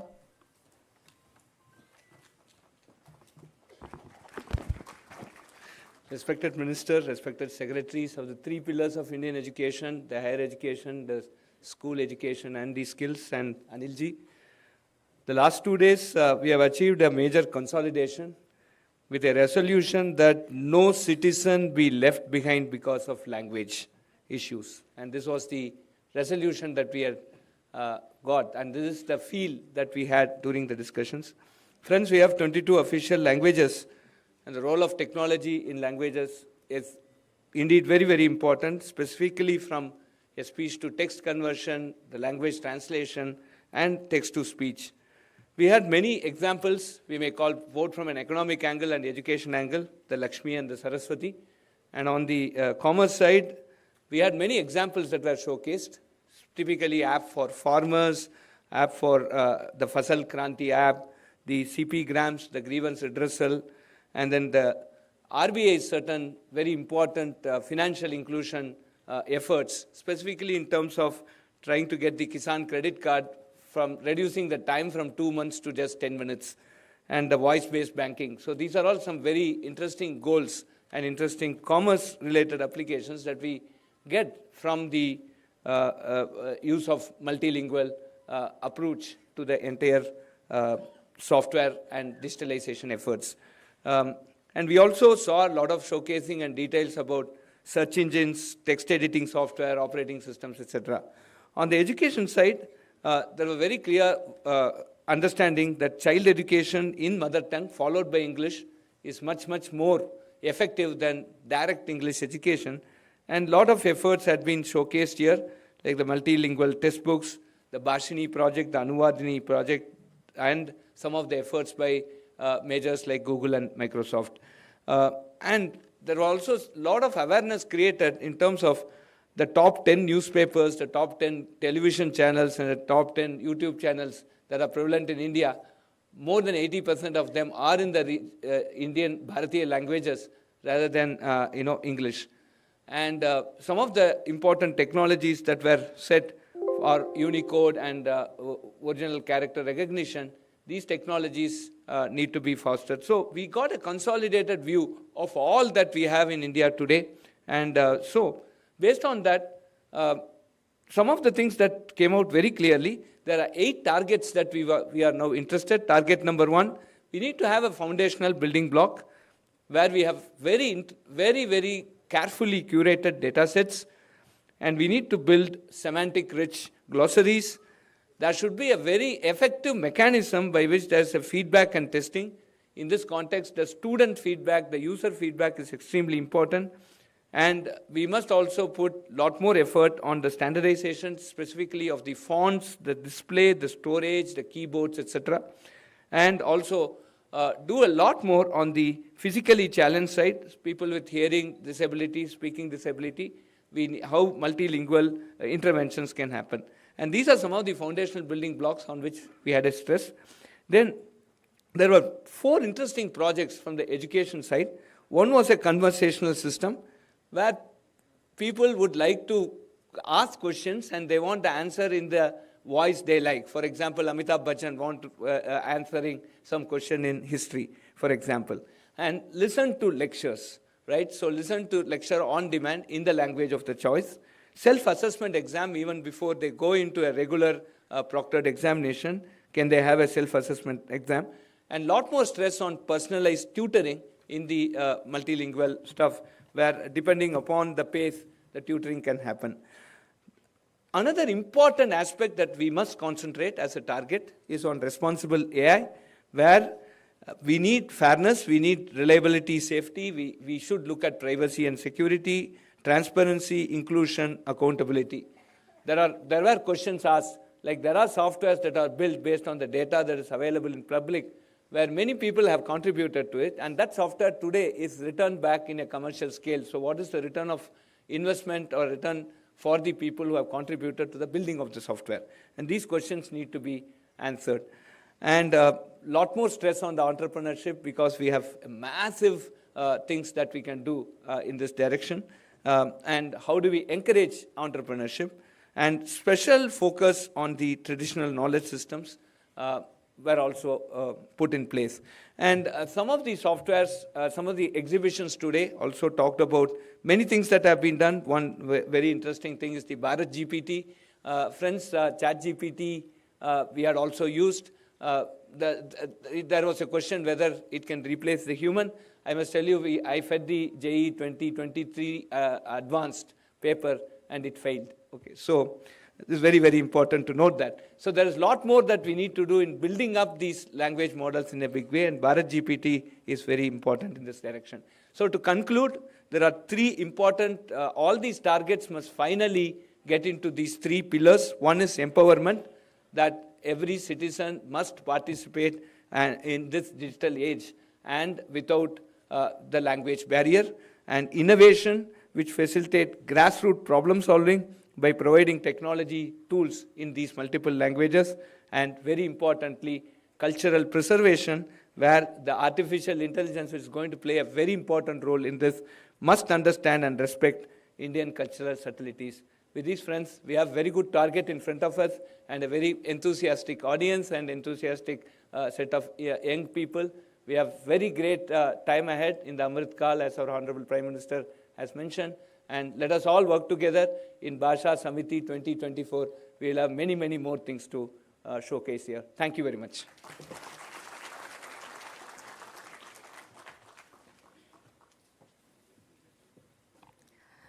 धन्यवाद प्रोफेसर वी कामकोटी महोदय, आपके सार्गभीत शब्दों के लिए। ये हमारे आगे की यात्रा में हमारा मार्गदर्शन करेंगे।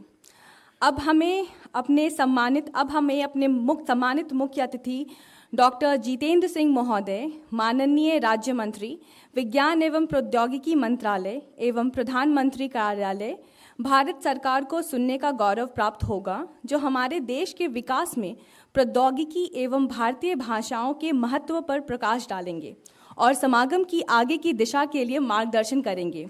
आइए हम जोरदार करतल ध्वनि के साथ माननीय मंत्री महोदय का स्वागत करें।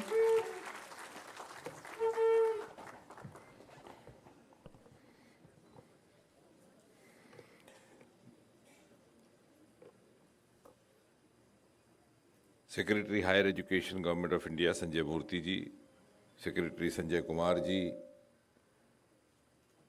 Chairman national education technology forum professor Anil Sahasrabudhe, doctor Kamakoti ji, members of the faculty, delegates, ladies and gentlemen. सबसे पहले तो मुझे आभार प्रकट करना है अनिल सहस्रबुद्धे जी का और उनकी आयोजकों की टोली का कि मुझे इस महत्वपूर्ण कार्यक्रम में सम्मिलित किया। मैं दिल्ली से बाहर था, लेकिन इनका इतना आग्रहपूर्वक इनका आमंत्रण था कि मुझे विशेषकर इसी कार्यक्रम के लिए यहाँ आना उचित भी लगा और मुझे लगा कि when I go back from here I will go back visor then before.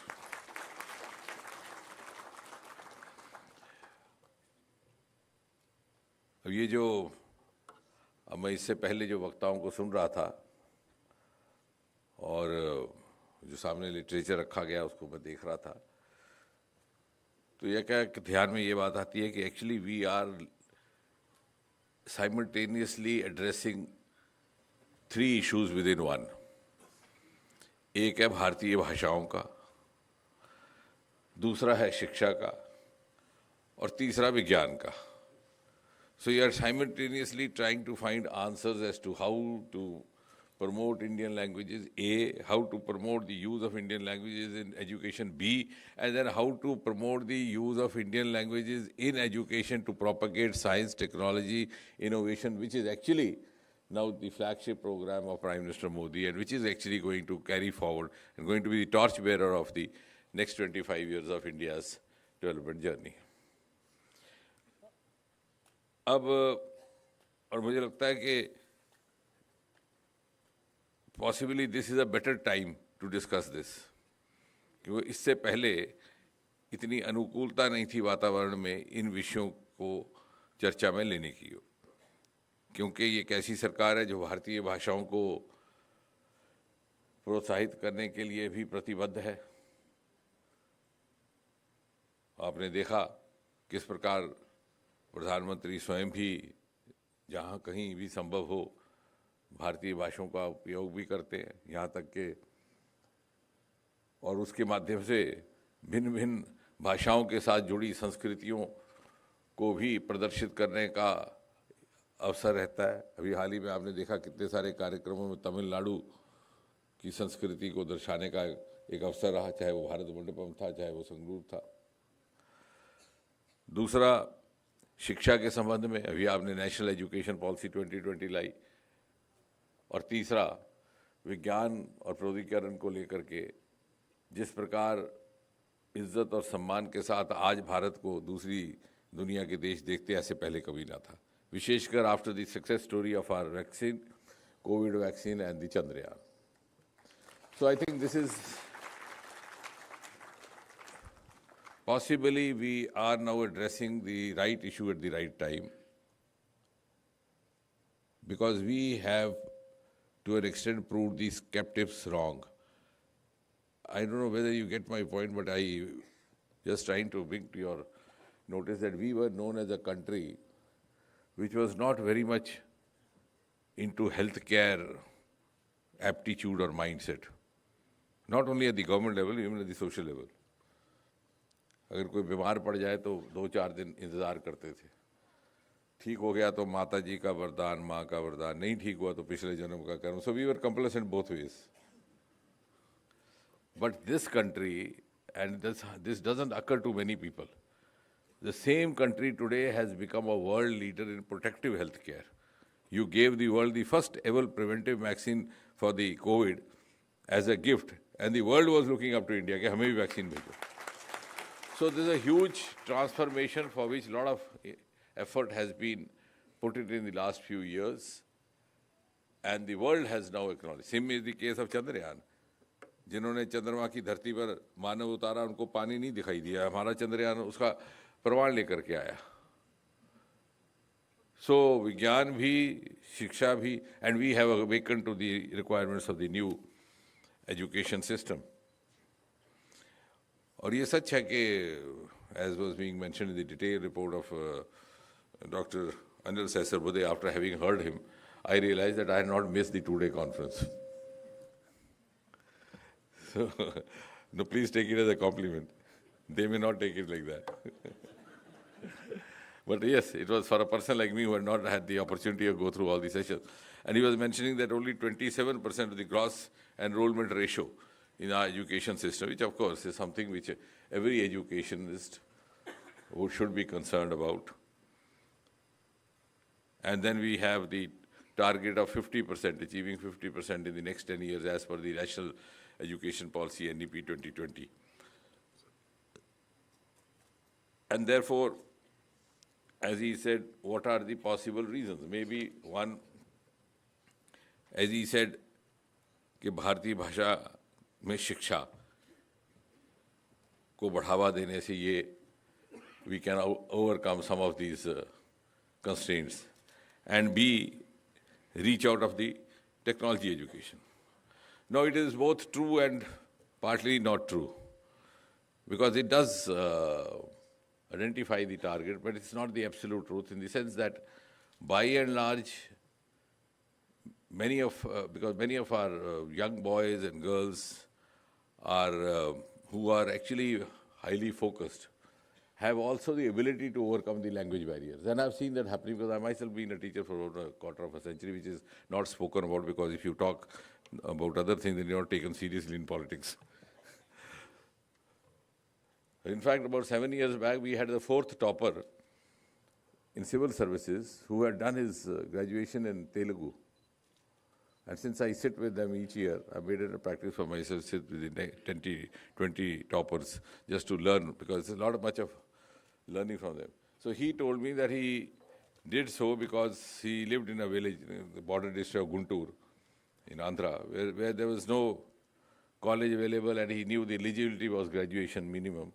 So the nearest college where he could walk, because he couldn't afford, his mother worked as a homemaid, so he had to walk to the nearest college available, which was Telugu medium. But he did it and topped, became number 4. So maybe for the capacity building of those who don't have that kind of capacity building acumen. Because there are many wheels inside this. We have to make it a little more accessible, affordable. But before that, as good researchers, when we take up a project, we first try to understand what is the genesis of the situation where we have landed. And only then you can address the issue. Whether you are a clinical doctor or a very serious researcher of political science. And I think genesis is that why should we be discussing all this? जब बात करते हैं अंग्रेजी बढ़ गई, अंग्रेजी क्यों बढ़ी, everywhere you go, it is like that, because I am someone who speaks number of languages, including Tamil, so I don't have that problem. But why do we do so? It's not that, and sometimes we have some skepticism, so we have contempt about it, we have some prejudice about it, but we don't understand what is the scientific genesis. The genesis is that there is a huge legacy issue to this. For more than 200 years, our education policy was English medium. It's not my fault, not your fault. Maybe the fault of those who could not have prevented it. We didn't have a proper education policy, and we outsourced the work to those who did it their own way. When Macaulay came in 1830, around 1830 to India, and he took up this task, and being a very committed British scholar, he was basically a lawyer actually. He was in fact a member of House of Commons that time. He became a member of the Governor General's team over here because he wanted to become law minister there. They didn't make him, so he came to India for a deputation period. But as a hardcore British committed citizen, he was given the task of writing an education policy. He said, well, I'll write an education policy which will cover an Indian into a Britisher. And the exact sentence he used was that I'll create an Indian who will be an Englishman beneath a brown skin. And he did so. And we allowed that to happen. And then for the next 200 years, we are following that pattern. Most of our books were written by them. Till about 1970 or till about 1980, all our textbooks were written by British authors. Most of the subjects, even in the subject that I deal with, the medicine. Only somewhere toward the end of 1970s or 1980, then it went over to Americans as far as the science technology is concerned, because they started the other system of having boards, not the individual authors, and took over. But till then, and a British being, country which ruled half the world, the sun never set. So obviously, the language of media was English. The education policy was what was rolled out by London. So it was a legacy issue for which we don't have to actually grudge others, but maybe ourselves alone. The second is the mindset also turned into that way because English was better received. Now, of course, the British Empire has shrunken. But there were times. And third, the esteem of the language. Somewhere I heard in Sasar Buddha's sum up that was also mentioned true. The esteem also got lost because English became identified with your level of knowledge and your level of being exposed and educated. And that we overdid. It should not have been done to that extent, but we overdid. Like the other day, I was in Germany, Germany, yes, and the lady science minister was there, so we had to have one-to-one. She said that she required an interpreter, because who would translate into English what she said and translate into German what I said. So, like a gentleman, which I don't know I was or not, I spoke to her in English for her convenience. There was no Hindi interpreter available, and I didn't make a fuss also. Then that lady would wait, a young science minister they have. She would wait for the the other girl to translate into English, it took another 5-7 minutes. She would patiently look at her and try to understand. Then she would reply back in Germany. Then this girl would translate that to English. So the whole process took about 40 minutes. So immediately after this was over, she says, now all over, Doc, let me take you to the Berlin Wall for a photo. She immediately switched over to a fluent English. So that is called esteem. But she thought, as far as as in my capacity as a representative of my country, talking to a representative of the other country, let me hold aloft that I don't compromise. So that also got lost because years and years and generations of that slavish mind. And most important factor in the genesis is, as was being mentioned by Cesar Bude in his own words, that when you have the involvement of people in livelihood, etc., I think the stake. No language will grow unless you have a huge stake in it. Why did English grow in 200 years? Because you could get a job if you knew English. You could get into business if you knew English. You could become a scientist if you knew English. You could read, write, because there were no other books available, no textbooks available, nothing other source of medium available. By imposing or by sermonizing, we can't propagate language. It sometimes is counterproductive. We have seen this happening, particularly in a country as heterogeneous as India. But I'll give you an example how stake works. And that is something for Dr. Kamakoti. You can initiate a small project through your Madras team. And very simple. Make 3 generations of a Tamilian family sit together. The grandfather, the father, and the son. And then try to converse with them, find out which language they know. Or which one of them knows Hindi or not. The grandfather will speak in Hindi, he will know. Because he was educated before mid-1960s when Hindi was being taught, before they switched over to the other, after the Dravidian government came in. The father would not be able to make out a single word. But the most amazing question is, how was the son also talking in Hindi? He is following the same education pattern, which happened after the change of government, or the change of the political setup over there. When the Dravidian governments came in, they introduced Tamil whole lot. But still, the grandson speaks Hindi. Because in the last 15 years, there are a huge lot of multinational companies in Madras.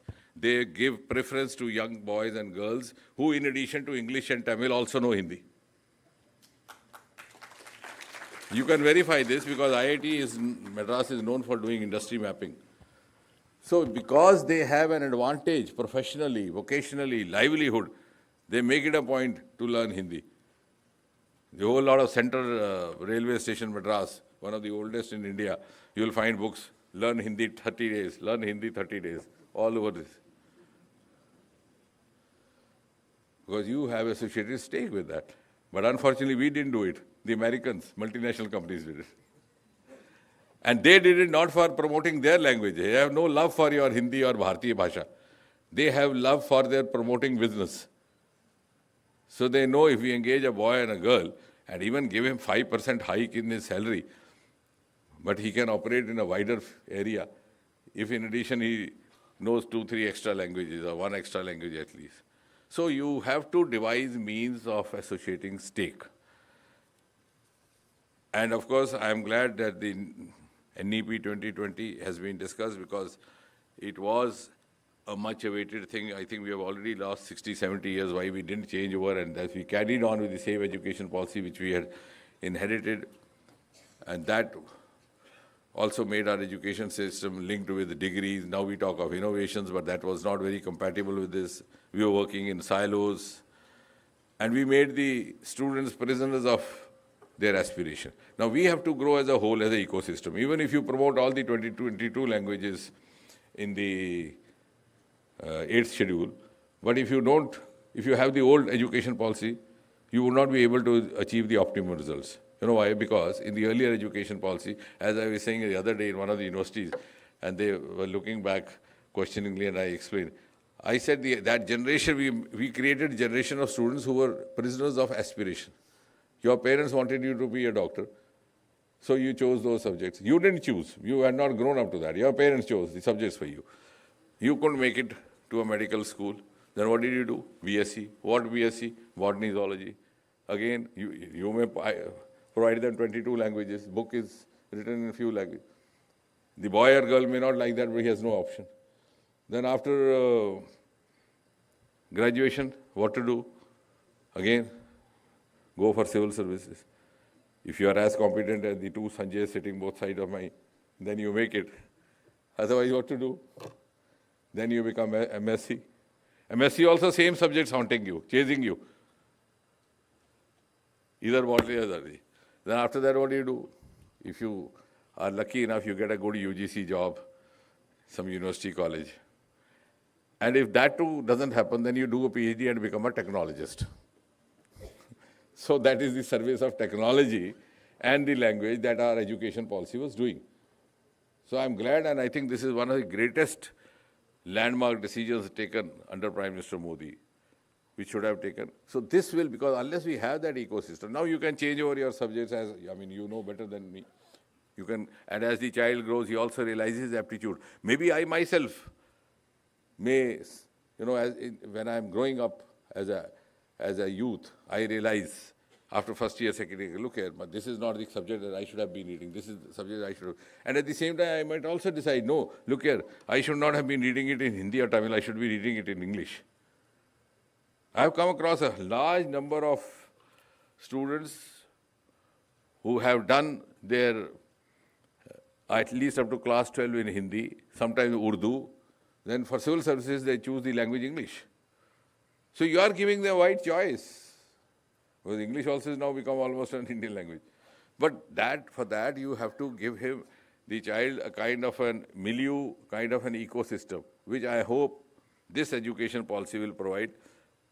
But this will happen after 1 or 2 generations. So, कहते हैं संस्कार भी 3 generation के बाद बदलता है. So unless we have that generation which has grown up through that, and I think now what has this government done and what can we do, because I should also be justifying myself as a so-called chief guest in the valedictory. It should not be speaking like a keynote speaker. So to justify that, I think the first and foremost is that Honorable Prime Minister always makes it a point to speak in Indian languages, even in the international fora, UN. And in the Staff Selection Commission, one of the departments that I'm handling, we have now, from this year, extended it to 13 languages. Earlier on, it was only English and Hindi. We have 13, that means 2 of these plus 11. And very soon, I hope we'll include all the 22 languages. So we'll be language neutral. Once we are language neutral, then you give the youth the choice. You are not even then imposing. Because, and of course, because then you have to have the literature. You can't be putting the child or the student at disadvantages. It doesn't have the literature in the Bharatiya Bhasha of equivalent quality and suffers disadvantage in civil service examination. You have done more harm than good. So it has to everything has to evolve simultaneously. And then is the translation part of it, which was being rightly mentioned by Professor Anil Sesarbude. When I came into this government in the beginning 2014, there was a protest going on.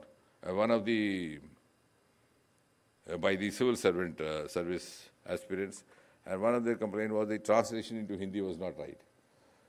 So in the beginning, I didn't take it very seriously because I was told that this happens every year. All those who fail, they go on a protest. They say something wrong in the exam, paper leaked out, this, that. Professor Jagdishan has gone through all this.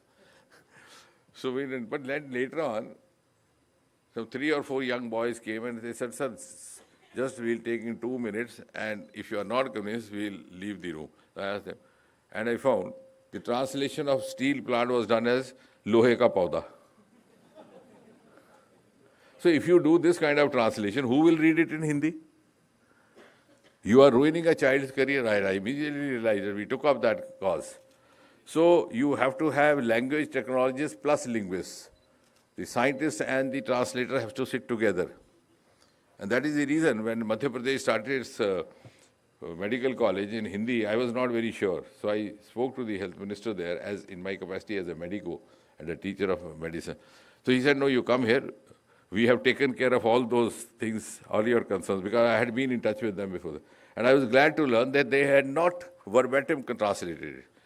Nucleus is known as nucleus. Microbe is known as microbe. It is just like you are explaining a lesson to a person in his language without, being too much technically correct in that language.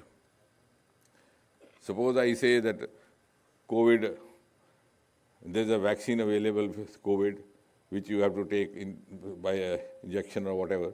I would simply say in Hindi कि Covid का vaccine available हो गया है, आप उसको injection से ले सकते हैं. Not that I'll find out the Hindi word for injection and Hindi word for vaccine and create a kind of a confusion now that he understands.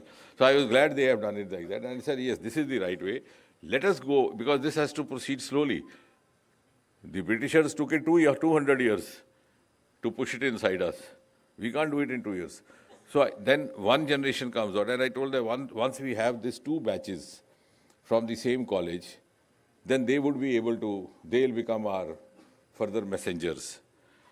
And of course, we can also have the board system that we have in many of the American universities and even for the journals now, because once a paper is to be published by the journal, there's a whole board sits, the presentation made by the referees, why this is being done, in what should be the possible modifications. That could be also done. So translation should not be left to a single person and not to a single machine at all. What we were doing it, that we were giving it to a person who didn't know science. He was never a student of science. He was just a computer person who knew how to use Google. So I think now gradually we have realized that. So unless we go through that, and I think that's the most important part of it. And ideal preference would be when we have original writers in that language. But that again, I think will take one generation. When we have this, then maybe after this first batch passes out, after 5 years, 2 batches, maybe then they would start writing original textbooks in Hindi itself. Not think in English and write in Hindi. So it will be other way around.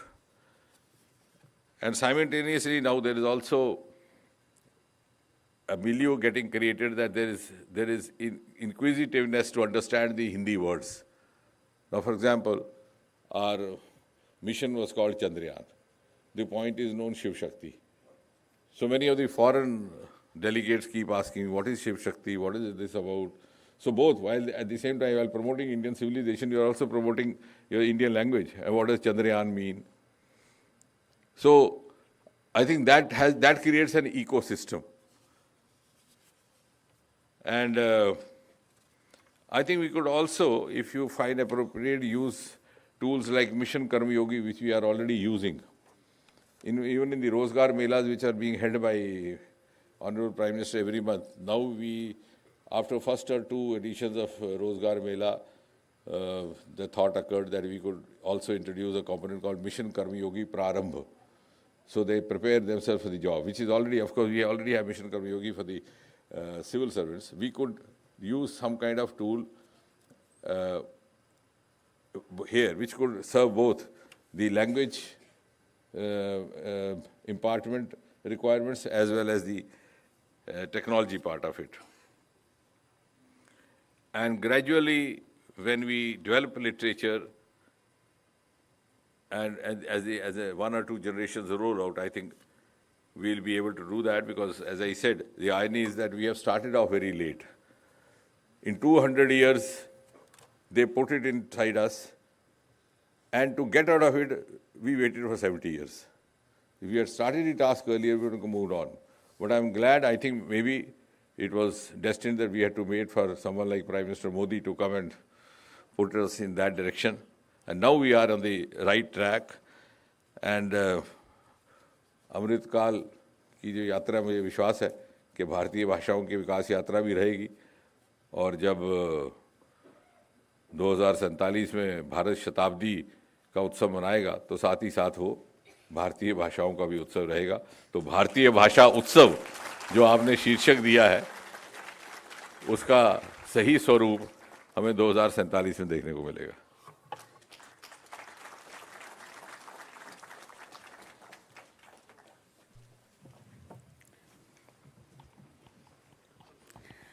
आपके अंतर्दृष्टि पूर्ण व्याख्यान के लिए आपका बहुत बहुत धन्यवाद श्रीमान। आज यहाँ आपकी गरिमामय उपस्थिति हमारे राष्ट्र के उत्थान के व्यापक परिप्रेक्ष्य में इस समागम की महत्ता को उजागर करती है। एक बार पुनः आपका बहुत बहुत आभार। अब हम प्रोफेसर शैलेंद्र मोहन महोदय, निदेशक, भारतीय भाषा संस्थान, मैसूर को आमंत्रित करते हैं कि वे इस सत्र के अंत में अपना धन्यवाद ज्ञापन प्रस्तुत करें। नमस्कार। प्रौद्योगिकी एवं भारतीय भाषाएं इस विषय पर आयोजित समागम के समापन समारोह के माननीय मुख्य अतिथि आदरणीय डॉक्टर जितेंद्र सिंह जी, माननीय राज्य मंत्री विज्ञान एवं प्रौद्योगिकी, प्रधानमंत्री कार्यालय एवं अन्य, श्री संजय मूर्ति जी, सचिव उच्चतर शिक्षा, श्री संजय कुमार जी, सचिव स्कूल शिक्षा, श्री अतुल तिवारी जी, सचिव MLTI, प्रोफेसर अनिल सहस्त्रबुद्धे जी, अध्यक्ष NETF, प्रोफेसर V कामाकोटी जी, निदेशक IIT मद्रास, मंचासीन एवं सामने विराजमान गणमान्य व्यक्ति एवं विशिष्ट जन एवं सभागार में उपस्थित सभी प्रतिभागियों को आप सबका सादर अभिनंदन करता हूं। इस महाकुंभ आयोजन की परिकल्पना एवं मार्गदर्शन के लिए मैं शिक्षा मंत्रालय एवं कौशल विकास एवं उद्यमिता मंत्रालय, भारत सरकार के प्रति अपना हार्दिक धन्यवाद और आभार ज्ञापित करता हूं। इस समागम के उद्घाटन सत्र के मुख्य अतिथि आदरणीय श्री धर्मेंद्र प्रधान महोदय जी, माननीय मंत्री शिक्षा, कौशल विकास एवं उद्यमिता, भारत सरकार, जिन्होंने भारतीय भाषा उत्सव एवं तकनीकी एवं भाषा प्रौद्योगिकी समागम की शुरुआत की, इसके लिए उनका हृदय से आभारी एवं धन्यवाद ज्ञापित करता हूं। Professor Sridhar Bambu, professor TG Sitaraman, professor M Jagadish Kumar, doctor Nirmaljit Singh Kalsi जैसे शीर्ष पदाधिकारियों को धन्यवाद। UGC, AICT, NETF, NCERT, NCVET, NCTI के अध्यक्षों, निदेशकों एवं अधिकारियों तथा कर्मचारियों को धन्यवाद ज्ञापित करता हूं।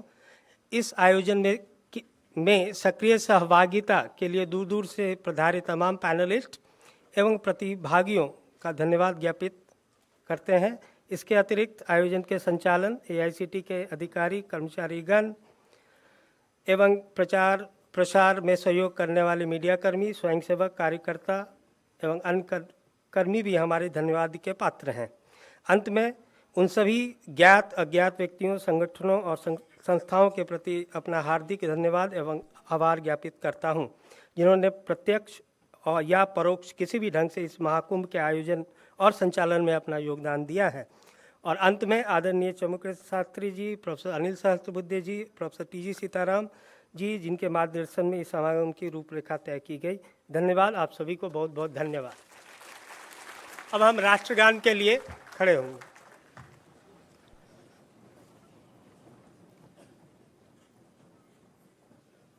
We'll start. जनगण मन अधिनायक जय हे भारत भाग्य विधाता। पंजाब सिंध गुजरात मराठा द्राविड़ उत्कल बंगा। विंध्य हिमाचल यमुना गंगा उच्चल जलधि तरंगा। तव शुभ नामे जागे तव शुभ आशीष मागे। गाहे तव जय गाथा जन गण मंगलदायक जय हे भारत भाग्य विधाता। जय हे जय हे जय हे जय जय जय जय हे। जय